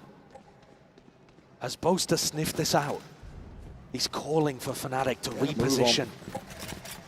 Into the B split, perhaps. And this is going to put Patman's head on a swivel. Yeah. And maybe Patman's head on a spike. They're going to be turning up the heat. 25 seconds left, down to the wire. Patman still has a snakebite to try and deny some space. Shot darts in your face. Walls up, same with the orbs. PRX starting to get a bit of a read on this one here, but again, Patman needs to try and deny. Steps forward, blind as anything. He does not know what's going on. PRX trying to even it out. Kayak with the peak, but the plant needs to go down. With no issues further. Crashies commits. They're getting into the spot now. Fnatic putting a squeeze onto these PRX players. They're going to try and clear this guy out. Kayak, he's done, finished. Paranoia up top. Jing, the way. Nearsighted Chronicle may be, but this guy will not be denied. Something's still there though, swinging wide. The operator switched around, weaponry now with a rifle. Time starting to tick in a 1v1. Crashies, tepid, approach, and it works best for him. Again, Crashies comes up in the clutch. What a recovery in the 3v3 situation there. Boaster calling a brilliant slow round. It felt like Forsaken exactly knew what was happening, but the further the time ticked, the more that Boaster realized and sniffed out that stack on A. Chronicle to Legendary in that top nest position. And Fnatic once more have an opportunity to close. Forwards, Kayak. Trying to fill in their space here. Oh my god, the pure disrespect. The dash is there. Boaster needs to try and stop them here, but he's isolated onto the corner and caught out wide. Kayak's still there though. This guy is eager to just try and play into the mechanics. PRX not stopping. The feed is filled with red and blood being spilt out onto the site. Tricky task indeed for Fnatic. Walls up and everyone is falling slowly but surely. Chronicle, last one left. 5 bullets left and a swing from Divide. All the confidence in the world. PRX have figured out exactly what is working on these attack sites. it definitely feels like they're the team that's closer to being able to close this out, to be honest with you. Despite the fact that Fnatic had so many map points to be able to work with, this looks like PRX is to lose because their attacks, the fast, aggressive approach is just barreling through Fnatic.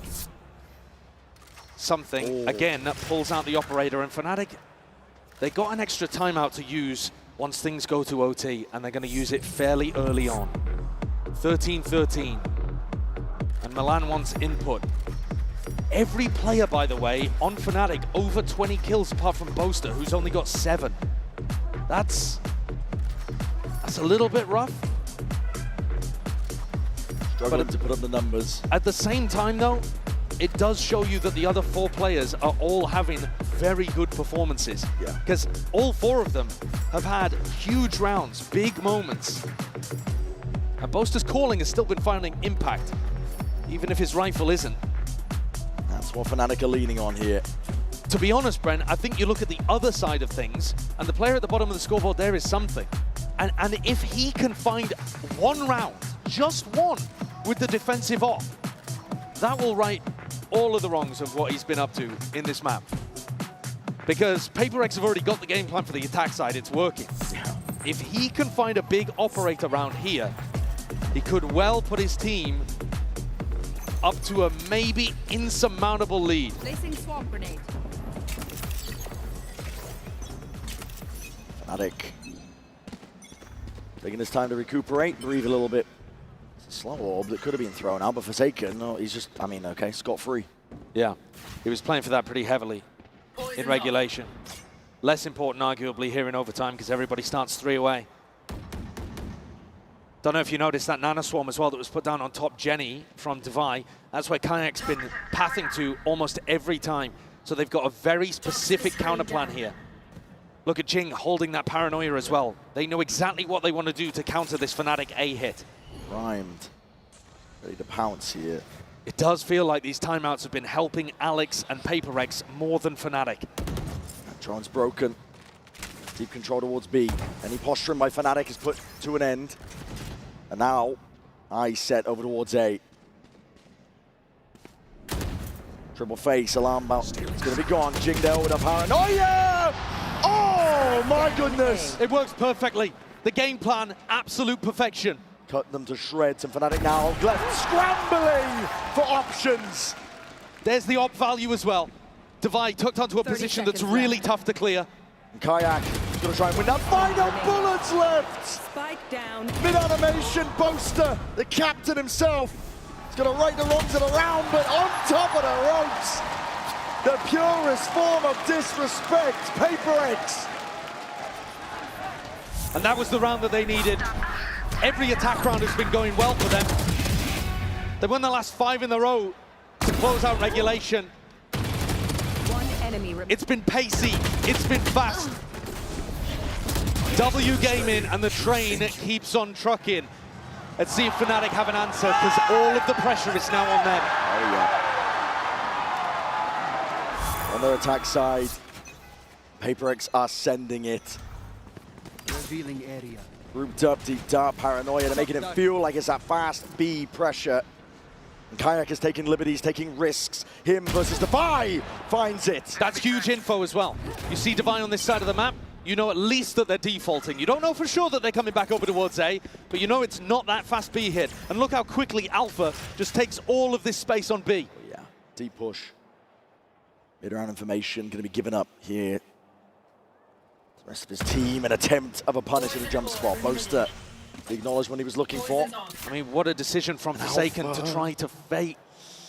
Yeah, he's creeping in through the back. They already know he's there. Patman really anticipated. Bodies out wide to the open. Patman just sidesteps it. Alternating with the movement, but tucked behind Dice. Forsaken is creeping forward. Off of that contact, Kayak. When is your time to strike? Deep dart, dash active, wall up into your face. Thrown into the corner, clears him out though. We'll have to use it to disengage. Chronicle can step in to cover that though. PRX still, even with all 3 players here, have got a difficult task. 3v4 wars down as well, out to the open. Jing! He's dropped. 30 seconds left. The Fnatic have found it. They're footing the foundation. A safety net now, all the pressure's on Patman. 1v3, 20 seconds left. Taps it, looking for a kill, looking for a cheap fight. Again, he's not going to be given it. Snake bite, all the options reduced to ruins. I respect the balls to go for a fake there. If it had worked, we'd be calling Forsaken a genius.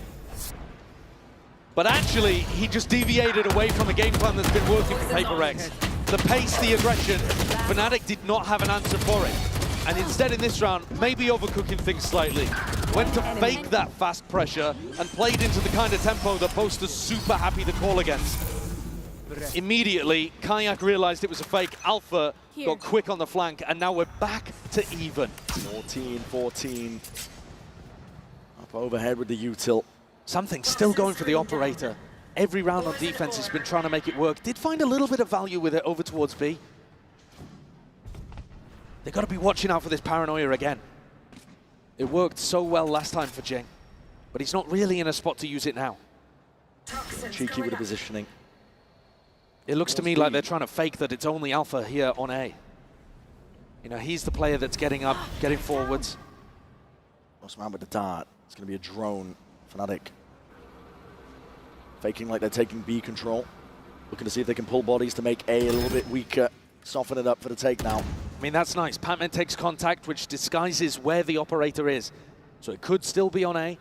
They're drifting though. PRX are losing control. Not a hard anchor it now, but they're seeing signs of life and hearing it on top of it. Nano swarms, deaded.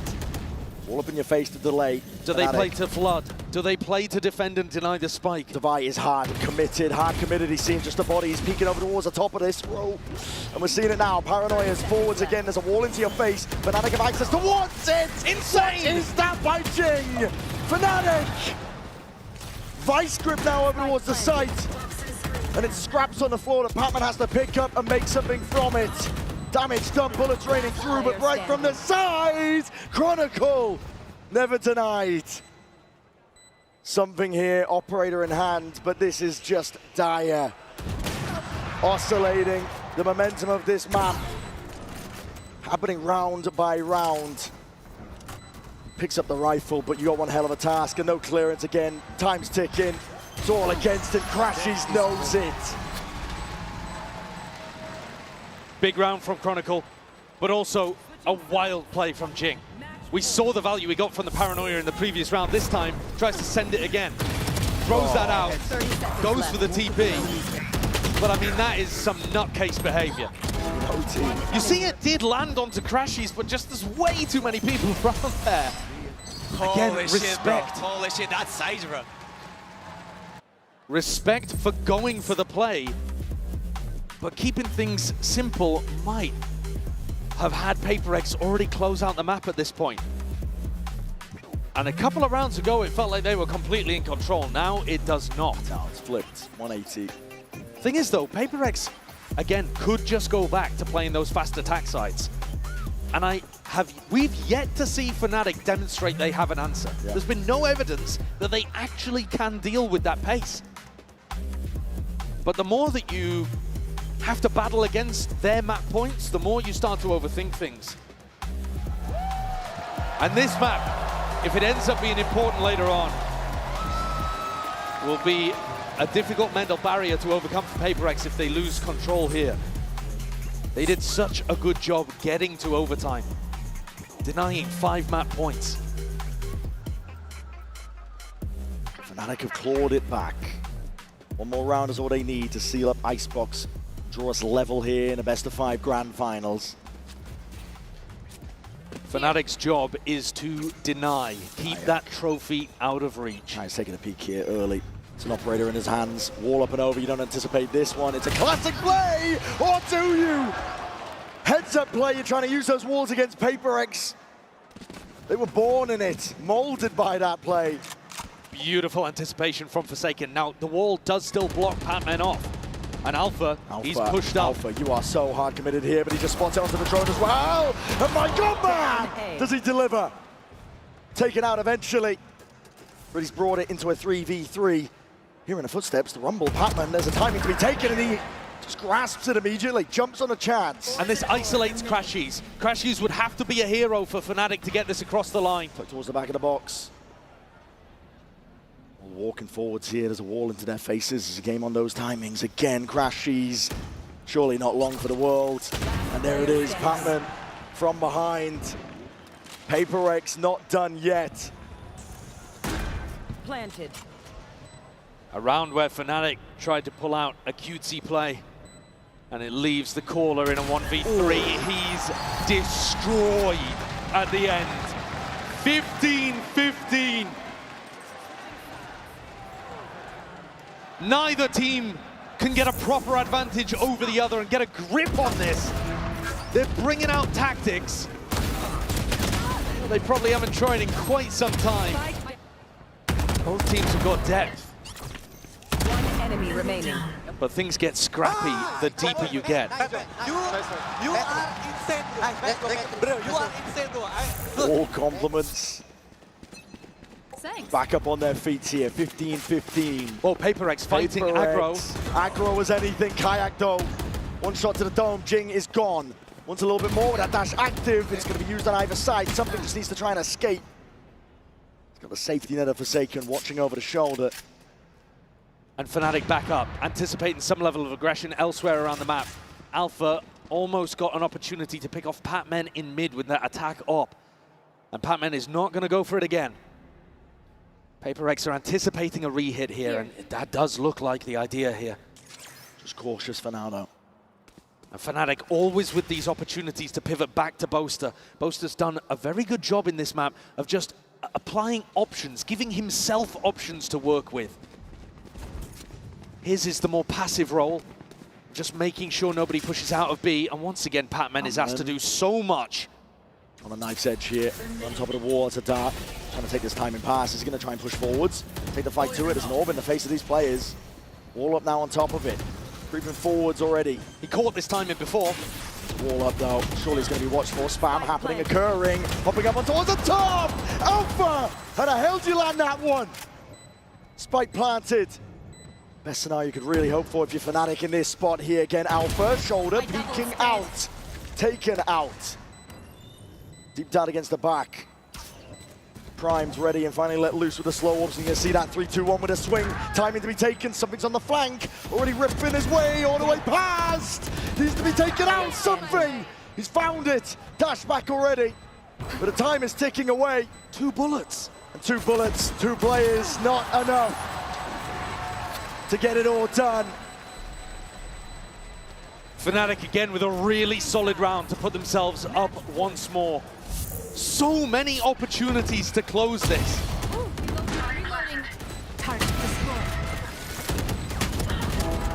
The timing that Patman tries to take, he was rewarded for it previously.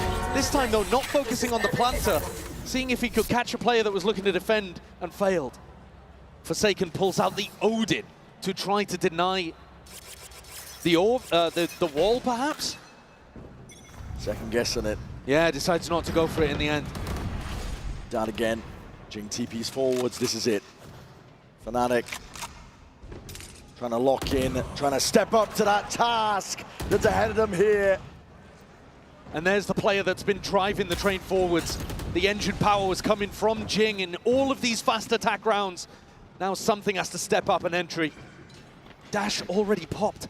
Yeah, Kayak still here. Put over towards the top there, just spotting it out, and the damage done something. 1 bullet to the chest is all it takes for Fnatic. They can feel it. Energy here on their sides. 3v5, it's all contact called for here by PRX. They're hoping there's an overextension. Never in a million years though. Fnatic are always going to be disciplined. Snakebite up and over. Dodged and juked to down towards the back to buy. He's to land these shots. There's no freebies handed to him. Fnatic just bite it out. They're always expecting PRX to be the ones making the play. The time is going to be ticking here for Fnatic, though. They've got to go at some point. Double face up towards the top. Patman reveals his hand with a snakebite drop down on top of it, and this is it. Fnatic never denied it. Hard going all the way through, but they have made it even. So many opportunities to close this one out, and finally Fnatic managed to grab one of them. 17-15. Both of these maps have been a grind. And in a final like this, so much is about endurance and how you pace yourself. Up next, Fnatic's permaban. This mother doesn't need respect. Come on! See, Alpha is raging. No! Alpha is hungry. Normally we say respect everyone, fear no one, but they don't give respect to them, okay? Just swing them, just smash their heads, okay? Turkish wolf is hungry.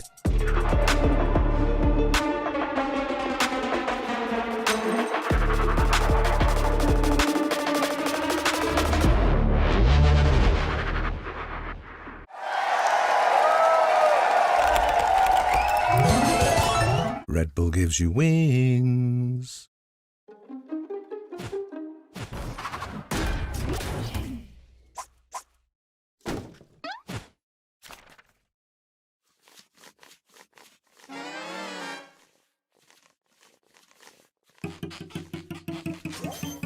Spike defused.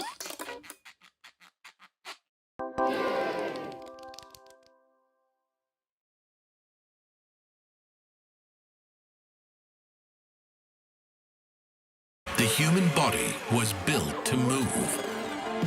Not trapped at a desk in one singular posture for 12 hours a day. It's time your chair evolved. This is Secret Lab Titan Evo. Ergonomically engineered for you. Gamers, hybrid workers, artists. Backing your every move.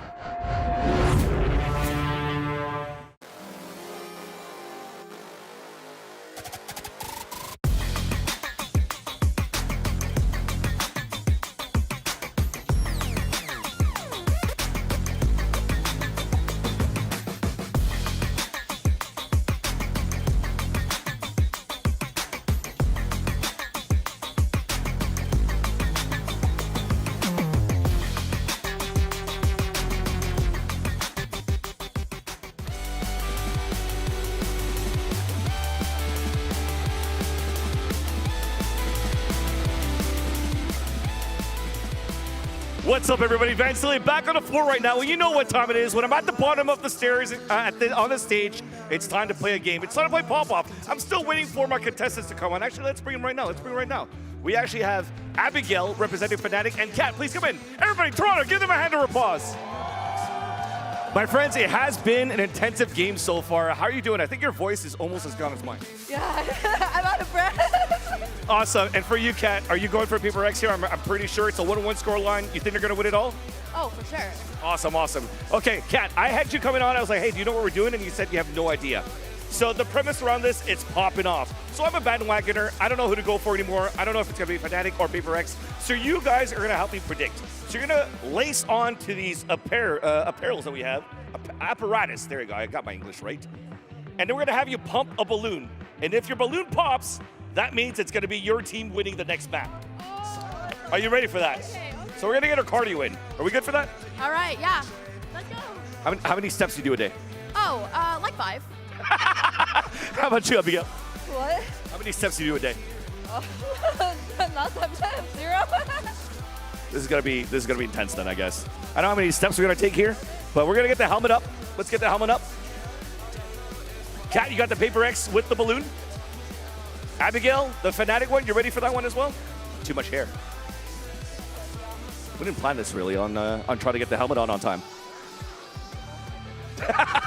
Yeah, make sure you have your balance right as well.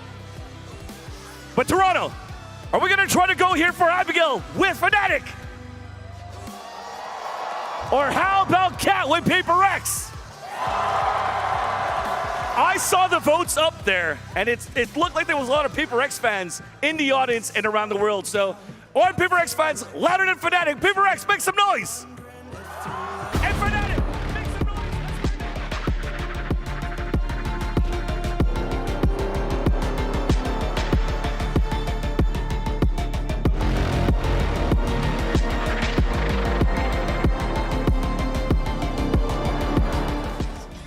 welcome back, everyone. And Fnatic won. Fnatic won. In case you're wondering, Fnatic won the balloon thing, majigum, whatever that is. Official name, by the way. That is the actual name of it. Indeed, it is. But we are all knotted up 1-1 in this series here. It's now time for our Verizon high-speed moment. This one gonna go to Alfier because we ended up seeing actually this Fnatic team really get awoken in this one. They needed this in order to get back into this meeting. They absolutely did. This was their must-win map in this series, and they had a bit of a rough start. Went down 0-4, lost the bonus round, but then as he has stepped up it many times throughout this tournament, it was Fnatic, or it was Alfier, I should say, who brought Fnatic back into this one. He has been playing so well individually throughout this entire run. Just looks so confident on that stage, Bea. Sometimes you have to be confident, you have to disrespect your opponent, and Alpha needs this kind of rounds. He knows that he is the player that can put the rest of his team in his shoulders and have this kind of moments to bring them back into the game, because those 4 rounds had been so successful for the side of PRX that if this hadn't happened,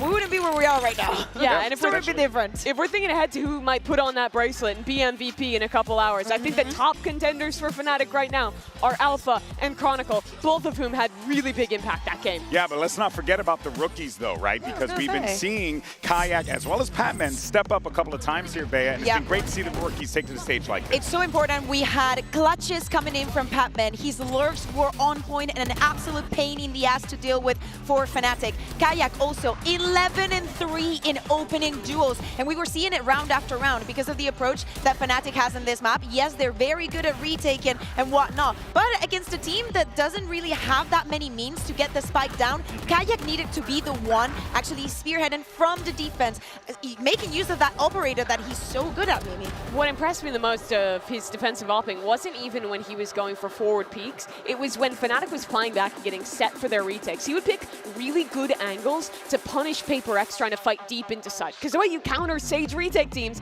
is you fight into backside. And constantly, Kayak was able to deny those angles, keep the players from PRX push back, and make those retakes that Fnatic just kept winning so easy to pull off. Yeah, but of course, we started to see things get a little wonky as the series, or rather as the map continued forward here. But what we did get was a strong Fnatic second half there, right, guys? And we were seeing Fnatic come back into this one, but don't get me wrong, though. This could have gone either way, especially with the way OT played out. Yeah, exactly. I think that starting with this strong second part of the map, when they go onto the defense, they needed to stand up very, very strong. A 6-6 half is a very good result when you start on the attack. So for Fnatic to understand how to play this map against PRX, having those initiations was very, very important, Mimi. Early on for them, too, they had such a good read on that piss around to punish the PRX players who were pushing in through mid. Fnatic's the team was really good at slowing things down, taking that step back, punishing aggression, and then playing those advantageous later rounds, which is super successful early on. But as we got deeper into that second half, the chaos started to seep in. How are you doing? PRX, I mean, nearly brought it back. Were you good? How was your heart? How are you handling it? My heart was okay, but it's like sometimes you see a gap in a map and you see PRX taking advantage of that, and you're like, please, I know you know, Fnatic. Hey, but you know what though? Now we know that we're going to be heading over to map 3, Pearl, and definitively we're going to Lotus for sure to settle this one. But let's talk about how this series layout has played out, because Bea, it does feel like everything has gone as predicted. You know, we were calling PRX for map 1, Fnatic for map 2, but now we're going to Pearl, which Fnatic do not like. Yeah, do not like. They've played it one time this year, but oh my god. Is this a spoiler? He's hovering the neon. Alfier, are you doing this? I was going to say they've only played it once this year. It is a map that Fnatic hates.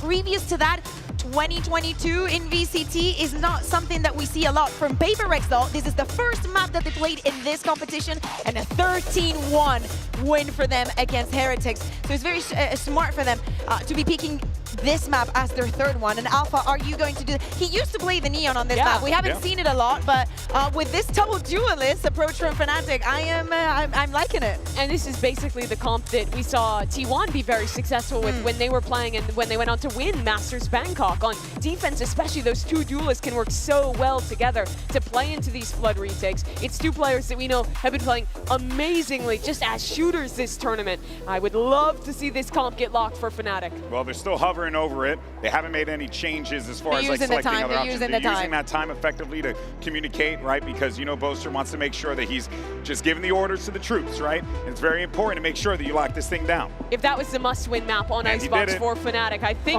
my God, this is the map that PRX needs to win. You cannot pick into your opponent's permaban and lose to them there. That sets up a very scary end to this series then for the boys from APAC. In the words of Admiral Akbar, is it a trap?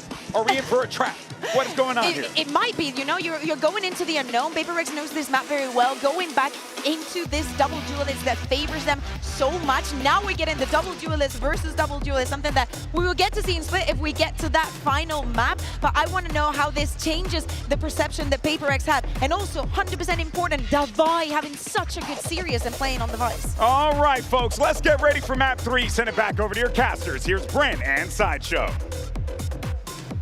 So we're stepping into the unknown here as we go into Pearl. PRX, you can imagine, okay, you've got some form of an advantage where you can make Fnatic play this map, but you're also going up against a composition which you've seen before, granted, but not the way that Fnatic might play it. It's a lot of unknowns, and it's shaky territory still at 1-1 here in our grand finals. Now, the other time that we saw PRX play on this map as well, it was a 13-1 dismissal of Team Heretics, but that was also them beginning on their attack side, which means we barely saw the defense whatsoever. So even though we know that their attack is phenomenally good, at least in the one example we saw at this tournament, we actually don't know anything about their defense. PRX might suck at defending on this map. We don't know yet. It has been a very good map for them domestically though, and so if you look back there, you shouldn't be too worried about things. And I would echo what the desk is saying. You've got to win on your opponent's permaban pick. But we have seen at tournaments in global finals before that sometimes that is easier said than done. These teams, when they have a permaban, are able to come out with a weird comp, like for example Alpha on Neon, and they're able to throw caution to the wind and play with a level of recklessness that you wouldn't expect sometimes. If Fnatic had any map that they just decided to send it on, it would be here on Pearl. And it puts all the pressure right back on PRX after they just lost in OT. Seeing Fnatic on that attack side here as we step into Pearl. Big group up early on. We can see it up here on the casting desk, but potential for some early fights occurring out towards B.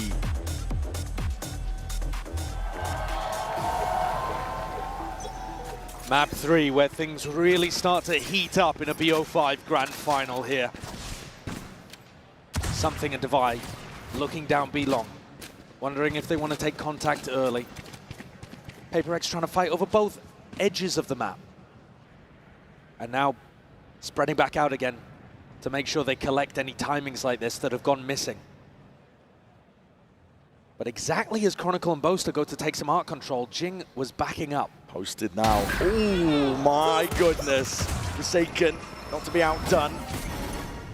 First kill immediately evened out from Fnatic side of things here. But that Sheriff, yeah, short work is made to the opposition. Fnatic now cleaving the map into partitions, and they're not going to be denied this plant. Divide would have to go absolutely crazy. Spike planted. Chronicle 3-piece to get things started here on Pearl. Something we haven't discussed too much as well is how much the first kills are going the way of Fnatic. First map, I was looking at it and I was like, wow, that's kind of ridiculous actually. They're getting a ton. And then it happens again. Pretty much the same way. Even though the maps are close, Fnatic is dominating in the first kill department. Across these first two maps, they're up plus 14, now plus 15 after that pistol. So PRX are constantly having to battle back from being down 4v5. Now, sometimes they do get those trades instantly if they're deathballed together. But it's worth keeping in mind here. Time to jump. Every player apart from Boaster, very positive in the first kill department. Oh, yeah. And Chronicle, he had massive impact in the pistol round, and now with just the Sheriff is able to go wandering. He's got a little more freedom. Players are posted, getting into spot and position. They're seeing signs of life here, but immediately eviscerated. Dubai doing backflips towards the back of the site, and rifle in hand. Okay, Kayak trying to test himself a little bit. Sharp with the aim of the first shot, but step forwards. It's all anticipated and recovered when it comes to the weaponry. Throwing down the spike as well to make sure that they prioritize Crashy's ultimate. No, giving it over instead to Chronicle, who's a little closer to the lockdown, which is a pretty huge tool that you can work with. Forsaken comes through. Spanks Alpha, yeah? But he's only got Frenzy to be able to work with. That's not much. Would be a ridiculous 1v4. I don't think the chances are particularly high. Unlikely. Fnatic trying to keep it clean. Putting the rifle into Chronicle's hand as well. Forsaken's not going to be taking any peeks here, so a strong beginning for Fnatic here on Pearl. As we said it, and we set it up, series of unknowns on either side. Yeah, so much to wonder about. I mean, the EMEA teams in general don't really love playing on Pearl. But Fnatic, no exception to that. Not a team that's had even historic success, particularly here. But also, they knew 100% that they were going to be playing it here today. So the two maps, in my opinion, if I'm putting myself in Fnatic's coaching shoes, I'd be prepping hardest for Sunset and for Pearl. One enemy remaining. Go, go, go. Sunset, they put up a really good showing. There was a possibility that they could have taken that one, but this, we'll have to see. Boaster with the attack op. Okay. Round 3. I mean, it's not like he's never done it before, but round 3? Yeah, bonus round. When you least expect it. Quick little glide and dash to the side. Fights to be had. Jing, he loses his out. Instant dismissal. Alpha, you might be getting a bit overzealous there, but the stun's ricocheting. It's random spam. Over the shoulder, finding that gap. Something snaps down, and Boaster's done. Pings it out as well. I think even spotting out that they did invest into that operator. Yeah, so they might be expecting that Fnatic will go back and try to recover that over towards B. Where's that one going? I mean, I don't think Surely that not thinking Kayak's about ever it. going to actually take that one. Certainly not with Divine watching it like a hawk. No. Alpha took a lot of spam when he was trying to get a little more aggressive and push his luck in A main. So it's going to be tough for him to get too much impact. This round, probably on Kayak. Through connector. Both. Okay, well, Forsaken is doing a lot of work. Last player Deadlifting that portion of the map and taking it fully away from Fnatic. And yeah, Alpha's like, wait a second. Go, go, go. I mean, his job here might just be to try to collect the operator and something. Exactly. He's got it on lock. Dealt with Boaster early on. Closes down, down. so he's aware of it even. We just saw there, obtained the upgrade of himself. So there's going to be a defensive operator now to worry about if you are Fnatic. And I think they might have just given a really lovely gift over to the defenders. It's a questionable decision, I think, from Boaster. Especially the way that he was trying to get set up with the op. So now in this round, Alpha, yeah, the player with some of the sharpest aim in the entire server, is going to bring a judge out. Well, we'll see what he can do with it. Get up into their faces perhaps already, and he's going to look to do that over towards it. Nasty stuff from Forsaken. Takes control of the rifle in his hands. That's a hard target to hit. And Alpha, yeah, denied immediately. Maybe trying to push his luck a little. Not a duelist that he's super familiar with. Bits and pieces of util now. I mean, it's going to be held into the hands of these Fnatic players, looking to see if they can take a bit of mid-control. Clone. Sure. Oh, they're stuck onto the corner. It doesn't even trigger the wall. And a seize and a nade. Oh, done! These combinations are cooking! That's a foul concoction if you are Fnatic. You're going to need those heroics! But it's all watched. Crashies in a 1v5. That's a beautiful round put together from PRX. It really is. And a wallbang even all the way through mid, putting a little bit of damage onto Crashies. 30 seconds The left. combo of the seize nade into the pull and into the swing just destroys Fnatic, but they'd already been set up. couple of weird moments here. I mean, Kayak's teleport all the way down into Flowers was a bit of an unusual one. And then his clone getting stuck, failing to trigger out the wall. You can definitely see, I think, that Fnatic are less comfortable. Yep. The details are not perfect here. Throw going amiss, that's ridiculous. Okay. The slide is really late, though. I mean, he's jumping through and trying to slide. And that's a silly way of ending. A load of surprises. Another little evil chuckle there from Patman. Yeah. And now Fnatic's economy, not in a good spot. They forced up in the previous one, like I said, with that judge. And something is just sitting pretty on the other side of the map with Boaster's operator. Still in his hand, still watching that deep B line. Makes the guessing game a little bit easier and a lot of stall util. Yeah. I mean, if it ends up landing kills here, all the way up. Fnatic are going to be feeling really bad about the fact that such a valuable asset has gone into the hands of PRX. It's like Mini in weapon form. Something's really trying to min-max these timings, I think. The gate crash, backs himself out here. Gonna be hearing that drone, just trying to avoid it. Ducking, juking, but now, okay, recall start. Discipline is gonna be there from Fnatic. Do you expect something to be here? That's the question. It's a great flash. Took to the side here, just stepping up, and wow, okay. Better shot. That's overkill. Head's gonna be rolling straight off the shoulders there. Alpha does have his ult to be able to work with, but maybe Alpha's job here is just going to be to try to run a fake and pull eyes towards B. You see Chronicle inserted over towards A, as the rest of the team tries to go back over towards and connect with this guy. Chronicle's got to get some damage done too. Anything to crack this one open. Contact plays for now. Been peeked out, Divide. Just there's the Thorns. Down below it, he's going to be swinging wide. That flash was a good connection. Forsaken, already ready to supplement. Deep Dart dealt with. Almost lining themselves up for it. It is precise from PRX. Surgical almost, and it leaves it into Alpha's hands. Too much for him to do. Very comfortable there anchoring from Divide. Super comfortable in that kind of spot. So he knew exactly how to play around it. The flash, the Thorns. Good hit. And he's got a perfect idea of where the player is going to be positioned. Chronicle core. Shame. One enemy. But now the rifles are back for Fnatic. Couple of rounds of low recon, and now Alpha gets a Vandal. Something still with an operator, so always that's going to be a difficult one to work around. But Alpha's got to be the player that you've got eyes on to try to crack this open. 3 players though from PRX on the other side. Over the top there with a dart. Yeah, that recon just to see if he could push away an opper that was going to be playing Pillar. This is going to be a fight though from PRX. Crunchy's far back here. There's going to be that flash play. It's going on either side. Fnatic.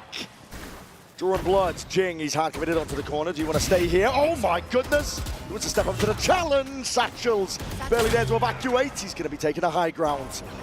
All perched now. Called for a wrap and rotation as the entirety of Art is given up. Fnatic have access now to this A site. Full control, and only something here. Fnatic should be on the line before the Yoru player. Doubled up into the back of the site here, but again, oh my goodness, it's the minor of margins. Just spotting another player, but is he expecting from behind? How, I should say Chronicle. I mean, the movement's amazing there from something. Doesn't want to overstep himself. Chronicle still holding control towards the back of it. The turret was placed down. Alpha's time to shine. He's going to be the playmaker here into this spot. The clone going to be taking a bullet to the brain forward, but Fnatic putting that crunch on them. They drag it here 3-3. And finally recover Boaster's operator. Remember, when it's hurt. 3-3, big round from Fnatic. I've got a question about what the hell went wrong with that PRX fight over towards B long before even this began. I think there was a team flash that came out. They might have shot a clone, I don't know. Yeah, maybe that's what it was. But everybody really heavily blinded up there from PRX. Yeah. Just as they went to try to trigger the play. Frustration on the face of something. Go, go, go. Op v Op. It's actually Alpha, yeah, who's going to be running it this time as they try to take space towards B. Crashies is hearing this, something with the peek, punished. Insanely brave. And Crashies does punish. It's about as deep as you can get in the first 10 seconds over towards A main. A ridiculous angle for something to be fighting towards. He was hoping it would be unexpected, but can't quite hit the flick. And now in a 4v5, once again, by the way, Fnatic getting the opening pick. PRX are going to be incentivized to go for some kind of info peek play around the map. That's where Alpha's op could end up working its magic. Flash got acknowledgement. Yeah, you don't need to go for the active info just yet. You should run. You can feel it here with a lockdown. Drop down and defeat a Fnatic. You want to clear this one out cleanly. All up. I'm trying to take this space. Pulled out a lot of util in the process, and you have to respect it. There. Alpha throwing the operator over to Crashies as well, who can just play post plant with that weapon and his Hunter's Fury. He's incredibly pushed forwards here, but okay, just spotted out there with the info. Shorty of his own, Hunter's Fury. Hold on, ton of connections. Crashies looking for a little bit more, but just a one tag. Lights up a few of them. Showstopper. He's going to be committed. And Alpha trying to hold his ground down, but like a rocket again, Jing this time. Unable to get that value he's done prior. Weapons taken away with a Steel Garden. Divide looking to try and reclaim some of that space. Boaster not removed. Kayaks from behind.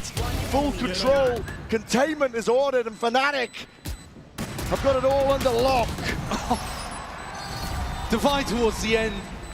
Caught in a mess of smokes and ults. Couldn't figure out how to navigate a tricky situation. I think they needed Jing to be able to pick up that kill in back halls.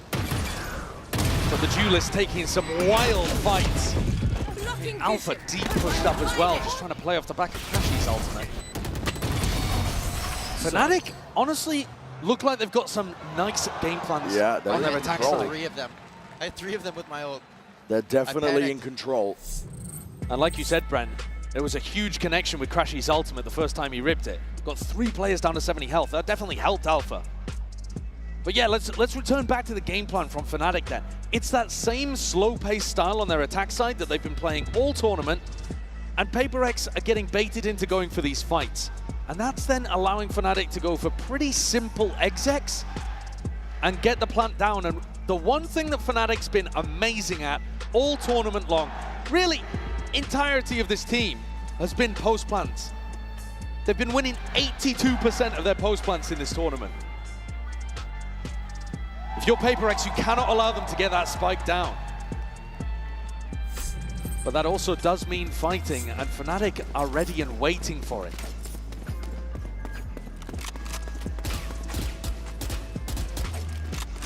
PRX can feel this map potentially slipping out of their grasp.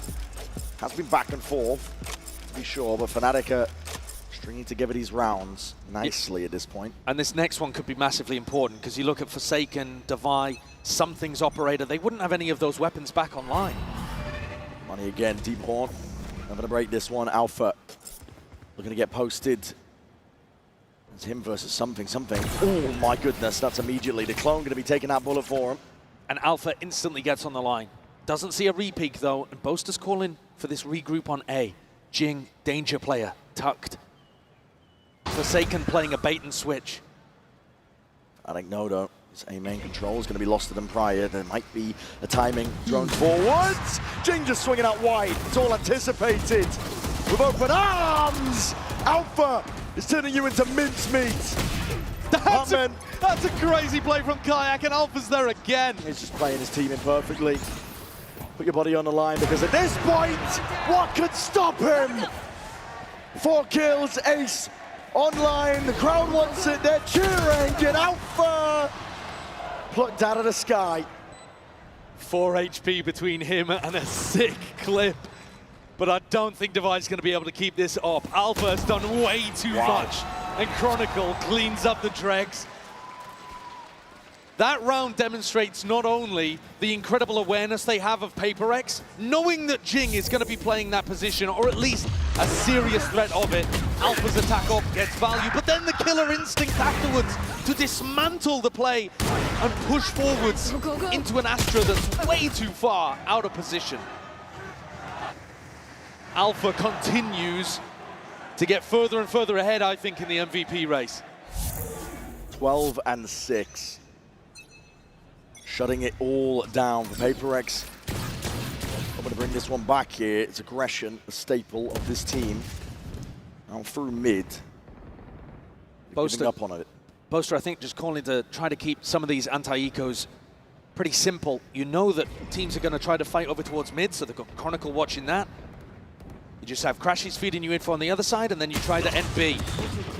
That's a lot of damage through onto Chronicle, though. The bodies, Forsaken creeps ever closer. TP into spawn. I think that might have been heard. Forsaken. Crosshair placement, trying to land those shots. Good awareness from Kayak. Spam straight through the wall, sent flying towards them. Hello, it's a lot of damage on the Chronicle. Could have been a kill. Nana Swarm's committed. Anything to clear these players out up through the top section of B. This is Manic, this is Chaos. PRX trying to take the fight straight to them. They don't care about the battle lines that are drawn out normally. Man, he could be a difference maker. Why are they not thinking there could be anyone on A? Full knives out, and they've opened up a bit of a mistake here. As you mentioned, Patman upgrade. Acquire with a rifle. A Boaster is stuck. They're split up. Boaster has the spike, 25 seconds, creeping around behind Patman. Knifeful committed, Crashies push forward as a result of it. No one really ready for this one, but it's brought it into that 2v2. Fnatic trying to get a move on Crashies now. Roles reversed, he's the one putting the pressure in the squeeze onto Patman. And he's earned his team a lifeline. 10 seconds left. Great read as well. Devi, though, somehow manages to time that recon, but Crashies is aware. Tagged up just by the drone. Fnatic put them into a post plan and they will thrive. Yeah, Boaster just got escorted the entire way through. Turned into the VIP, and Crashies, the bouncer, kept everyone off him. There's a pull for the first time. Going to be used now.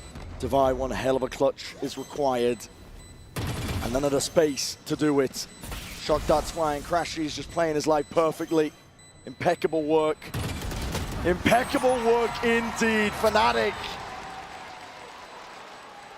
That is a sick round from Crashies. He's asked to do way too much in that situation. Alpha gets caught on the B re-clear, and Crashies has to push forward, dodge a fade ult, get a kill, come back, defend Boaster as he gets the spike plant down. This fight against Patman, Boaster could have tried to run through, but Boaster wanted to make sure he didn't drop the spike. You know how did you get 2 kills? Because I chilled. I kissed your hand. Something's brought the op out again. Fnatic have been really good at navigating these kind of positions. Alpha takes a ton of damage early, though. It's a bit of spam through the wall. Dart overhead. Clone not broken either. The utility's been really strong, though, at stopping something for being able to go up for these peaks. Patman, that's brave. He's doing that solo. A lot of the defense for PRX is solo, actually. Yeah. Trust in the raw aim and mechanics to carry them through. And okay, Chronicle going peeking Jing with the swing. That's nice support. Now something's going to take a risk and go for a peek into Kayak at B. Fnatic bait out the wall. Devi gets a little bit of info. And this fight... Sorry, I said peek into Kayak. It's Alpha. Time to jump.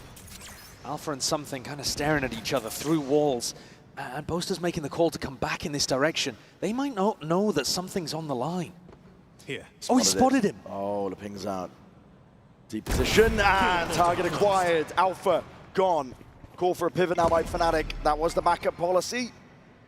With Alpha gone, you've got to try and set your sights in a different direction. 30 seconds left. Where are you going, Patman? Taking a peek. That is uncalled for. Looking for some information. Fnatic only just taking that timing now, but with 20 seconds stalled out by the Thorns, and you've got to get a move on. Sidestepping through, brought down to the brink.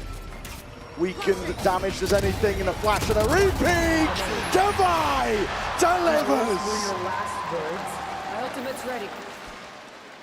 They clean up that 5v3, never in danger when Devi's in an anchor spot. He does look so comfortable dealing with Fnatic when they actually finish on his side. The issue, I think, for PRX has been that sometimes they put themselves in too difficult positions. But this time, player advantage, and Fnatic are trying to head into a site with time not on their side.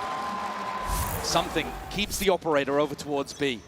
He's been very stubborn with this placement. Fnatic have been mostly working around him pretty well. Last time he caught Alpha, yeah, he's going for it again. Past it. More players, though, waiting to cross. Fnatic To Clone taking the bullet, Alpha with the peek, and a swift dismissal. Okay, get out of there. He's lucky to survive that one. He really is. 31 HP, one more Vandal bullet. And PRX is going to try to put him on the line again. They're trying to fight again. for this one. They're trying to take the pressure to them. That's a steel guard in the pocket to play in. Alpha still has his gun. Fake TPs. All that pressure is just dissuaded, diffused. Fnatic don't really want to commit because they know that the stack is here, but they don't have another option. They don't have a lurker to go back to with info in mid or A. Oh, a bit of spray down with the rifles. There's a gap in that smoke.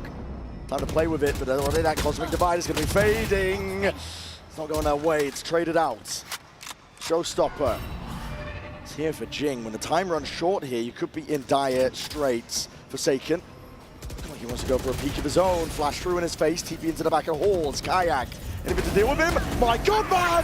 Forsaken! Just takes that timing to rip them 30 seconds. to shreds. Patman! He finishes what Forsaken began. Forsaken constantly the player in these unexpected positions. And again, just making Fnatic earn every moment. Constantly putting questions and challenges towards Fnatic. And often finding gaps that he can exploit. A lovely risk. Exactly at the right time. And PRX bring things up with an opportunity to get it level at the half.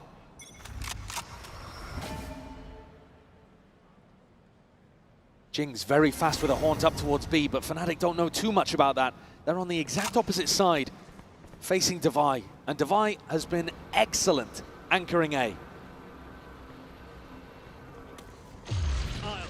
Runs forward, dimensional drift, extra info gathered, and a peek from Devi, forcing the ult out into the hands of Alpha. Good tracking. Locks onto it, something. What the hell are you playing at? Alpha is taking over. What is going on with PRX? I mean, I know they want to play that aggressively. Here's Forsaken again, looking to try to make the play. Hold on, he's busted up as well. Chronicle. Spike Bullet down A. to the back of the head of Forsaken. Shuts it down. Spike planted. We're on site now into that post once more. It's the last chance here in this first half. It is planted as well for Secret. It's a good setup from Fnatic.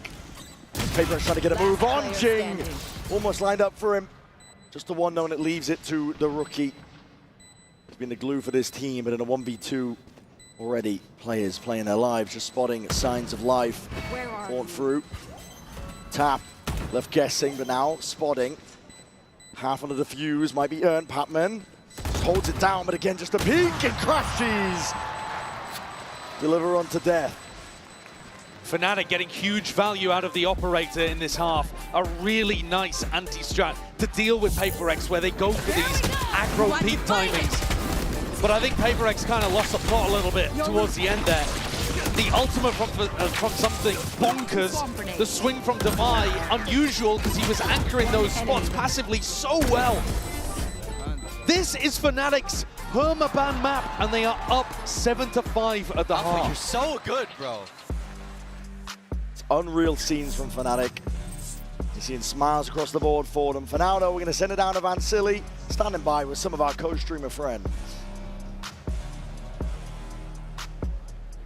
Thank you so much. We're hanging out here in the co-streaming booth where I'm actually joined by legendary French casters Kitty and also Renaud. Kitty, Renaud, welcome to Toronto. I just want to ask you your experience first, starting with you, Kitty. How's Toronto been for you so far? It's very good. I love the food. And yeah, the matches have been amazing, so I really enjoy it. And for you, Renaud? Yeah, it's the first time in Canada for me, and Toronto is a nice city. I'm having a good time.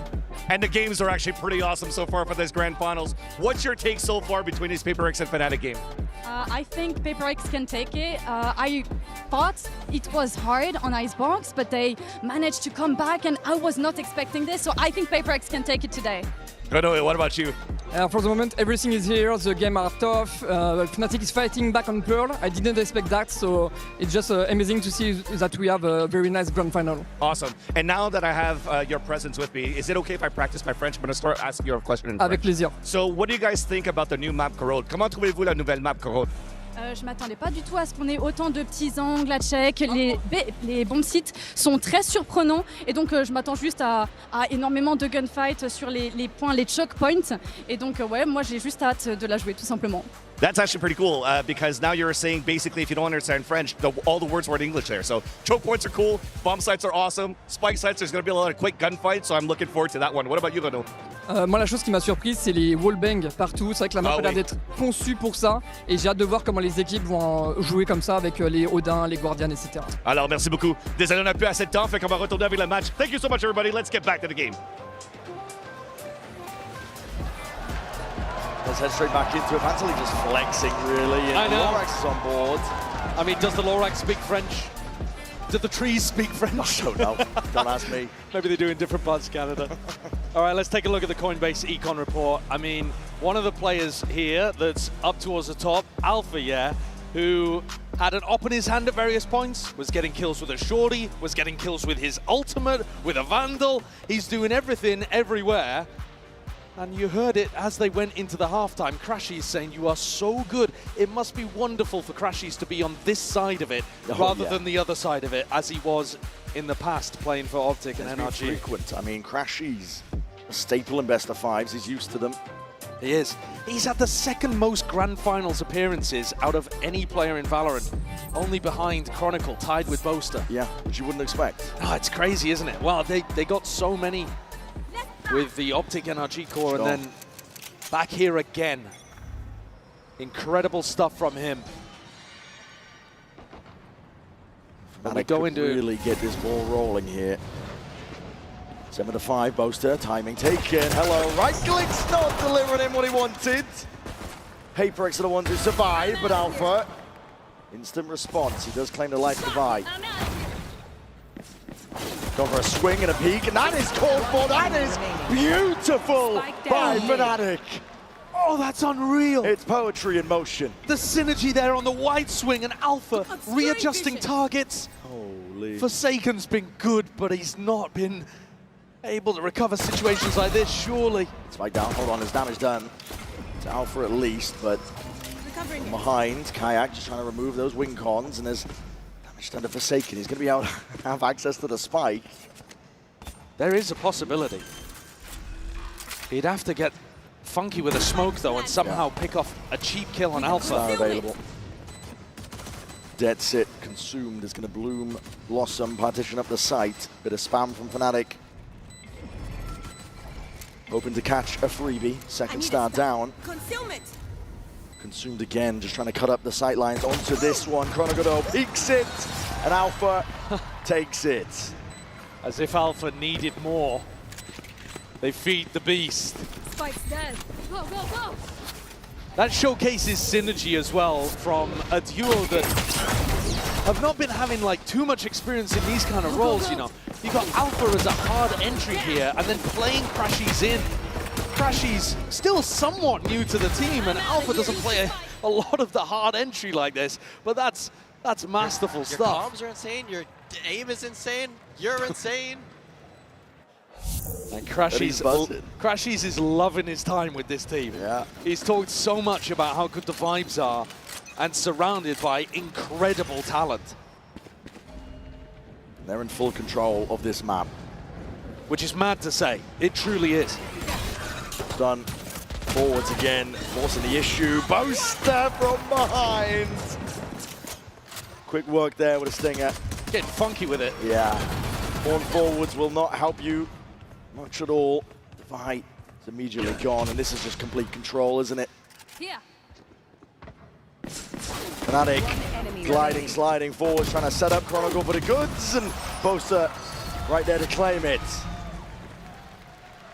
Really aggro, following in behind Alpha's timings. Boaster there, disrespecting the smoke as well. Look at him, running inside of it with a nano, knowing that he's going to catch the timing on the PRX players. And when this is your permaban, like Fnatic, there's no way of PRX knowing what's coming for them. You can afford to do silly things, one-and-done things, because it only has to work once. Oh, yeah. You only have to win one time on Pearl. Fnatic don't have to be an amazing Pearl team, they just have to win once. Right here. That puts all the pressure onto PRX. Not that it's not there already, but 4-round lead for Fnatic. And I don't think PRX can afford to lose this one. I mean the round and the map. Tuck to the side, that's something as a deep TP. Claims the life of Kayak. Moving forwards though, drifting to the side. Boaster looking to see if he can stay alive. Alpha! Deep dash forwards, and now you're seeing signs potentially that things are going a little bit skew with, not quite as practiced. I mean, having said that though, Brent, they're still in a 2v3 here, Fnatic. There's still a lot of danger. Especially when it's Chronicle, Crashies, both really good in a clutch. PRX should be able to close this out, but they also need to close this out. Both Fnatic players in the same position, waiting for the dart timing. Thorns, deaded.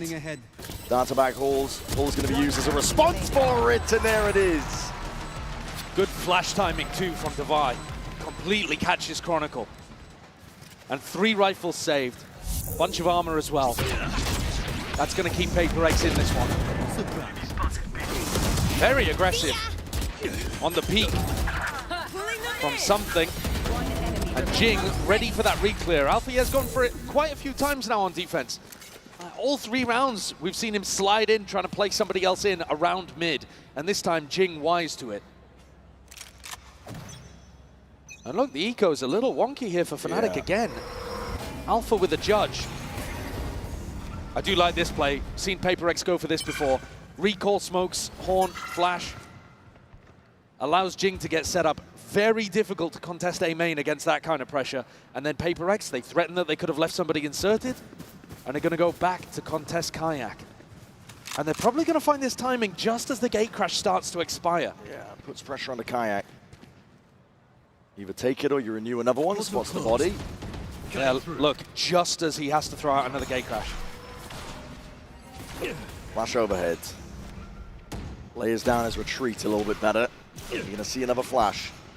Spawning bodies and looking to contest and contain. PRX though. Get out scot-free. Now you're seeing it. Cosmic Divide is going to be splitting up that site. Already a fast blood attempt is going to be called for. Alpha is in your face for Judge. Oh my god, man, he's caught out into the open still. Kayak looking to see if he can help them out. PRX! They obliterate them though. Util and Chronicles looking to just contain up through mid. Not for much longer. Crashies. We'll have to concede this space. And almost certainly concede the round. I mean, one of the weird things here is that Crashies, I'm sure he'd like to try to go for it, but the economy is still not in a great spot for Fnatic.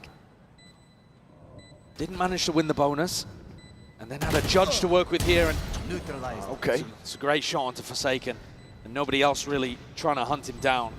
So Crashies is going to be able to escape with this one with the rifle in hand. I don't think Fnatic looked that great when Alpha doesn't have a rifle or an op to play with. I've not really liked the way that he's been trying to play with the judge. Now in this round, something also hit a great teleport towards backside, and it just put Alpha in an impossible situation. But both times that they've tried to play with that lighter weaponry, it hasn't worked out. And PRX crawling back into this one. 2 rounds the gap. Every map has been on a knife's edge so far in this game. That's what you expect with 2 great teams. 2 teams that have placed deep at tournaments many times before. Looking to drag it out a little bit further. PRX only trailing by the 2. Fnatic with a heavy group up, their money taking a tumble just as stated there by last round. This is a spot where Boaster might try to catch a teleport from something. They are ready to fight them on B. Warning shot from the judge from Jing, looking to see if they can claim some of that space, but it's a wall up and over towards the top, and it kind of reveals the hand. Fnatic are stacking this. Yeah, a little early from Alpha, yeah, there. He thought that PRX were going to be committed really fast, really heavy. Instead, jumped the gun a little. The spike's making its way over towards A, but I think that's just so that Patman can fake like there's a little bit of pressure there, because all of these players are still set up for a B re-hit. Still danger lurking. On every corner, Kayak ready to try and respond. He has that rifle. Down towards it, flash in your face though. A lot of pressure in through mid. It's definitely split up a lot of the bodies, but 3 still left to stand from Fnatic, looking to try and put stop to this approach. Push coming through though. PRX not pushed back, it's a haunt. The double jump in, Jing! Goodness me! Absolutely filthy work. Rolls out the red carpet for the rest of the team to follow up on, and crashes with just the Sheriff. It's a nice shot to open, but PRX now just trailing by 1. Really good utility pressure. C's came through into back halls, caught onto Boaster, and then there was a stun afterwards as well. So this, it may have looked like it was a Judge versus a Bucky, but the stun was just wearing off there on Boaster. They couldn't really get into a position and fire off that Bucky shot in time. This is what we saw, if you think all the way back really early on in the tournament.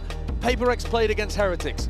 They won on this map 13-1, and a lot of it was based on that double duelist diving into the back of B site. It's really tough to deal with. You have a teleport that can go almost anywhere, front or back, towards halls. And then Jing's pathing can be anywhere as well. He could go with something, he could go the opposite side of something, he could go to heaven if he wanted. It is so tough as a side anchor to try to figure out what the pathing is going to look like from these double duelist dives. And then you have great util coming in from Forsaken and Patman.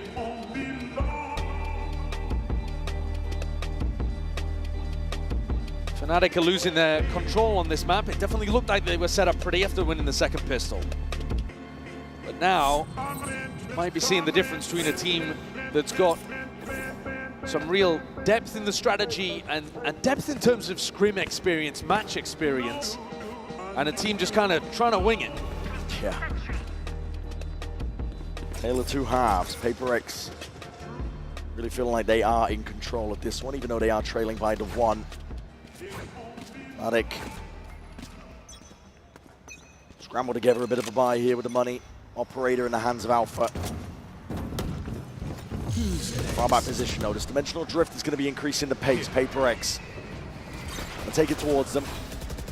Fnatic just exit straight out of there. Something. You want to go for this one? Surely not! Oh my goodness! These ults have been criminal. And a Nightfall on top.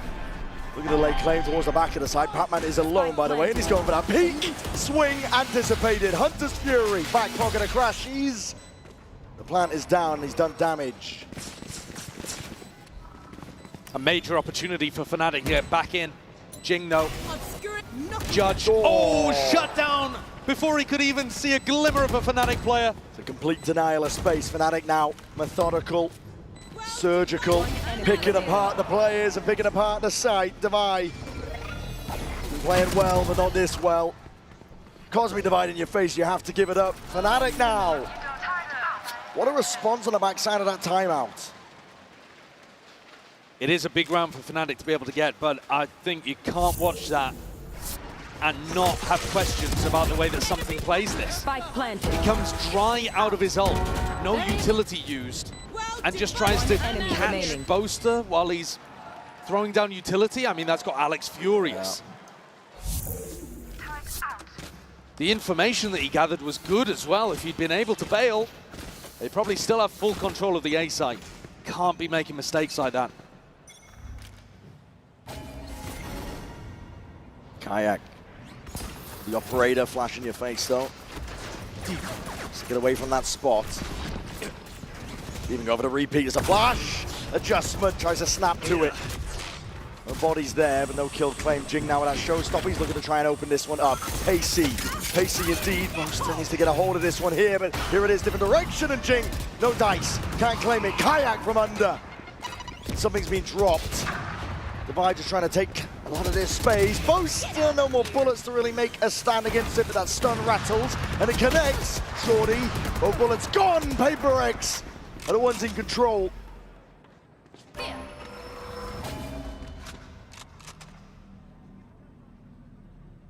Spike not planted. Chronicle and Kayak still with a small opportunity of intercepting somebody before they get there. Seeing it, waiting for that util to come back online. Kayak trying to play the luck of the draw of a shot like that. Already backing away for the save. Fnatic gonna give this one up, and PRX are now one step closer to trying to draw it level. I think Boaster needs more assistance anchoring in back halls there, whether it's from his own utility or whether They can get Kayak deeper into that spot with a teleport out. Finished. My ultimate is ready. Boaster just looks so overwhelmed in those kind of positions because, again, like I said, it's super difficult to tell what the pathing is going to be like for PRX. They explode onto the site and they can go from left or right side into back halls. Chronicle, though, with a lockdown, maybe Fnatic will be incentivized to play a bit more of a retake style on B. Kayak took so much damage from that, but did manage to get a freebie. Boaster, though, like I said there, is just under enormous amounts of pressure. I do think he needs somebody else to try to alleviate that to some degree. This time, Alpha is going to choose a different op position, taking it instead of Kayak as well. So bait and switch setup over towards B. If PRX want to end there, they're going to have to go through Kayak and still think about Alpha playing the Neon off. Of course, going to be feeling that heat. What a flash and what a find. He was the player with a lockdown, Alpha. That operator wants to get reposted. PRX really do cook with these flashes through smokes to set up Jing. They've got so many of them. It's something that he's amazing at. Crash, he's desperate for that info, just spots it.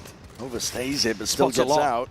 Spots a lot, but is worried about Art. Now he's got to hear about it. The rumble here. Thinks he's being squeezed, going to be playing it close. Tug, we've seen his angle, get value. Stuns forward, Fnatic have responded. Players are waiting for it, and Crashes could be that playmaker! Time to deliver it. Just the one before the trade is through. 50 seconds left. PRX moving forwards now, seeking to try and at least split up this side. Plant down, committed. Something relocates. Boaster moves forwards. Smoke, though, kind of cuts his options. Yeah, that's crossfire setup still. PRX have options in this spot. A bit of spam for Forsaken! What a swing! Alpha's gone, head clean off Boaster. Let's see if he can do a lot here. Him and Kayak against the world. Flash forwards, good connection. Operator picked up. Still with that util though. Patman, not to be removed, not to be outdone. And he's locking this one down for PRX to bring it level. PRX need a little bit more of that, relying on that extra experience they have on Pearl. Look at that flash. Beautiful setup. They've got a couple of those over towards A main, and there's one through mid. Crashies did the best he possibly could from that pressure position. But the rest of Fnatic gone with quite the same kind of protocols as they hold angles for each other, looking to retake. Their retakes look really clean on the rest of the maps in the pool, but here, a little more unpracticed. And PRX rely on that, lean on that, and force Fnatic into a timeout. They also force the economy down the drain. It's a tough one. Nobody expected Fnatic to really be able to put up a fight here on Pearl. It's their permaban. The Alpha Neon tearing people apart, honestly. But PRX, the more we go, the deeper we get on this map, the more we're starting to see them pull out into the lead. And it's a good job, because we were talking about must-win maps. And Fnatic on Icebox, this one, the Des was talking about it, it is a must-win for PRX. They've been in these kind of situations so often when they're in a big final and something goes wrong. They can't quite get it over the line. The must-wins become could-haves and should-haves. This one cannot slip out of their grasp.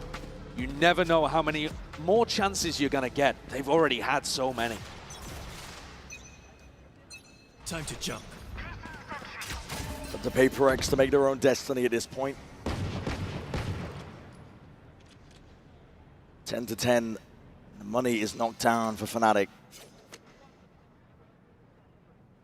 Trying to put Alpha in a position where he can take a fight and still have some level of backup. And Alpha, he does have the hot hand. Jing's going to be looking to rain down some destruction. This is a full group up. PRX, they're going to be committing to this. Flash through, Boombot's there. Satchel's in the back pocket. This star on site could be pivotal for Boaster to be able to play around if he can get inside it and dominate it. They're already in. And Kayak is no more. Deep flank position. Fnatic need to get some value with this one, but a stun. It's not quite ricocheting, not quite landing. Forsaken under that pressure, but already his team going to be backing him up, helping him out. Something One enemy lighting the world on fire. And another clean B execute for PRX. Crashes can't even get it done. 4K for something as well. That'll be a confidence booster. Almost gets another Yoru ult online. Should be huge. And his execution of it's been a little bit wobbly, but you always want that tool to be able to use it if you can. And the variation in terms of how they're pathing he and Jing is putting the squeeze on Fnatic's brains. They need a timeout, and they've just used one. You know what I want?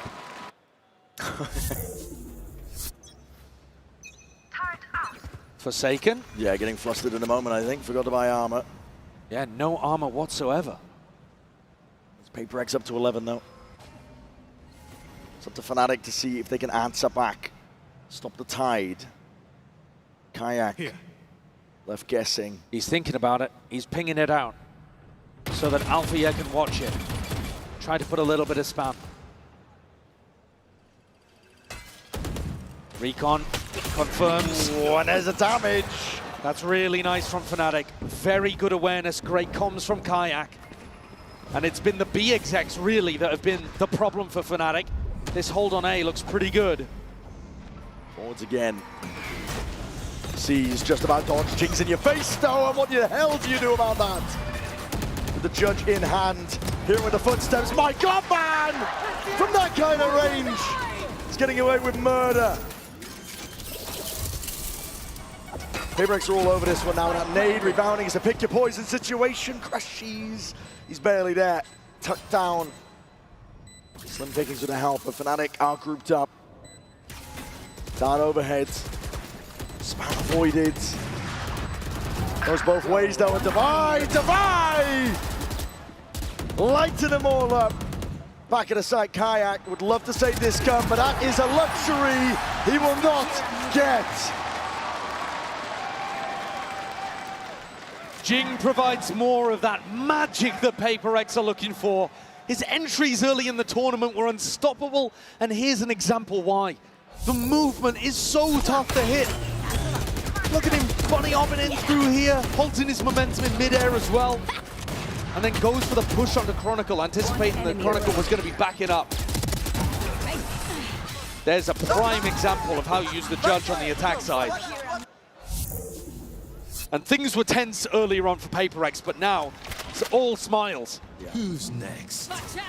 Brown's flipped here, Dimensional Drift spots out Alpha, and he feels the need to try and step up and take that challenge. Ult's expended. Potential silver lining, but PRX can feel it, they can taste it. Chronicle levels it out. And in through the back of the site, Jing already has that space. Batman slinking around on the side here, full plan, committed. PRX have it. In through the back of the site with a flash and a swing, and nade. They try and delay. But a lockdown used, and a Dimensional Drift with it. Fnatic are in as best a position as they've ever been. Crashes is on that cleanup. Everybody trying to exit out of the vicinity.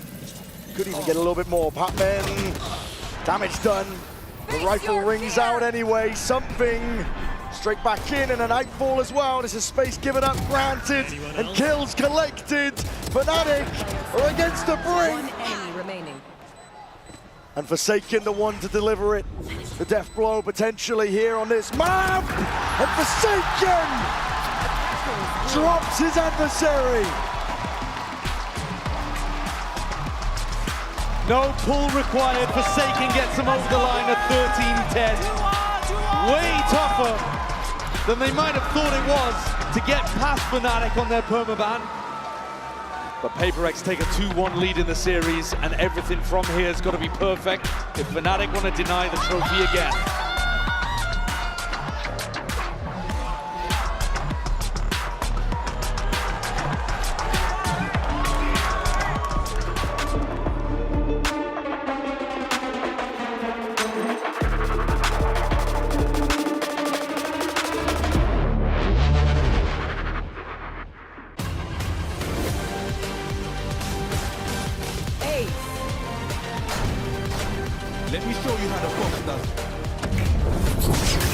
Oh man, I was just getting warmed up.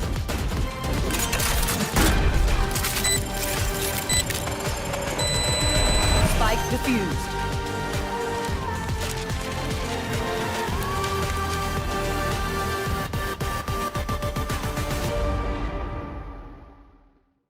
Then face your death, cause you play a roulette with each step I progress, no less. Go ahead and place your bets, cause we know where we at, we know we top tier. Cause all the hate that you bring, we know it stops here. I'm taking off like a rocket here and stopping here. It's strange how they cannot see the future, but see profit here. Wait up, we gon' always win. Promise that that's not a promise, yeah, that is a threat. You know that I promise to bring the team commas. When the whole team win, that's when you flex. Win, and I'ma do it again. Watch me win, then watch me do it again.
I know Forsaken, something, Jink, Davai. They all struggled a lot with securing trophies before. They had a lot of moments where they could do it, but sadly something was going wrong. And for them right now is like the most important thing again, like to secure it now. Now is the time again. Maybe it will not happen anymore. Maybe they will have multiple chances after, as I said before. But you need to believe me, it will be a very great match. And with such unexpected team as theirs, and also as for us as like the kind of rookie team in some way, it will be a very interesting match with maybe unexpected outcome. Oh dear, well. Why are you not so much? No, oh dear. Guys, don't feed Alpha, please don't feed Alpha. Out of all the players, don't let him have a round like, oh God, please! Somebody stop him! No! The only thing I will say to PRX, as I would say to any other team in their spot, good luck and have fun. I don't like to bait or banter before the matches, but after, if we will win, I'll obviously maybe turn your PRX logo or maybe smash your plushie if you have it, just for fun. But yeah, I mean, just have fun in the game, guys.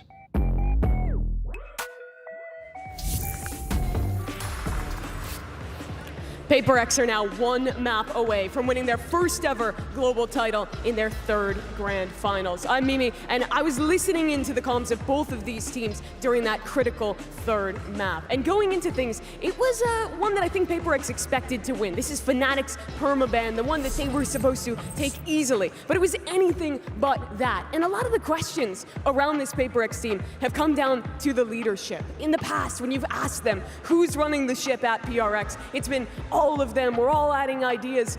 But this year, after the slump in Bangkok, after the troubling start to Pacific Stage 1, Forsaken has really stepped up as the leader of this squad, and I can vouch that he's doing that behind the scenes as well in that last map. He has really clear ideas of what he wants to do in the pre-round, but gives a lot of room for his players to still call out micro, change things up, and really rely on that knowledge, that playmaking that all of them had. But that was a close map. PRX very well could have lost it, and it took a second half rally for them to end up winning. And I want to credit a lot of that to something. A player who in the past, I think it's been a little bit more known as a quiet player, he's a duelist, he's really just focused on the individualism, but he was so much more than that for PRX in this game. He was the guy who was bringing in the energy, was adding ideas onto Forsaken and keeping them in it. You think back to the PRX of before that lost the final in Los Angeles, lost the final in Copenhagen, and they didn't have that resiliency to stay in these long series that they had to play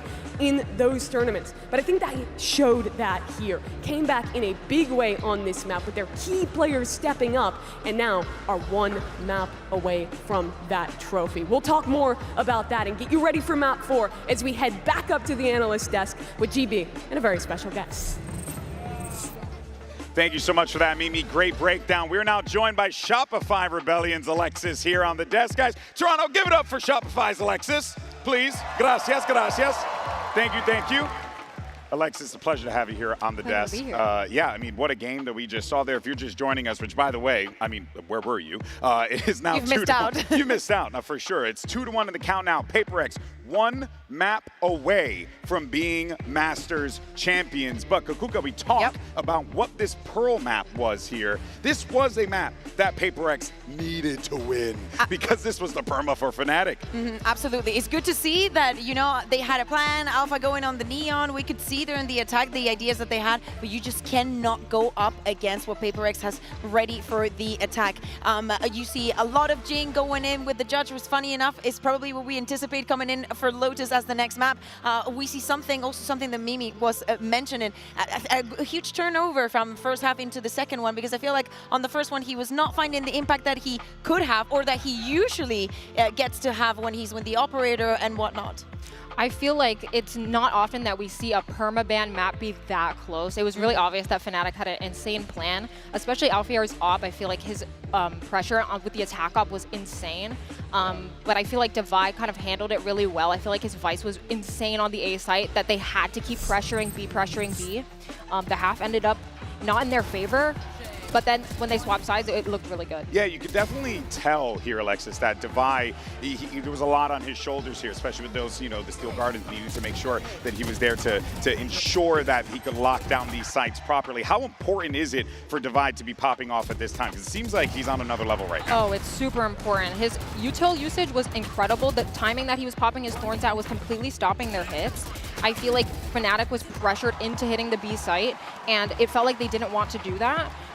But it was impossible because you can't get through Devi's site. And it's so important that we speak about him, but because for the past 2-3 series, Devi has been an absolute difference maker for the side of PRX. And to me, if I had to choose right now, I would give that MVP bracelet for him. He was one of the people keeping that in that Icebox game. I think that the win from the day before yesterday was not only, but I think in huge part due to him. And having him play the Sentinel roles, the going on the Sage, thinking that he might not be able to find the impact that he would, he still does it. And I love also the fact that in a team that's so cheerful, so loud, so about being very explosive, he's always very calm in every scenario. Yeah, and for context as well, right now in the series, Devi currently sitting plus 19 over the rest of his team. No one else on PRX is positive right now, just Devi. That should tell you how good he is. But on the other side to that, you have Alfier. My man just crossed the 70 kill threshold right now, and on top of which, Bea, we are seeing this dude just, he's going into the Neon like we've seen him do in the past, but he just is such a reliable hand for this freaking team. Yeah, he's having a day. Alpha's having a great performance. It's not being enough for the side of Fnatic, but it's good to see that they still had it, that they know they might have not been completely favored on this map. But Alexis, what do you make, not only of his performance, but on playing Neon on a map like Pearl? Alpha is farming. Not only is his Neon insane, his attack op has been deadly, absolutely deadly. Oh, yeah. If I was them, I'd be avoiding him. No matter what, like the plate, I'd be hiding backside. I would not be looking for him. So he's been insane. His Neon tech is insane. His stunts have been perfect. He's incredible. You genuinely couldn't have asked for a better player in this situation. Alfier, it kind of reminds me a little bit of Trent in Bangkok, where we were talking about how like this guy would have been the MVP if they win. Well, yeah, it's the same kind of conversation. It's like Devi, it's Trent. Oh, sorry, not Trent. It's Devi and yeah, Alfier. Trent, you can still win it. Apologies. But it really is something else, and that does, of course, you know, bring us to that MVP discussion right now. You were talking before about what you were looking for here and who you think were the players popping off. I agree with you. I even said it on the Val Comp Reddit, by the way. Shout out to those guys. I was like, Alfier, Devi. Those are my two MVPs going into the finals, and I'm glad that I wasn't disappointed because both of those guys are playing incredibly. I still think that there are people that can make an impression. For example, Chronicle, we've been speaking about him and all the records that he has and that all the trophies and whatnot. I think that if he's able to make that difference into Lotus, take us to that last map, he could still be in contention. But to me, I fully agree with you. I would also love to see Jing just sending it. In this last half that he played on Pearl with the just satchling in, making a huge difference, especially with Fnatic starting on the attack. I want to see how that converts because I feel like he's not having his best day, and it makes me very sad because it's Jing, you know, like it should be his MVP to actually lose, no? Yeah, it's fair. It's fair, but it is a team sport after all. It's a sum of all the parts, right, Alexis? Absolutely agree on your point on Chronicle because we know that he has what it takes because he's proven it so many times already.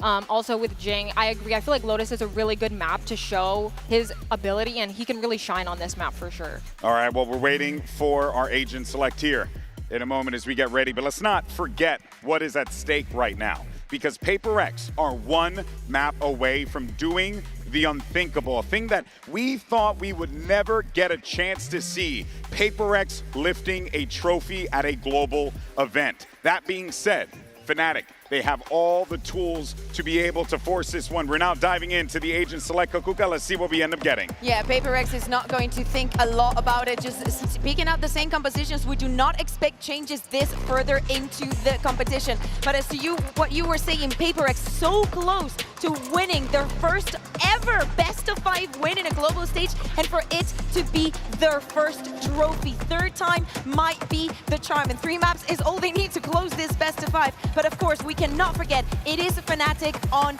Lotus. They love this map. Yes, they lost it the other day, but they also have very clear tells, you know, the Odin that they love playing. I think that they were struggling a lot to fight and control a Rubble. So Alexis, if you had to give some words to Fnatic to very focus on this map, on this Lotus, with them starting on the attack, what would it be?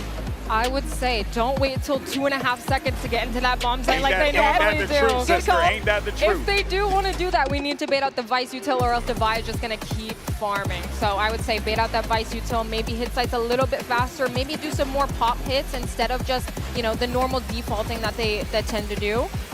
Yeah, that's what I would say. No, that's a good call there, but you know what? I do got to look at the rookies in this situation. Kayak, Bea, a lot on his shoulders here as the tip of the spear for this squad on that raise. Yeah, I do not want to see, I think that he was a little bit lost or maybe put in a situation that he was not very comfortable on Pearl, something unlikely that we have not seen from him throughout this tournament. And with that MVP conversation, he could go from 0 to hero very quickly. All right, folks, can we get to a map 5? I know this crowd wants to see it. Let's go ahead and send it back over to the casters for this one. He got Brennan Sideshow on the call.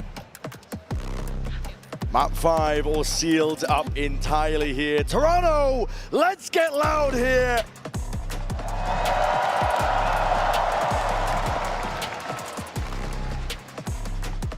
PRX, you don't expect to see them in situations like this. I mean, especially after they couldn't quite capitalize at Champs. We thought that was going to be the last time that we were going to see Jing out on the stage, and now the dev's talking about him maybe being able to win another MVP, or win a MVP, win a trophy. To some degree, it feels like PRX versus that trophy. They are the best team that has never won, and they could change the entire narrative here. In their previous Grand Finals as well, they've not been in a spot like this. They've never led a Grand Finals, even though they've been in 2 of them. This is their 3rd. They won map 1. They're now up 2-1. 2 opportunities to close here on map 4 and a map 5. Oh God, what a beginning. Okay.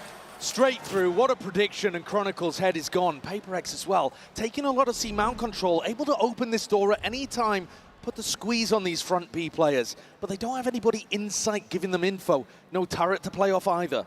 Creeping and crawling forwards. Poster's going to get caught by this, surely. Yeah. It's just there's no way of knowing that there are 3-4 players ready to collect. Ready to collect, and look at that, to Prowler in your face, and they're sighted. The blind is a last-ditch effort. Fnatic. Question is, what's the reaction? Making moves of their own, head off the shoulder, something is no more. The plank goes down, and Kayak's thinking about cutting these guys off for going for the rotate, but Kayak is walking into a stack. Kayak didn't expect a second player, and that's the right clicks. Forsaken takes him out of the picture. 3 left to stand here for PRX, and Fnatic are trying to do it all right now. Just Alpha and Crashies. A timing pass with the Boombot, and potentially granted, given up to Crashies. Still watchful though. Forsaken, his eye not leaving it. Rattling off the shots, pulled out into the open. PRX. The closer they get to being able to get this map over the line, the more you're going to see the players stood up, stand in, popping off. The anticipation for dreams fulfilled will be such a fire to keep the engine roaring. One enemy remaining. For Fnatic, they've got a difficult situation here because you've also got to prove that you can do it, that you can... Let's go! Exacerbate the doubts in PRX's mind. Alpha's going to force up. He knows that he's the player to try to take Fnatic in different directions. And he's got 3 players with light armor or regen armor that he could go towards. Forsaken included in that list. Made his way over towards it, but they revealed the hand anyway. Shots fired and rattled. Kayak with the orb. 2 flashes to navigate as well. 1 over towards Mound, and Forsaken, of course, with his paranoia. Just walking up. All of this really just to try to bait PRX into challenging the Outlaw. The Outlaw should be pretty unexpected. It's not something we've seen Fnatic do a ton. They did fire the shots off earlier, so it may... PRX at least making a mental note, potentially. Smoke fades. Thorns used as a response to it. Fnatic getting a move on around the rest of this map. There's a timing inside the smoke. Forsaken, who's going to be catching the contact with these players out for it. And the rest of Fnatic were just exploring, looking for that Vice Wall. Vice Wall actually over towards B. And Alpha's going looking for it again. Something. Rooted to the spot here. Doesn't want to give up this space out towards A. Rubble to Haunt at his back. Takes the timing against it. Paranoia sweeps. And they're doing a good job again of disrespecting utility. Something determined to keep this positioning. He's definitely going to be careful from that spot. Still crashes through the jump spot. But in through B, out and about. Alpha claims a life for Jing. Something from the side, and he needs to try and put a stop to this now.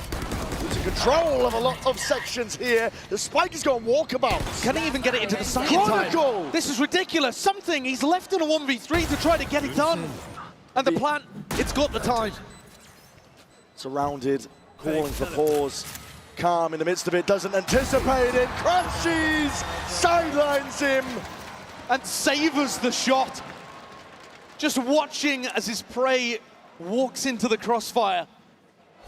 And PRX, just as they were hyped up after the pistol, hopes dashed early. Fnatic, what a response. Some of that to do with the Outlaw purchase, but a lot of these kills just coming off the back of being able to tuck people with pistols into unexpected spots. My classic is classicing right now. My finding the right spots for it. Chronicle is happy about that. Yeah, popping off. Hashtag buy the bundle. Pick it up and see if you can do what Chronicle's doing. PRX fighting over towards Rubble at the start of this round. And PRX, they've lost a little bit of control over towards Mound. But there is always this flash to be able to potentially refight. You know that PRX are going to try to get pushed up and take risks. Bucky in hand. Until's going to be heard. Nanos What a read. That is beautiful. Forsaken forced and pushed off. Postured away. He's still going to be sticking around though. Why not? I mean, these kind of spots were what was really catching Fnatic when they played against Wolves. Recently lost on this map. Get right back into it. Alpha doesn't want to contest with it. Shots are fired. Forsaken. It's a bullet to the dome. Caught. And Crashies, his utility cleared out Patman, who was playing at front B. Now, Chronicle could absolutely lose his life here. There's a crossfire set up. Adjusts it though. There's a swing from Device. Going to be calling this one out though. Body spotted, and Fnatic want nothing to do with it. Evacuation over towards A. It's a really nice timing that Alfie has taken. Got already on the himself line. in. Beautiful kill as well, but more importantly, offering that opportunity for Boaster to call the spike to go back towards A. I know Alexis was worried about these late hits, but Fnatic are going to be doing so many of them. This time at least 20 seconds to play with. Enemy remaining. And Alpha walking all over the PRX response. Divide. He's got the rifle. I'd rather have the Marshal in this spot though, especially with no armor. Yeah. I mean, only with no armor. Sure. But Alpha, if he can find this kill, Alpha's going to be really close to a lockdown as well. So these are the kind of kills that Fnatic are going to be searching for. Kayak already with a showstopper. Divide, he's not just thinking about keeping the gun, he's also thinking about not feeding away ult orbs. Stopping that from getting generated. Disgusting work. Yeah, Pure also, disrespect. I mean, Alpha's popping off about it. I think he would have preferred to get the kill, though, in terms of the ults. No matter. A great beginning from Fnatic. The counterpunch strong. Now, getting towards the end of this series, map 4, map 5, these are where you get both teams in very strong parts of their map pool. Lotus, pretty excellent for both squads, though Fnatic did lose just recently to Wolves. And one of the ways that happened was by punishing these kind of classic things that Fnatic loves to do, like the A reclear behind the Viper wall. They're sidestepping most of the util. Odin spam down the one line. Forsaken trying to hold this one back, and we'll respect the horn. Kayak. One satchel used because of it. And I think the more disrespectful PRX plays, the better their chances. Something here, very disrespectful. And he hears it. There's a scuttling around into the sand. Something has to back away. A lot of bullets to be found, and Kayak, his head rolling. Jing next up. Crashies, at least there with a trade, but the showstopper's now going to be removed from this round. Yeah, and you've also lost Alpha as well, who could have potentially played towards a lockdown. So both massive ults gone. PRX rewarded for their aggression and their willingness to put people in one and dones or re-peak angles. Classic reclear here for Fnatic, going over towards where Forsaken's jiggling. Takes half of his health though. And Fnatic might well realize that A is open for business. Doors opened up, they got no choice though. Gotta land here, gotta end it here. PRX already getting into position to try and flood their way back in. There's 30 seconds left. 30 seconds left. Taking a peek. Ghost is gone. Up through Heaven, who lost control of this one, and Forsaken with that near sight, the paranoia, Odin in hand, putting the pressure and applying it onto Crashies from every single avenue. You already know where he is, almost lined it up for him. Crashies could have got it done. The rookie on the other side called upon to shut that down. Man, Crashies nearly had a lineup there. And that round would have been a huge recovery because Fnatic just lost players super early on. These first 2 kills. 30 seconds left. Massive ones, and a very confident swing out into Mount from Divide. That does, however, mean that this is going to be huge in terms of the ults. Oh my god! Yeah, that's a bit of the panic. And Crashy thought there was a chance. Here, though, Fnatic waiting to see if PRX are going to be fighting heavy towards Rubble. Figuring out where they should be sending these ultimates, and PRX have swapped up the defense. Vice, fully set up on A. Playing with fire there, something escapes of his life. Only a Bulldog on light armor, and he's immediately back out onto Mound. He's just pushing it. Yeah, the disrespect is huge in terms of information. Might be pushing his luck. Alpha, weapon at hand, is optimal for this fight, but no pushing around here. Something, though, getting antsy. And Alpha choosing not to take a super heavy engagement, though might think that he has Mound info. Jing drops down as a paranoia. They want to try and play for some kills, potentially picking off a bit. Odin. Spam is supplementary in nature. It's very early, but as the clock starts to tick down a little further, remember that they still have to get through a Vixel and the Showstopper. The wall's going to be propped up already, and that's our Showstopper. Kayak! He can't get it done. My God, man, PRX. They slam that door shut in their face, said Boaster. Love to do it all from that spot. Completely separated from the rest of his team. Alpha and Crashies. A mad scramble, a pivot into B, and something waiting. Oh, doubled up with the face now and leaves it all down to Crashies. It's on his shoulders. He's going to try and plant this one down.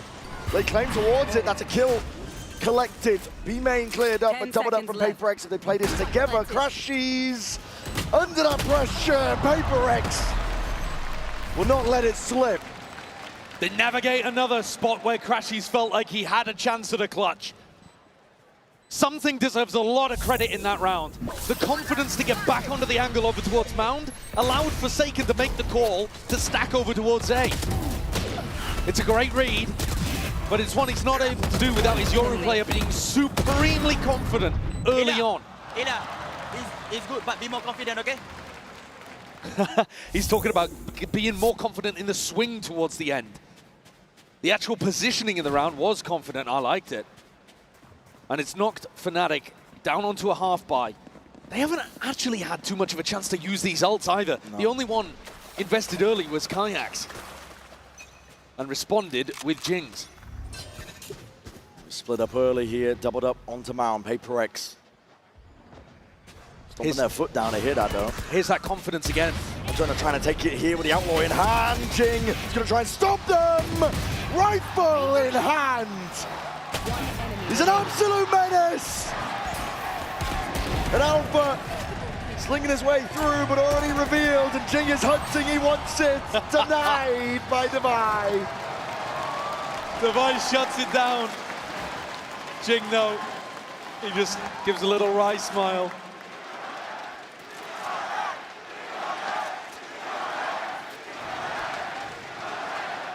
I've seen that look on Boaster's face before. Fnatic take attack timeout. They're getting destroyed by this disrespect of utility. The PRX players peak before the util lands for Fnatic. And Fnatic, they expect them to fight. We've seen it in previous maps. We saw it on first box. Divide wants a bit more confidence from his team in terms of going for those fights. Easy to say when you're the only player positive on the squad. Yeah. He's been absolutely tearing people apart today. But Jing up even above him after that round. PRX with a pretty dominant beginning. I mean, look at the body language here from these Fnatic players too. Yeah. Just taking a breather, but also a little lost, It's a far cry away, I think, from some of the body language we witnessed from Fnatic earlier. The pressure, the moment perhaps, not playing a part, but Fnatic are feeling it. Force them to take this time out here. Fist bumps across the board. They need answers, and they need it now. I think if you ask somebody who was just tuning in for the first time which of these teams was known to fail in big moments and which team had won back-to-back at big squads, you know, maybe people would be thinking the other way around. PRX are looking good here today. They're looking confident. They're looking down to take the fights to Fnatic.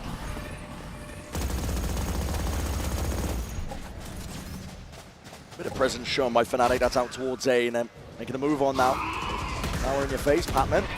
Be using some util, sees it, and nades. Wraps it round the corner. My God, Kayak barely escapes. Really nice movement, though, to get himself out, and Jing tucks in. So if Fnatic continue to try to be clear over towards B, Jing's ready to support. It's hyper proactive, but they've given up the space already. Ultimate for information. Something's going looking. Can't spot anyone just yet. Looking to try to work off this paranoia. Two more players forsaken. He's opened the door and he's trying to step forwards. Denied them their chance. Bullets are raining down. It's a hellish scenario for Fnatic to try and get their way through. Kayak across the wall. And both players going to be stepping forwards. Alpha alongside it.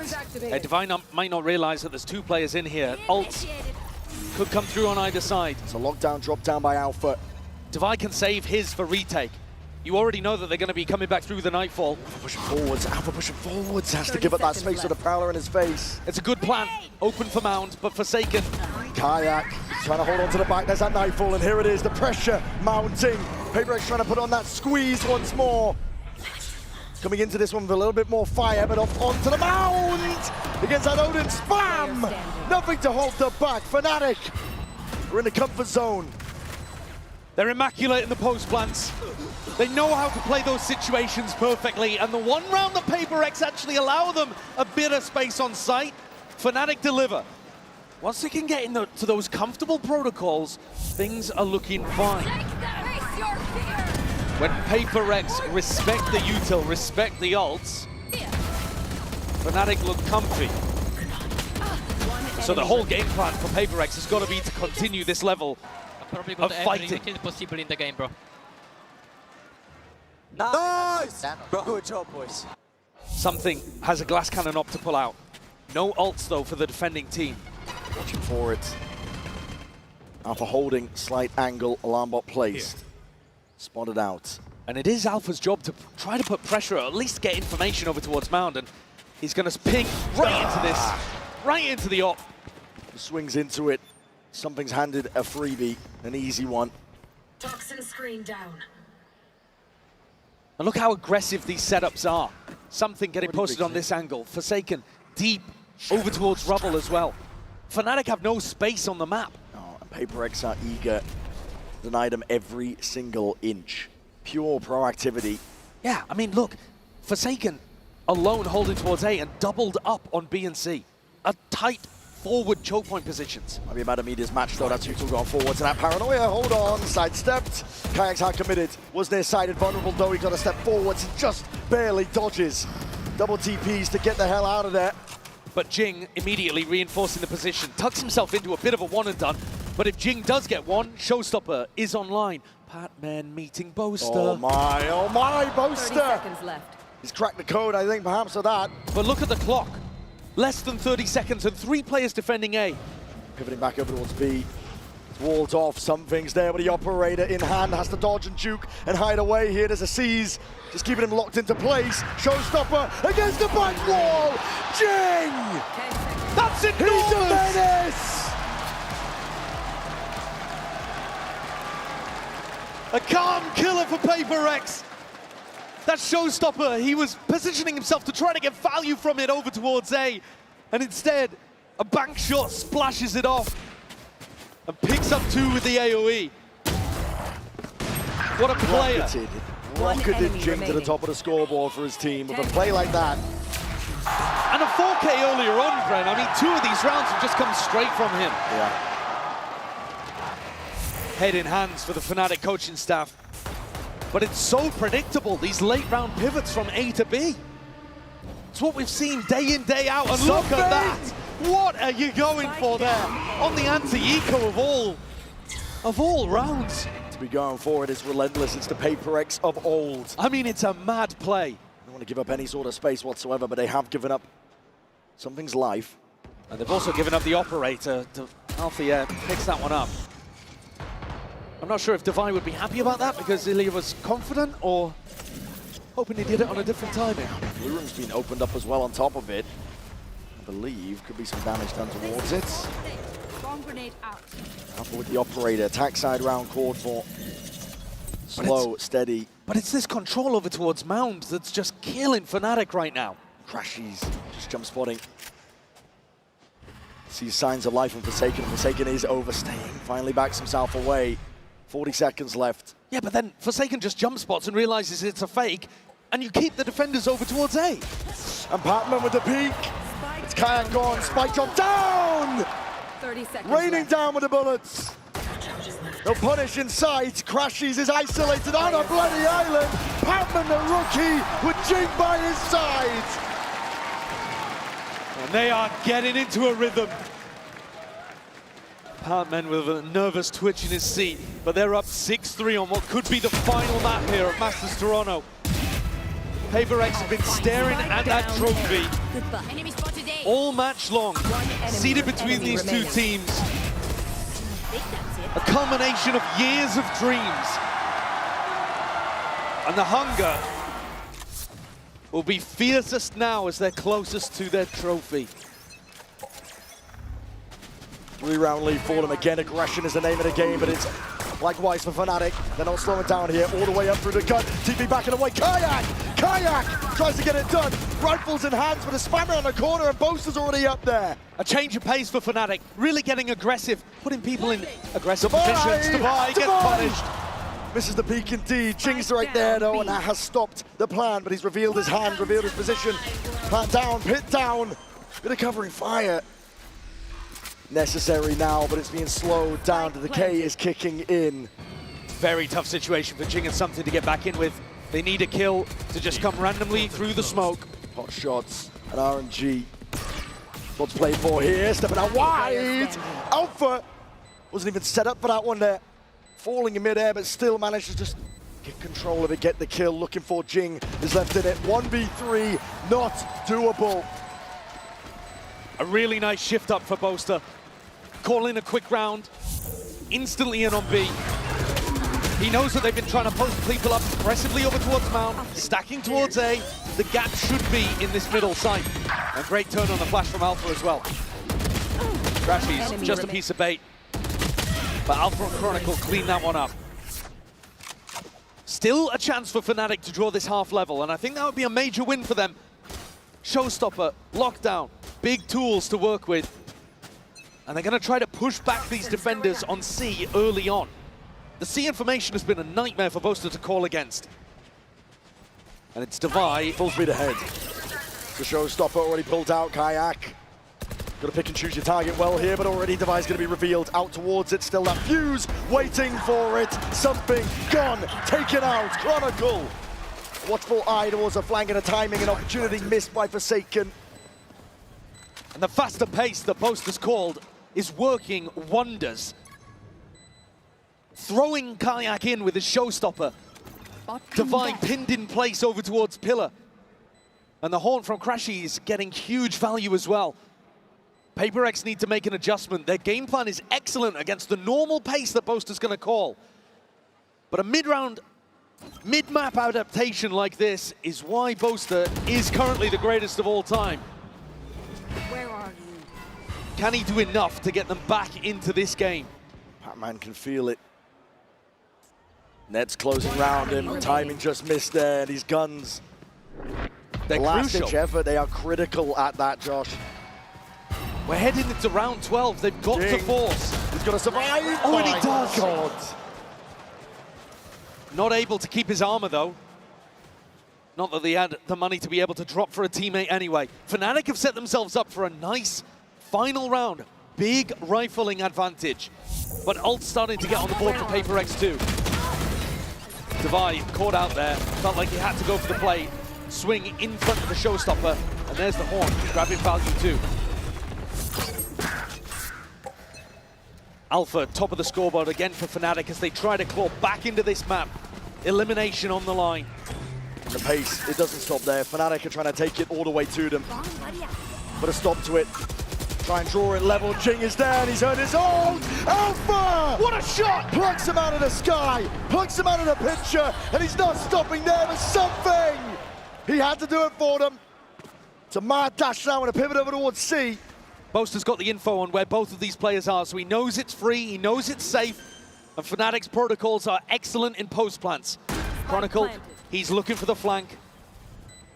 Something and Pac-Man have just got to do this without too much to work with. Haunt might come back online, but Chronicle, he's hearing this. It's knife out for Pac-Man, he doesn't have the gun ready, doesn't have it at all. Chronicle and Boaster play time, play their lives far back.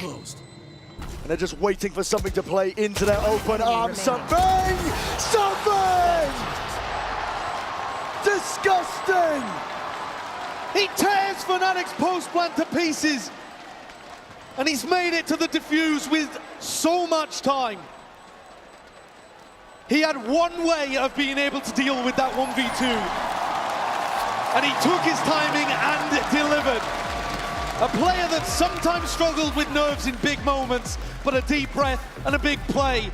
The Red Bull clutch pushes PRX ahead 7-5 at the half when it looked like Fnatic was about to draw things level. The pressure is on the shoulders right now. Could be the final round, final map that we're looking at here. PRX are on the very cusp. It's up to Fnatic to answer back.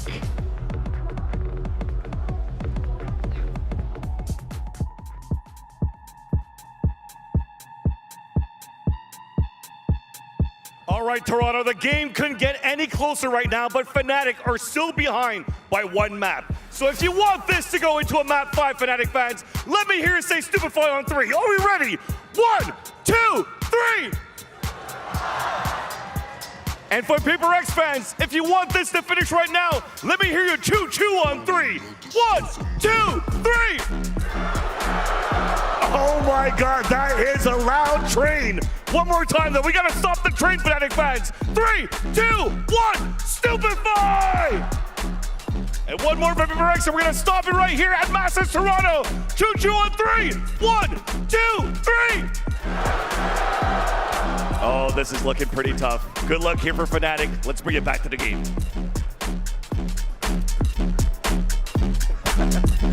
You guys are fucking awesome. Thank you so much. Full speed ahead is PRX. They can feel it. Momentum behind them. There's no stopping them right now. Fnatic have been in spots like this before. But this is new territory for PRX.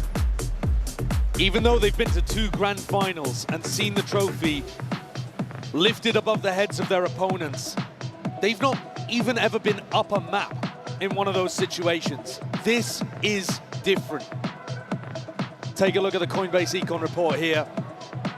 Boaster having a struggle in this series. So much of his brain power devoted over to trying to figure out the pace of the game, the calls of the game, that he hasn't really been able to get going in terms of his rifling. The rest of the squad, though, doing the most they can. Alpha still up, dominating the scoreboard. But the group effort from PRX and the individuals who find the plays when they need them. Jing having a map, something pulling out an amazing moment at the end of the half. Opening and closing rounds has got PRX in a spot where they could finally do it.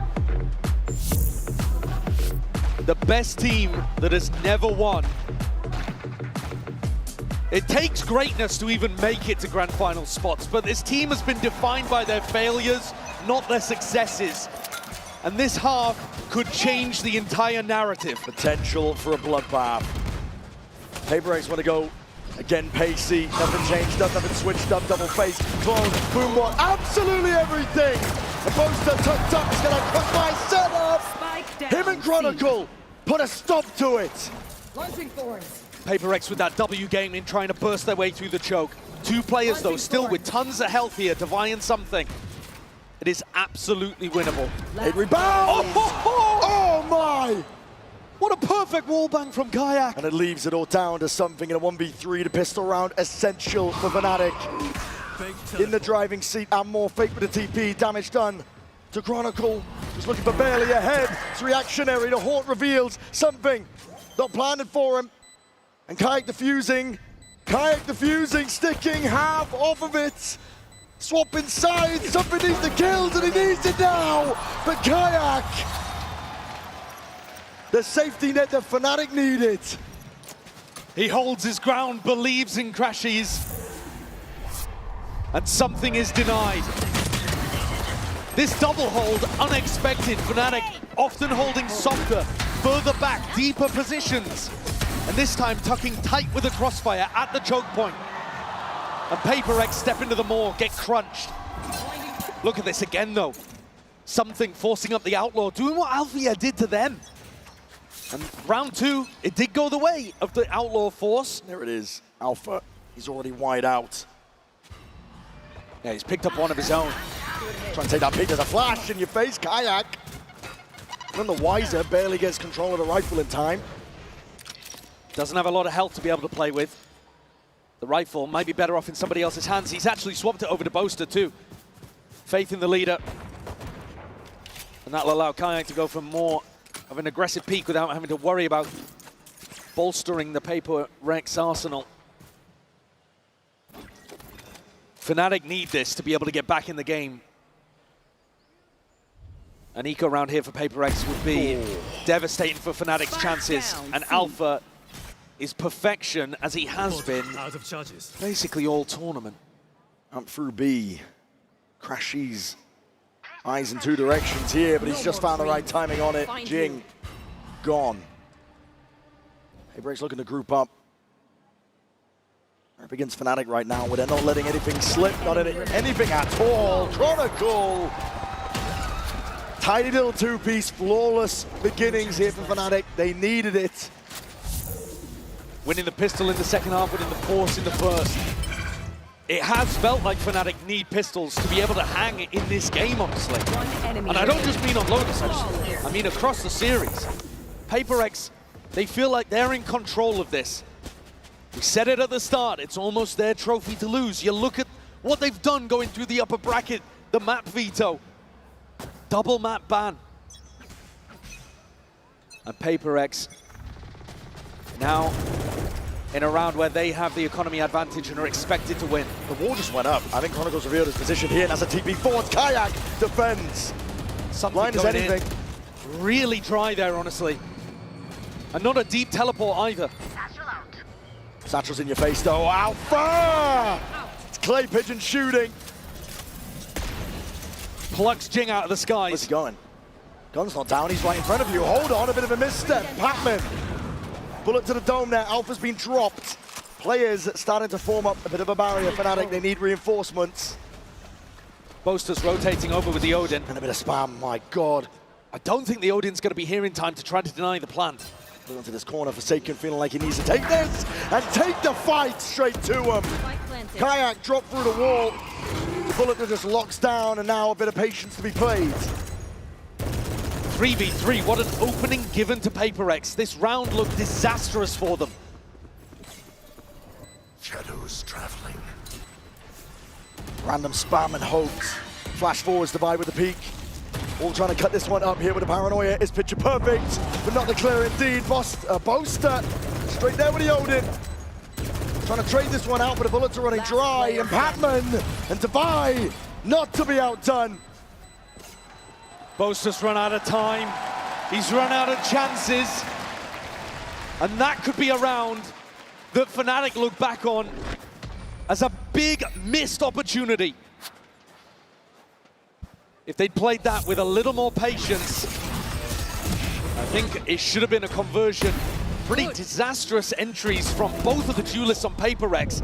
And then when Althea stepped forwards, trying to, I think, pick up a different gun. Yeah, I think he assumed he had a rifle, but he didn't. Ended up giving the C-site away. Listen. Boaster has kept this Odin though, and is looking to do a little bit of chip damage to PRX as they come through. It's not that tree sightline though. All grouped up. Paranoia, Horns, up and over the top. Something forced to respect it. Boaster, there it is. He knows the angles. Like the back of his hand. It's a first kill that goes away for Fnatic, and they need that energy. Smoked off the turret. Chronicles waiting for it. They're putting pressure now across all fronts. Fnatic looking to contain, looking to maintain. Forsaken's forwards though. With rifle in hand, Boaster is out in the open. The timing does not favor him. A site cracked open, wide for the taking. Jing just choosing a timing there through the smoke. Catching Boaster very unexpectedly. Chronicles next. Despite the aim punch, Jing on top. One after another. All left to Alpha, yeah. All left to him to do. A 2-round lead, and PRX are sensing it now. A little wobble to begin the half, but now the belief comes flooding back. Previously, when you've seen this squad get deep in tournaments, the prophecy, the destiny of them being the uncrowned kings of Pacific, it seems to just suck them in. It has its own gravitic field. And this time, it really feels like they've escaped it. PRX have everything set up to try to close this one out. 4 rounds away from a title that's eluded them for years. They've had to watch at the sidelines repeatedly. They were one of the first Pacific teams to have a chance at lifting a trophy for the region. But Gen G and T1 stolen the honors. PRX forced to look on the sidelines, unable to get it across the line when it was their chance. And they had 2 opportunities. And we thought for sure Champs was going to be their final one. Jing off to military service, the team probably crumbling, and it didn't happen. They came back in, rejuvenated, Jing able to play once again, and he's got a chance at both a trophy and an MVP bracelet here.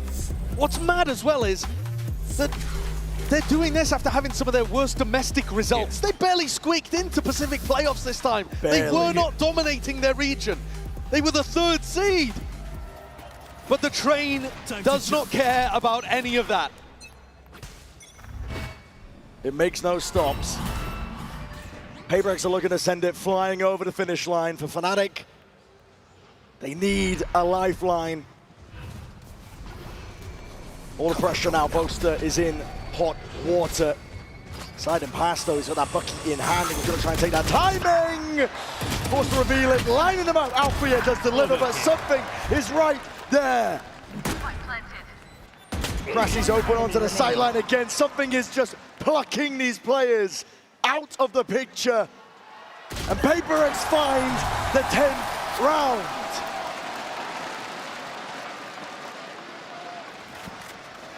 Something in his comfort zone.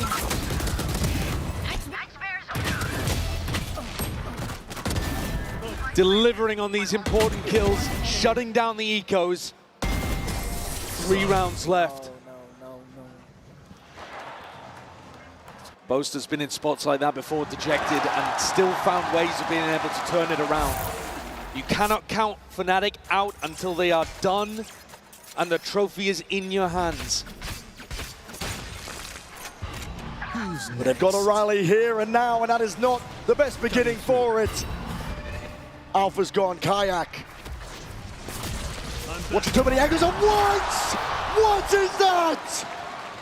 Something punished for those over towards Pearl. And here he comes up with the goods. Kayak tries to respond. It's all on the rookie's shoulders, trying to shut them down. And nades! Rebounds, a bit of bullet tag. He's left down at 30 health. PRX though, forwards. Ever relentless. It's an onslaught towards the A site. There's gaps in his timing. Oh boy. Papman has found it. Stepping forwards, Crashies looking to see if he can make the difference, turn it around, jumping around. It's whimsical in nature. And PRX, maybe showing signs of the old mistakes. Clearing through, Crashies will be happy to capitalize. The 5 HP is not much to work with, and Chronicle left to pick it all up. Left to pick it all up into the 1v1. Him versus Divide. Pits online. Divide! Absolutely Divide! The opening kill from Divide is beautiful. A great anti against Alpha, who loves to jump spot over towards C. And then he closes at the end. Rock solid.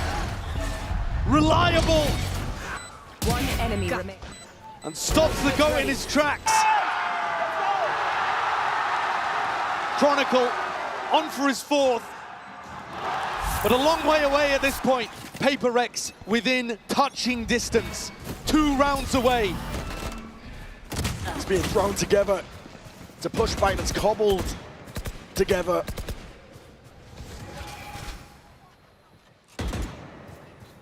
Fnatic with barely any weaponry, really. Door opened up, flash through. Something's just looking for a reaction. Boaster calling the bluff, though, realizes that no space has actually been taken in Tree. This is the kind of util disrespect we keep seeing from PRX. And it should allow them to realize that the A pressure's fake. Door opened up, Divide. Boaster, though, he's still keeping so many players on this side of the map. C is really weak. He's giving up a lot of info here. It's all on Alpha. It's all on Alpha. Boaster's been cleaned. Alpha in through the back. Pot shots, feeling like risky business needs to be taken. It's all on his shoulders to try and offset. Batman gone in through the back. Chronicle, he's right there with him. How are they making this one work? Cutting through. 40 seconds left, still guarded in the back pocket. Precisely for moments like this, and they want to step forward, something. Hungry for the kills. Lockdown even being committed. Fnatic are throwing everything at this. Jing has an ult to be able to work with, but I don't think he can get the angle on this. The ult, though, could easily deny the defuse. Jing could send it splashing against the back here. That's what he's waiting for, pre-aim, nightfall. Gone away, it's a tap onto it. Alpha's already taken out something. Best chance in a long while. And PRX, they bide their time. They don't use the ults. Fnatic are back in. One of the more unlikely rounds for Fnatic to be able to take. But the gap now reduced to 3. And Fnatic themselves actually didn't end up committing very many ults to that. I mean, sure, they used the lockdown, they used the Fade ultimate, so 2 big ones. But they still have a pit to be able to work with on the defense side. Perfect. Showstopper. Let's go. Come on. Come on.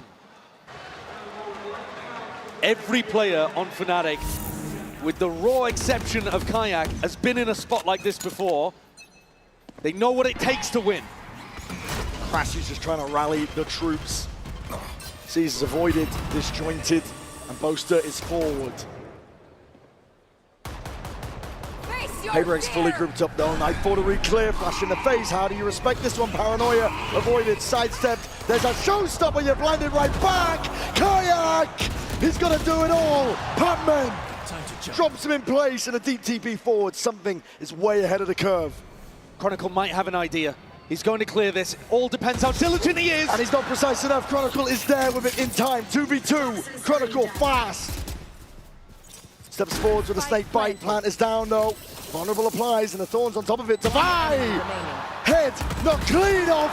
Chronicle delivers them to salvation.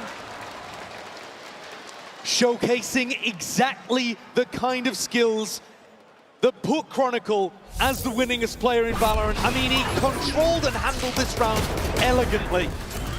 Big play from Something again to get in behind. Bit of a fumble there, but Kayak did as much as he possibly could to set this one up for Chronicle to finish. One enemy remaining. Brilliant snakebite to carve up both of those players, Divine and Patman. And now it's PRX feeling a little bit of the pressure.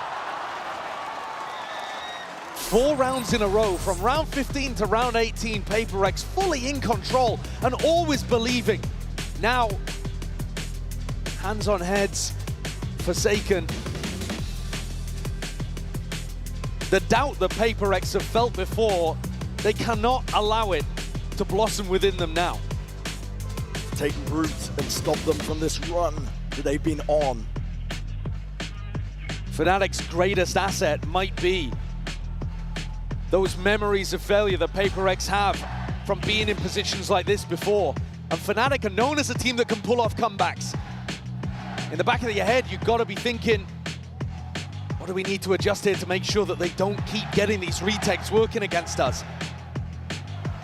But it is still PRX closer to the trophy by a long shot.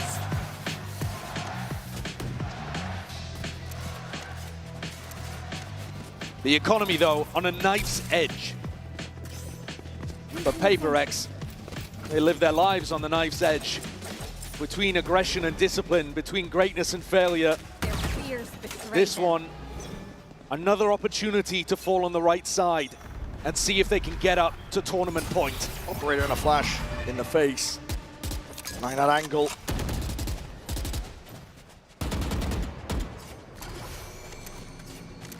Boaster's cutting it up close.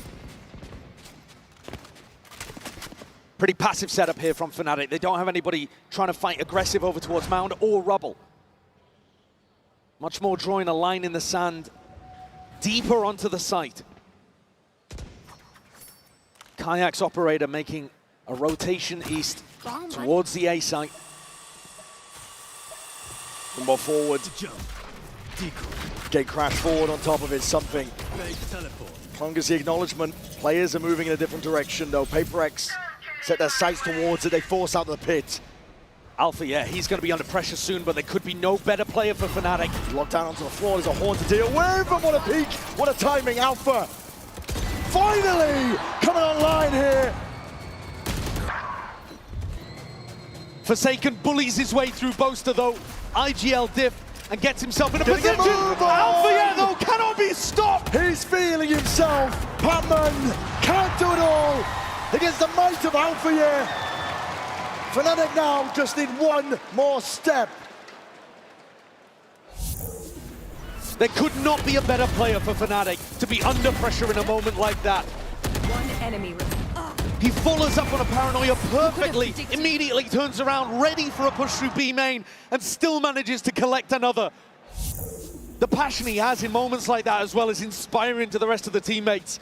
And PRX's eco crushed underfoot. Sometimes, though, these comebacks can stumble against an eco round, and PRX can take more risks in moments like this. Forward again, flash, Prowler. Boaster's ready with it. It's already that paranoia going to be sweeping forwards. An attempt at a response, Boaster's low.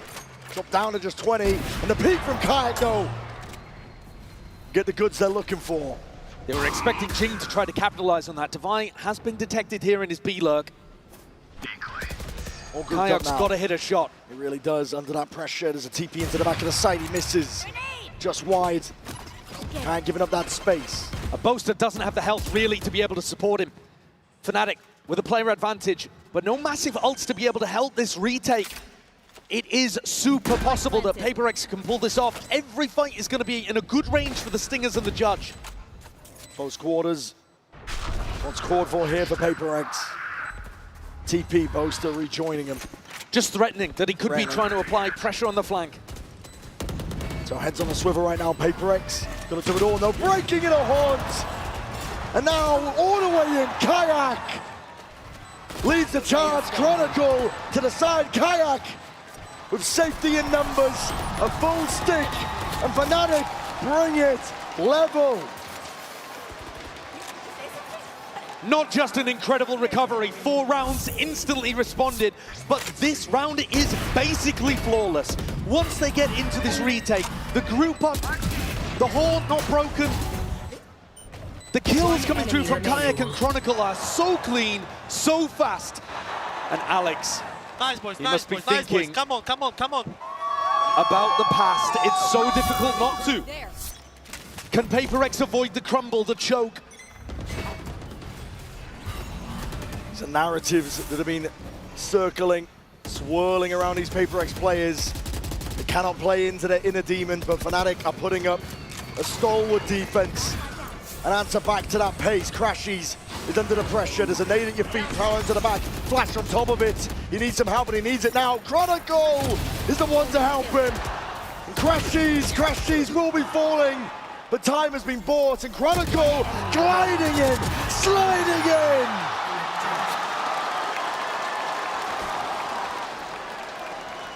Indomitable performance there from Chronicle. He takes Fnatic up to map point. This should have been the end. PRX had all the chances here to close things out on Lotus. A map they're undefeated on right now. Remaining. But time after time, Fnatic's little 1-2 gameplays are allowing them to slip further and further into the lead. Now, just a narrow margin. And Alpha sending kisses across the stage to his longtime teammate. PRX take a timeout. Alex hits the emergency meeting button and tries to figure out what can be adjusted with only 1 round left in regulation. It was PRX that managed to run things back on Icebox, denying a bunch of map points, but they're gonna need another one here. Fnatic are so completely in control. They're baiting PRX into overextending. And kills coming out from Alpha and Chronicle in particular just look like they could never go any other way. No. The air has been sucked out of the room for PRX. It's bargain bin buys, Spectre, Bulldog. That's what they're working with. At least they have the ults though. Something's ult combined with Patman's, deafening everybody from Fnatic and then getting something out there. There could not be a better time for something to come out with a huge Yoru ult. He's been hot and cold with them, let's say. Operator Alpha. Who's next? Look in your face, TP forwards, and that's what that dimensional drift spots it out, something. Guiding the rest of his team in. Here. Not far behind him, a bit of spamming to the back of the box. This is it. Play for OT, play for map 5. All on the line for them, something with the exit, all the way out, Alpha's all the way in, and Chronicle just drops them in their tracks! Alpha cleaned up, Boaster left reeling. But the 2 huge players from Fnatic dropped, Chron and Alpha gone. Fnatic are gonna have to try to close with only Kayak and Crashies. It rebounds. PRX looking to stay alive in this map. Fnatic want to send it that much deeper. TPs all around, sowing chaos into the mix. Crashies deep with the seas and a Haunt on top of it. Yuto could not be even better there. But snaps to the side, Patman double dashing in. We are going the distance.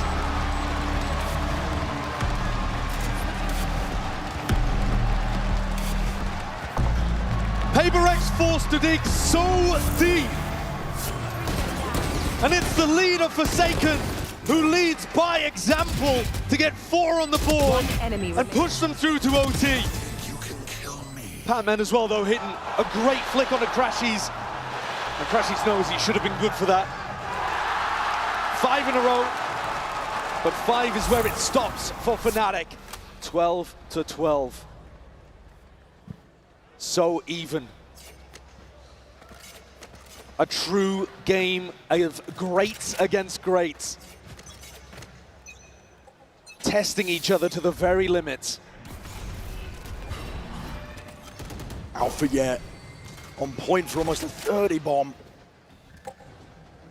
And with the way that he's been playing, almost destined to get it in overtime. He's going to step forwards though, into a stack. Damage. Does the damage. To dig through the wall. And now full speed ahead.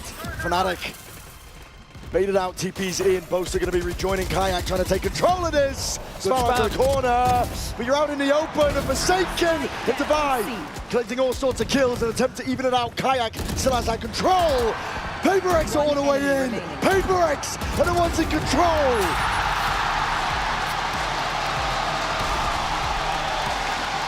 A dominant defensive round in OT puts PRX with their first tournament points.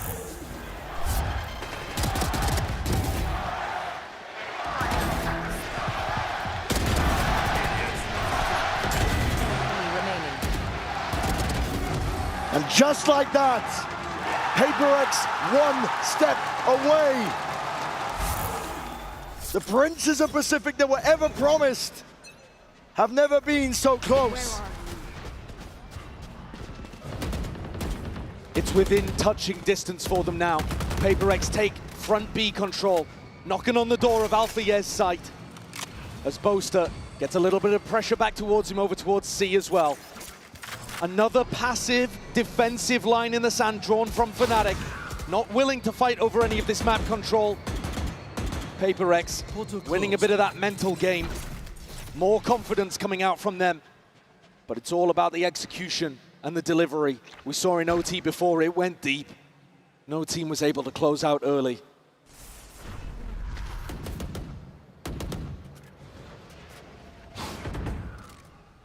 Fnatic are going to be forced to dig deep here. Pressure mounting. PRX putting it on them. Alarmbot dealt with the paranoia sweeps. Forwards, Alpha! Playmaker once more. Him and Chronicle. They dropped the PRX players like flies. 2. Something and Forsaken left to pick up the pieces of a round that's just not gone their way. 30 seconds left. So much space, though, given to these two on PRX. And we've seen what they can do in difficult spots. Would be a magical conversion of a 2v4. Everything that Something and Forsaken could have dreamed of.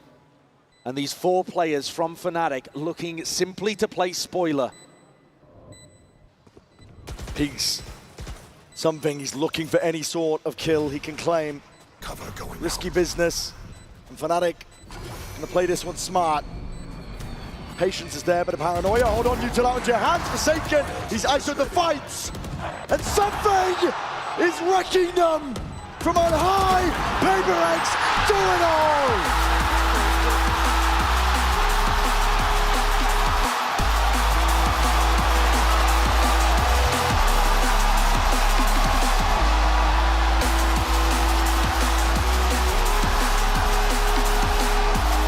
PRX, the Pacific Princes without a crown, they finally have their trophy. Denying the greatest team of all time and becoming legends themselves.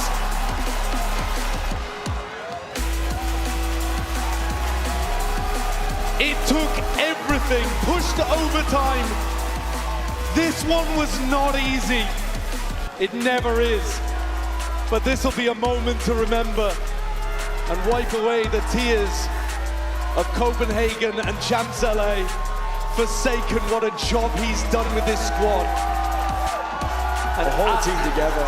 I mean, Alex gets to join his players on stage for a celebration rather than bitter disappointment. Tears of joy. PRX have finally done it. They've changed the narrative here today. You heard G2's Valen talking about trying to do that earlier in the tournament, but no team had a better opportunity to clutch greatness from the jaws of disappointment than this squad right here. Respect shown, of course. A hell of a challenge that Fnatic put up.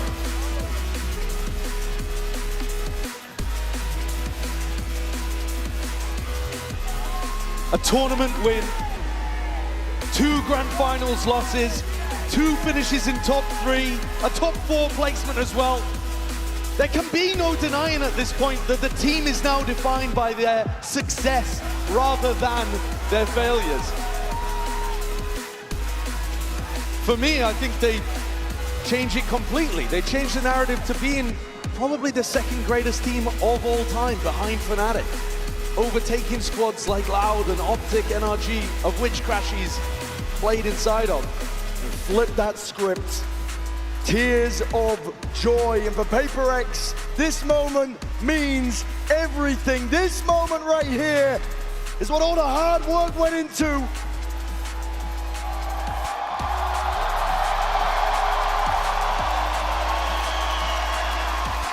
Blood, sweat, and tears. All the way to the end.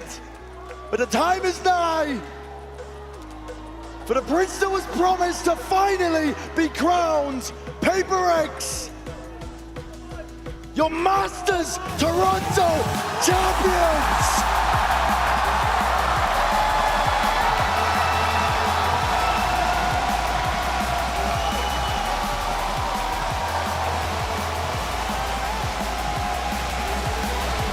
1,064 days since PRX's first chance at lifting a trophy. My God, how sweet it must taste.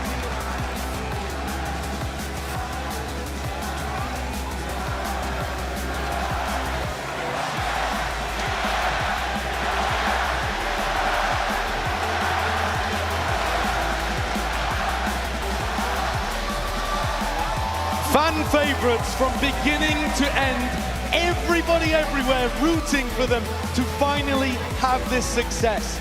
And we thought it would never happen. We thought after champs that Jing might not even return to the stage. And yet here he is, alongside his brothers with trophy in hand. A moment they've dreamed of for almost 3 years. And what more could still be in store? They've showcased consistency to a level that almost no other team can claim. We're going to send it down to the floor. PRX, the stage is yours. It's been 5 years in the making, but PRX have finally won a trophy. Oh my goodness, look how beautiful it is. It's the PRX color too, fits your jersey so well. You go stand next to JJ. I gotta get Auntie next to JJ here. Davai, I'm gonna start with you. You broke the second place curse. This is real. You managed to do it. How are you feeling? I mean, it feels unreal, you know. We've been working hard, very hard. Where's Pujan when you need him? Pujan, come down and make Davai smile. Where you at? We need him, we need him. I'm gonna let you take a moment because I know how big this means to you, Davai. I'm gonna come back to you. Let me squeeze in between you and get next to something. Now something, it felt like yesterday that you kind of got plucked out as the aimer. You know, everyone knew you could aim, but today the clutches, the big moments, you won that round. You and Jason won that round. You won a trophy. So talk me through your growth as a player and to become how amazing you are on that stage today. As Lish said, it feels like unreal. We've been grinding like that for example, for me for 2 years. For them, it's already like 4 or 5 years on international stage and never won before. So feels great. And wanna say thank you to everyone, to the fans. Wanna say thank you to my girlfriend. Я тебя очень сильно люблю. And yeah, thank you everyone who supporting us. Thank you to our performance coach. He did really great job for us. And yeah, thank you all. Indeed. Coming back to you, David. Yeah, like I said, it's real, it's real. It's right there. And of course, you've come second quite a few times. So what does this mean to you to be able to actually win? I mean, it means everything, you know. This is kind of like end goal. Obviously, you want to go for a champ, but this is just a start, you know. And I mean, I'm very happy. I didn't plan to cry, but the tears just automatically come out, you know. I think everyone's crying with you. I can see everyone behind you. They're cheering you on so much. I'm part of the team now. I'm part of the team now. Sorry, excuse me. I'm part of the team now. Will you let me join PRX, Jason? Can I join you guys? Sure. Yes, okay, that's what I needed to hear. This trophy looks so good. How are you feeling holding this, knowing that this man here from the very beginning, Mind Freak is here as well since 2021 to get to this place? I'm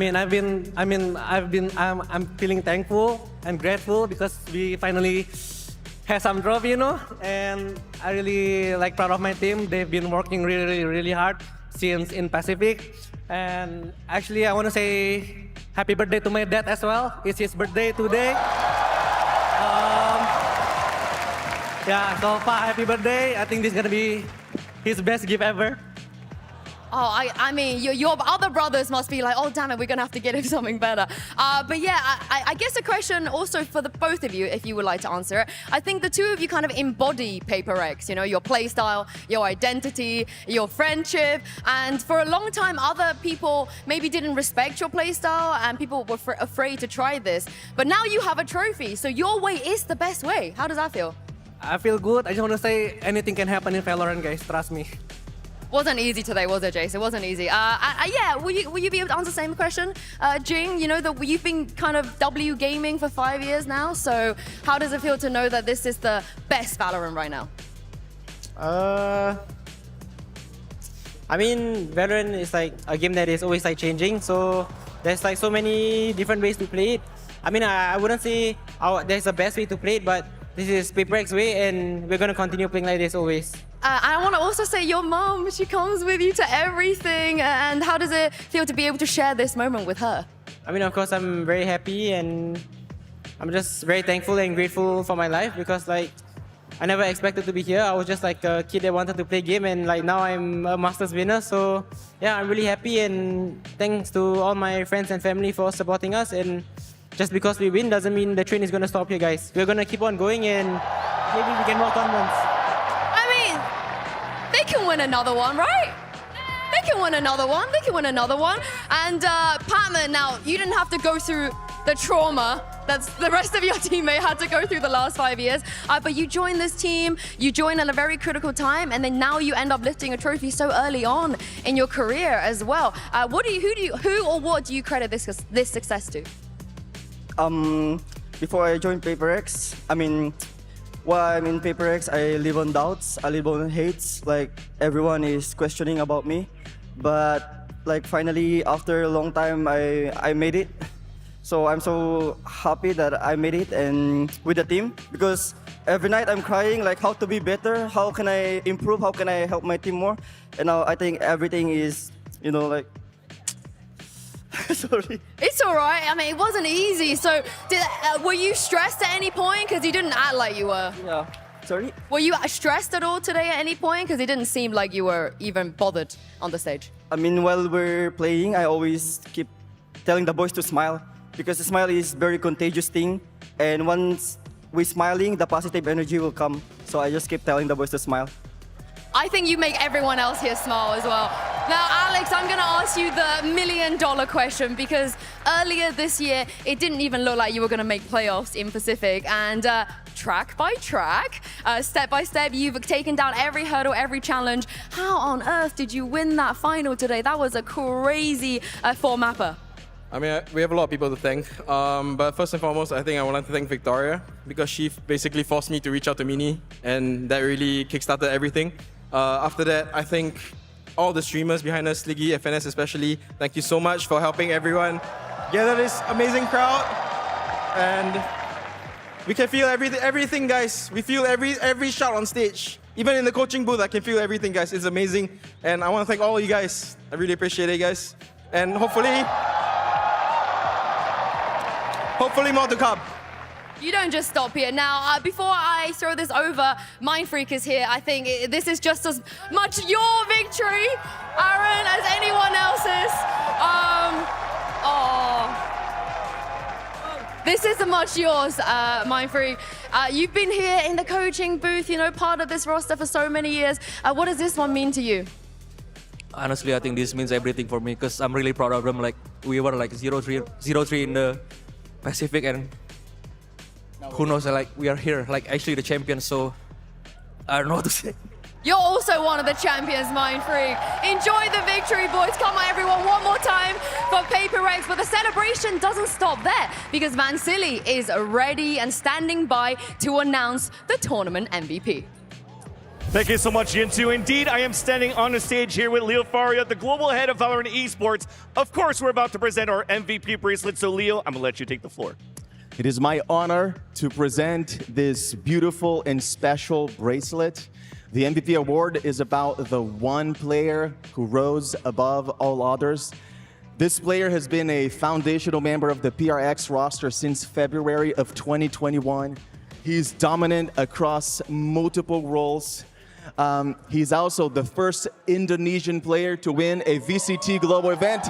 Please give it up to the Masters Toronto MVP, Forsaken!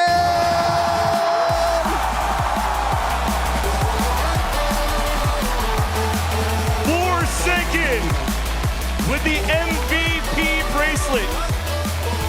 Across his years of competing, playing up to 21 of the 26 available agents that Valorant has to offer. And it took all this time to now get the MVP bracelet and also his first international trophy here at Valorant. Leo, thank you so much. Forsaken, this looks really heavy. It's very heavy. So you're gonna have to hit the gym some more. Actually, show me those biceps. Show the crowd what you've been working on. Enough muscle to also lift your first ever trophy. And now the MVP, how much does this mean to you? It means very a lot to me because actually I couldn't believe it. I couldn't believe it how we even in here because we almost get like almost lost in Pacific. So like this, I'm speechless. Sorry. Take your time. Take your time. Take your time, man.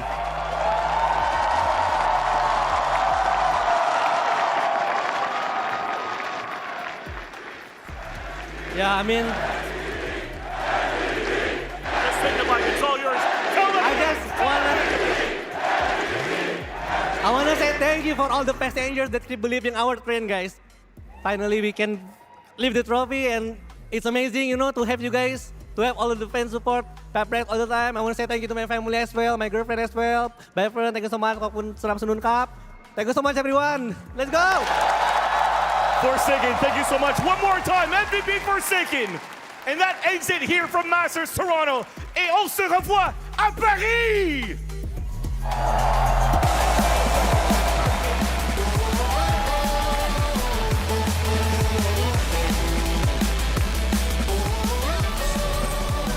And there you have it. Congratulations. And it's been a long damn time coming, baby. PRX are finally Masters champions. Unbelievable, Kokuka. What a game we witnessed there. And of course, Forsaken being the MVP. I mean, honestly, he could have given it to anyone on that stage. They were all incredible. I think that is very important what he's referencing. It's not only the track by track that we've been living, they didn't have a good start of the season. They started 0-3, getting Pac-Man on that week 3, and they had to fight their way here. Yes, they've had a very flawless playoffs. I think that in total, they've only dropped the one map that they lost today, so they have to be extremely happy. I love these stories. Just like at the beginning of the year, we had a T1 that had to fight tooth and nail to earn their trophy. It was a long time coming, and we're super happy that finally PRX, third time was the charm. It's incredible for them. This is the year where even before that, they didn't make it to Bangkok,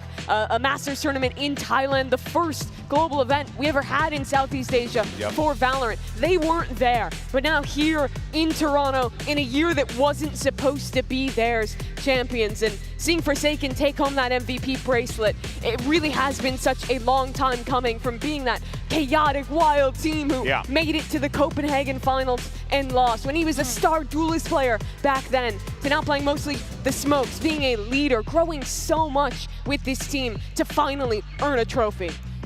I think that it resembles very well the way that PRX has evolved, given this MVP to Forsaken, because yes, it's chaotic, it's crazy, sometimes it might be too W to replicate in any of your games, but if there's one man to lead the charge, to lead all of these guys to victory, that was Forsaken. And also we've seen it as cheering the team up game after game on stage. It's incredible too for the guy on your screen there, Pac-Man, missed out on even making it to Ascension in Pacific. Lost in his regional challenger league less than a year ago. Then gets his opportunity, gets signed after 2 games where PRX loses both in Pacific to replace a long-standing member of the roster, and comes here and succeeds, gets a trophy in his first ever global. And you know what, for me, I want to give a shout out to the guy that's on that screen right there, Coach Alex, because there was a quote that I saw earlier from the event where he was talking about how the PRX organization gave these guys the space to experiment, gave them the space to figure it out.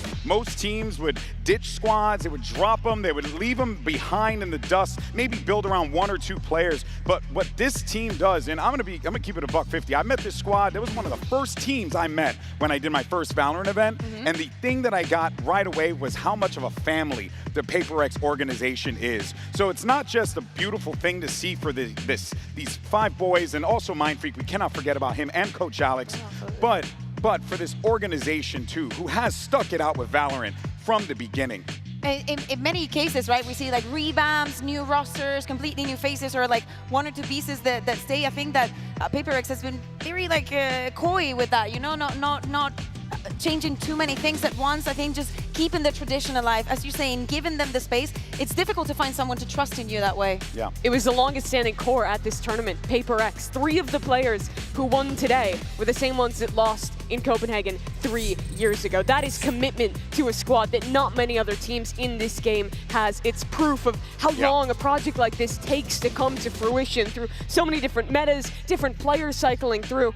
They finally done it. W Gaming. Yeah. W Gaming, baby, all day, every day, and forever. Of course, so Masters Toronto may be over, but the 2025 season, you already know, baby, it's just heating up. You got Champions Paris on the horizon, and the next stop on the road to champs is Stage 2. The field, as we now know, is wide open right now, Mimi. By the way, if there's any reason to go and watch the international leagues, it's that the team that just lifted this trophy was the 3rd seed from Pacific. They lost in the lower finals, Stage 1. We had Wolves, China's 3rd seed, go on a run as well. There is so much talent in those ILs. There's barely enough time in the day to watch them all. Yeah. But I guarantee you, any of those leagues you turn on, there's going to be some amazing Valorant to see. The winners from Bangkok weren't even in this tournament, you know, like anything can happen in Valorant anytime. It's so important, and so you're going to find various different teams across all regions.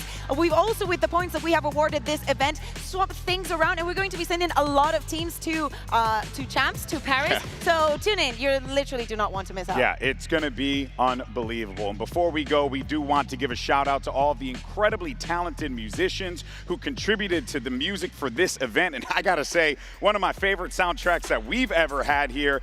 So again, massive shout out to each and every one of the individuals who lent their talents to tell the story here today and really etch their place in history alongside everything that we witnessed here. And more than just the music, this event really was a celebration of Valorant and the community at large. We had so many artists come out and show us their skills, had the reflection of now 5 years of Valorant. So to each and every one of you that came out at any point during Masters Toronto, thank you so much. This crowd has been incredible here in Canada. Toronto, give us a round of applause, please. Give yourself a round of applause.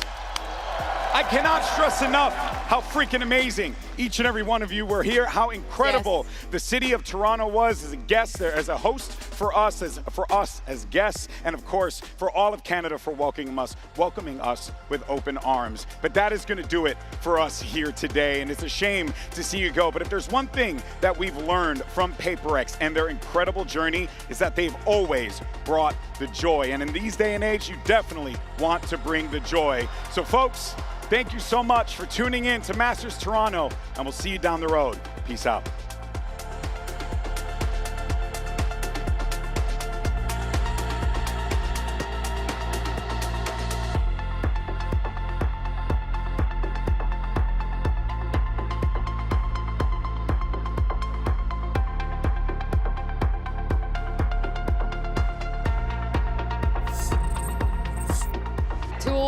Teams have traveled to the Great White North, but only one will walk away with a trophy and the glory.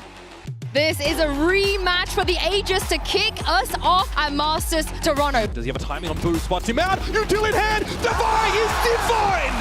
What a Red Bull clutch. 30 points of health to try and slow the PRX train down. But choo-choo, baby. PRX have arrived in the 6. Pico striking. He's only able to find the 1, though. YZ zaps them all to death, and that's PLG. Who's the quiz master between you two? What am I supposed to say? Like, it's just a game show. Like, he's old as hell. Like, how am I? Apparently, Bang is going to have to at least get 1 here. All the timing. Only 2. What a fault line. Perfect setup, and Bang brings the house down. Sentinels walk away with the 2-0. You're facing MIBR today. Aspas on the other side. What do you think you need to watch out for? Not much. To that A side, but they have to get through this. Soma and Ash is holding him down. He gets the 4K, and that's likely more than enough. There's so much pressure on Celsius. Oh, Borussia caught on the teleport. What a snap That is John. Tiny stuff. Send City are back in a Masters playoffs. Texture on the repeat finds Padman. Paranoia does not connect. The Texture does it again. Mr. 4K's back. Better slow down here, Texture. You know what happens when you get those aces. Up and over the top, and Karen takes it away. Unbelievable! It really lose, we lose. If we win, we win. And we prove everyone wrong. Minifu goes up over the top of screens, finds that kill, but Juicy trades it back. Who was going to be the first point of contact, and Juicy is able to win it out. Finds himself alone, swings, somehow catches Benji Fishy, and now it's just the Jet with no HP to speak of as he looks for the ace, and he will find it! Here in the Great White North, Wolves are the apex predator! Nats! He's there! Is he up on the stage? Let's go! Yes. Back! He's gotten into half. Are they going to know he's going to be there? They're too busy dealing with the rest, but Nats! A Red Bull clutch as he sprays through.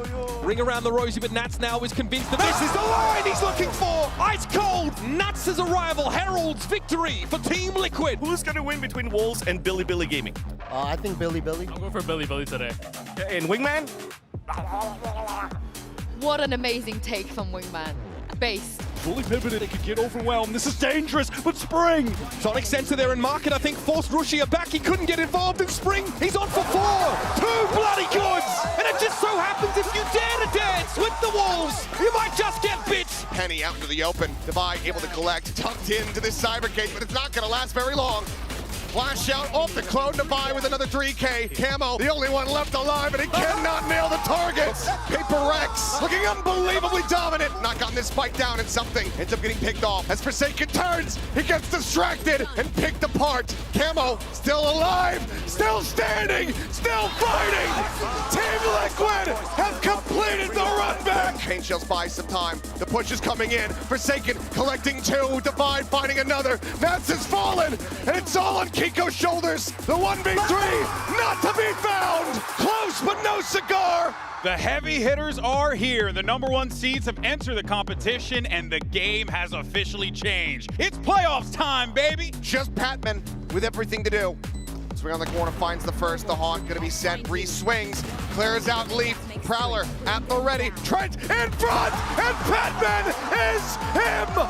It's Valen fighting 1, fighting 2, fighting 3. Valen, the Omen God, looking to keep them in it, and he has it. Forsaken on the push, is able to find Valen, trade it out. It's Patman holding close, finds it, and it's all down to Trent, and he cannot make it happen.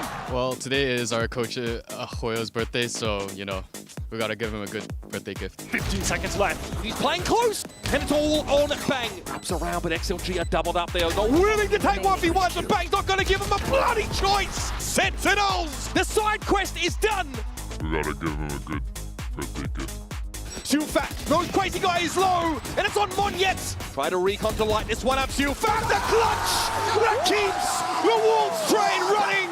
Your main characters of Masters Toronto are still on the hunt. Here comes the peak, and there's the kill! Rolls on the red carpet here towards main, but there's no one there to receive it. And Alpha on the drop down, finds himself a 3rd. Foxy now in the 1v2. The Haunt guarantees it, both the swings off it. Unbelievable from Fnatic. Towards that direction, and he's Scott just fighting at him with an operator. Excuse me, what is that? As he hits the follow-up. The repeat, does he got a 3rd in him? Yes, he does! What? That is one of the most ridiculous rounds that I have ever seen. Oh, what is going on there? It's the Lorax. We got the Lorax here Wait. too in Toronto. I love it. Is that Sideshow? Wall needs to be broken in time. Portion of it is Giacomo! My God! Jumps up and over, tap onto it, and it is just rooting out. The last remaining player at Coconut. Confidence is sky high for G2. And XLG sent packing. Sorry, crazy guy, Hello? crazy guy. Someone stop him defusing RRQ! Shut up, Fanatics! That 12th round looking ever so likely. Alpha strikes, but it's got the job done. Caught on the cross though, Alpha, right out of the sky! Fortune favoring the bold. Fnatic looking like they have a point to prove. It is the last stand for VCT China, going up against the juggernauts from the Pacific in Gen G. Siufat BB only has the classic. Oh my! Oh! Wait, this is doable. This is so doable. Siufat BB! Oh my God! We do this! The dreamers stay alive! Siufat BB on the verge of the truly unthinkable Ash has days to save Gen G here. Pressure mounting. He's seen him. I think he's seen him. I think he knows, but only 7 bullets. Siufat BB barely breathing. They're both so low. He's down 6 himself. HP. Time ticking. Ash has to find this. Back! Oh my God! Wolves! They take down Genji! You will not see anything like that again! Still opportunities are granted for these kills and decent movement of nerve. Zeltas actually does manage to take out something. Just steps out wide enough for Zeltas to capitalize. This is now a 2v2. Walking up now, steps up as a jump spot now, spotting these players out. Slow walk, way ahead of it! Zeltas takes matters into his own hands. Wrap it up, let's go. The trap is triggered all the way from the side. PRX is there, any stop in this train? It's looking so damn unlikely. And it's up to the captain, it's up to John. Stinger in hand. Flash, he's got a bullet. The supplement, he's gonna run him down as a full stack. No way! For PRX, there's no stopping this train. No stops to be made, not even for Sin City. You look different. Have you had a haircut? No, I'm the same old sideshow. These are two teams that we never would have expected to be in the lower round. Texture, it's got the operator to work up here. Tito flooding in, fast and loose. It's risky business. Risky business sometimes pays off, but Genji, one left to stand, but Trent is toppled. It's theirs. A 13-11 victory to force us into map 3. Foxy9 in through mid, and again, this game of timings, it could happen to any possible player. Leaf wins his, slipping away from Genji. They've got to try and answer back here. Trent is lucky. Doesn't go down to that one. Genji are the ones falling, crumbling, tap. Not being forced out. G2, ever the hero, looking to put the fear of God into everyone at this event. Why is no one looking at Chronicle? Banana right back in the headlights. He's going to know where they are, but Crashy's sticking on the defuse here. Swing! Oh, and he doesn't miss! Defuse! Oh, he just misses out! They are hunting them down, but Alpha denying. Boaster trying to live as long as he can. Alpha, the man who will not be moved. Fnatic came, saw, and conquered. Sentinels left in ruins at 13-9. Look at them, they got the onesies out. You love to see that. I want to wear one of those. I'd say. I mean, I'll tell you what, I'll sweat my butt off in there. Okay. Daddy. They don't know where he is, but they're going to hazard a guess. See if that BB does well on one. Try and play to the time, play to the tempo, play to the clock, and play him like a fiddle. Oh, see that BB! Beautiful for the right ball clutch. Divine now, going to have to do work here. See if that BB does well. Divine though. Oh! No way! This man is a big player in big games, and he just had a hell of a lot of impact. Round by round, a track by track, that final destination is now locked in for PRX. Clear advantage, and the paranoia is beautiful. Splits them up with just the right amount of time. But no way! Violin! What a beast! Cosmic Divide even being committed. TP now into the back in the space. They are none the wiser. Kayak, it's your time to shine, and shine he does! Absolutely ridiculous! Beautiful from Fnatic, and they sent G2 packing. It's a classic David versus Goliath story. Kayak in the 1v2. Kayak in the 1v2. Someone swing him. He's doing the dance with YU. He's trying to find that next target. Isolated. Still on. Oh! It's unthinkable from Kayak. The new kid on the block. Ripping him apart. They're running out of time. Juicy dives in. Couldn't get it. And now Fnatic making a stand. Oh, it's been cleared up. Wolves scrapping their way back in. So making himself extremely skinny. Why are you not so much? No. Oh dear, guys, don't feed Alpha. Please don't feed Alpha. Of all the players, don't let him have a round like. Oh God, please! Somebody stop him! No! Take a bow for that one. And Fnatic, they've been here before, and they're back there again. A grand finals now awaits. The wait is over. Let's have a look at our brand new battleground. This is the Masters Toronto Showmatch!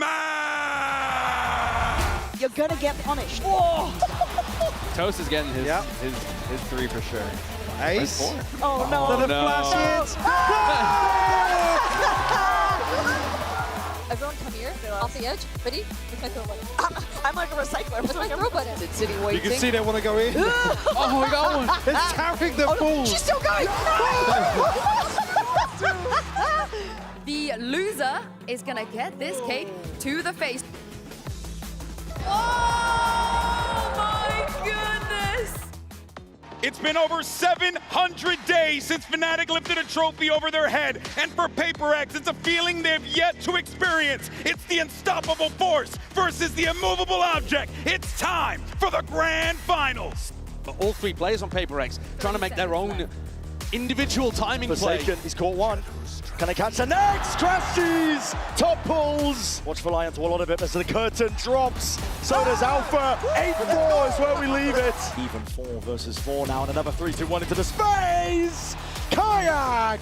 Throwing in on these players, trying to save. Forsaken, steadily being overwhelmed at this point. They're going to try and run him down to the final moments. No respite. PRX, very fast play indeed. That's sick. And the wall up, none the bloody wiser. Fnatic trying to play through, but immediately it falls. And PRX take man number 1. PRX eager though, looking to see if they can topple Fnatic before they stand. Discipline, Fnatic need it now in spades. Jing, that extra element. Drifting into the side here, double tap, and the rifles are ringing out. PRX grab a 5th round in a row to take us into OT. Fnatic trying to step up to that task that's ahead of them here.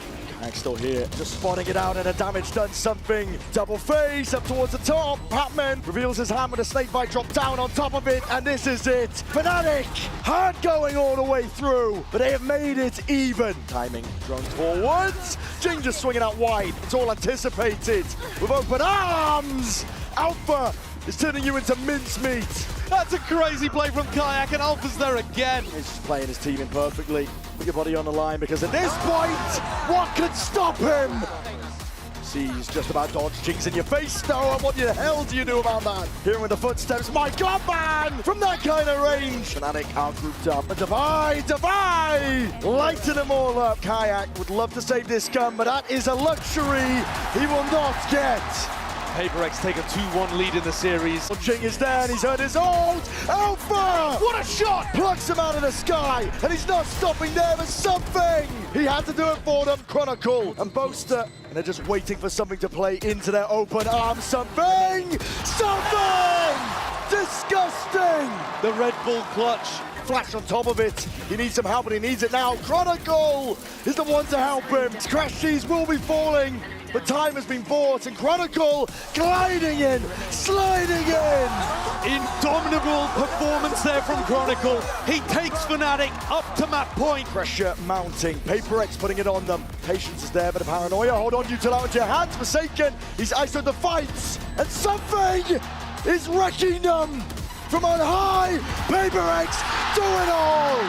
The Pacific Princes without a crown, they finally have their trophy, denying the greatest team of all time and becoming legends themselves.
did I lose my mind? Oh, did I lose my mind? Oh, did I just lose my peace? Oh, did I lose my mind? Lose my mind, lose my mind, lose my mind, lose my mind.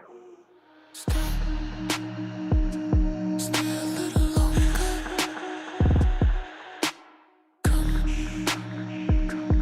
Let your body wander.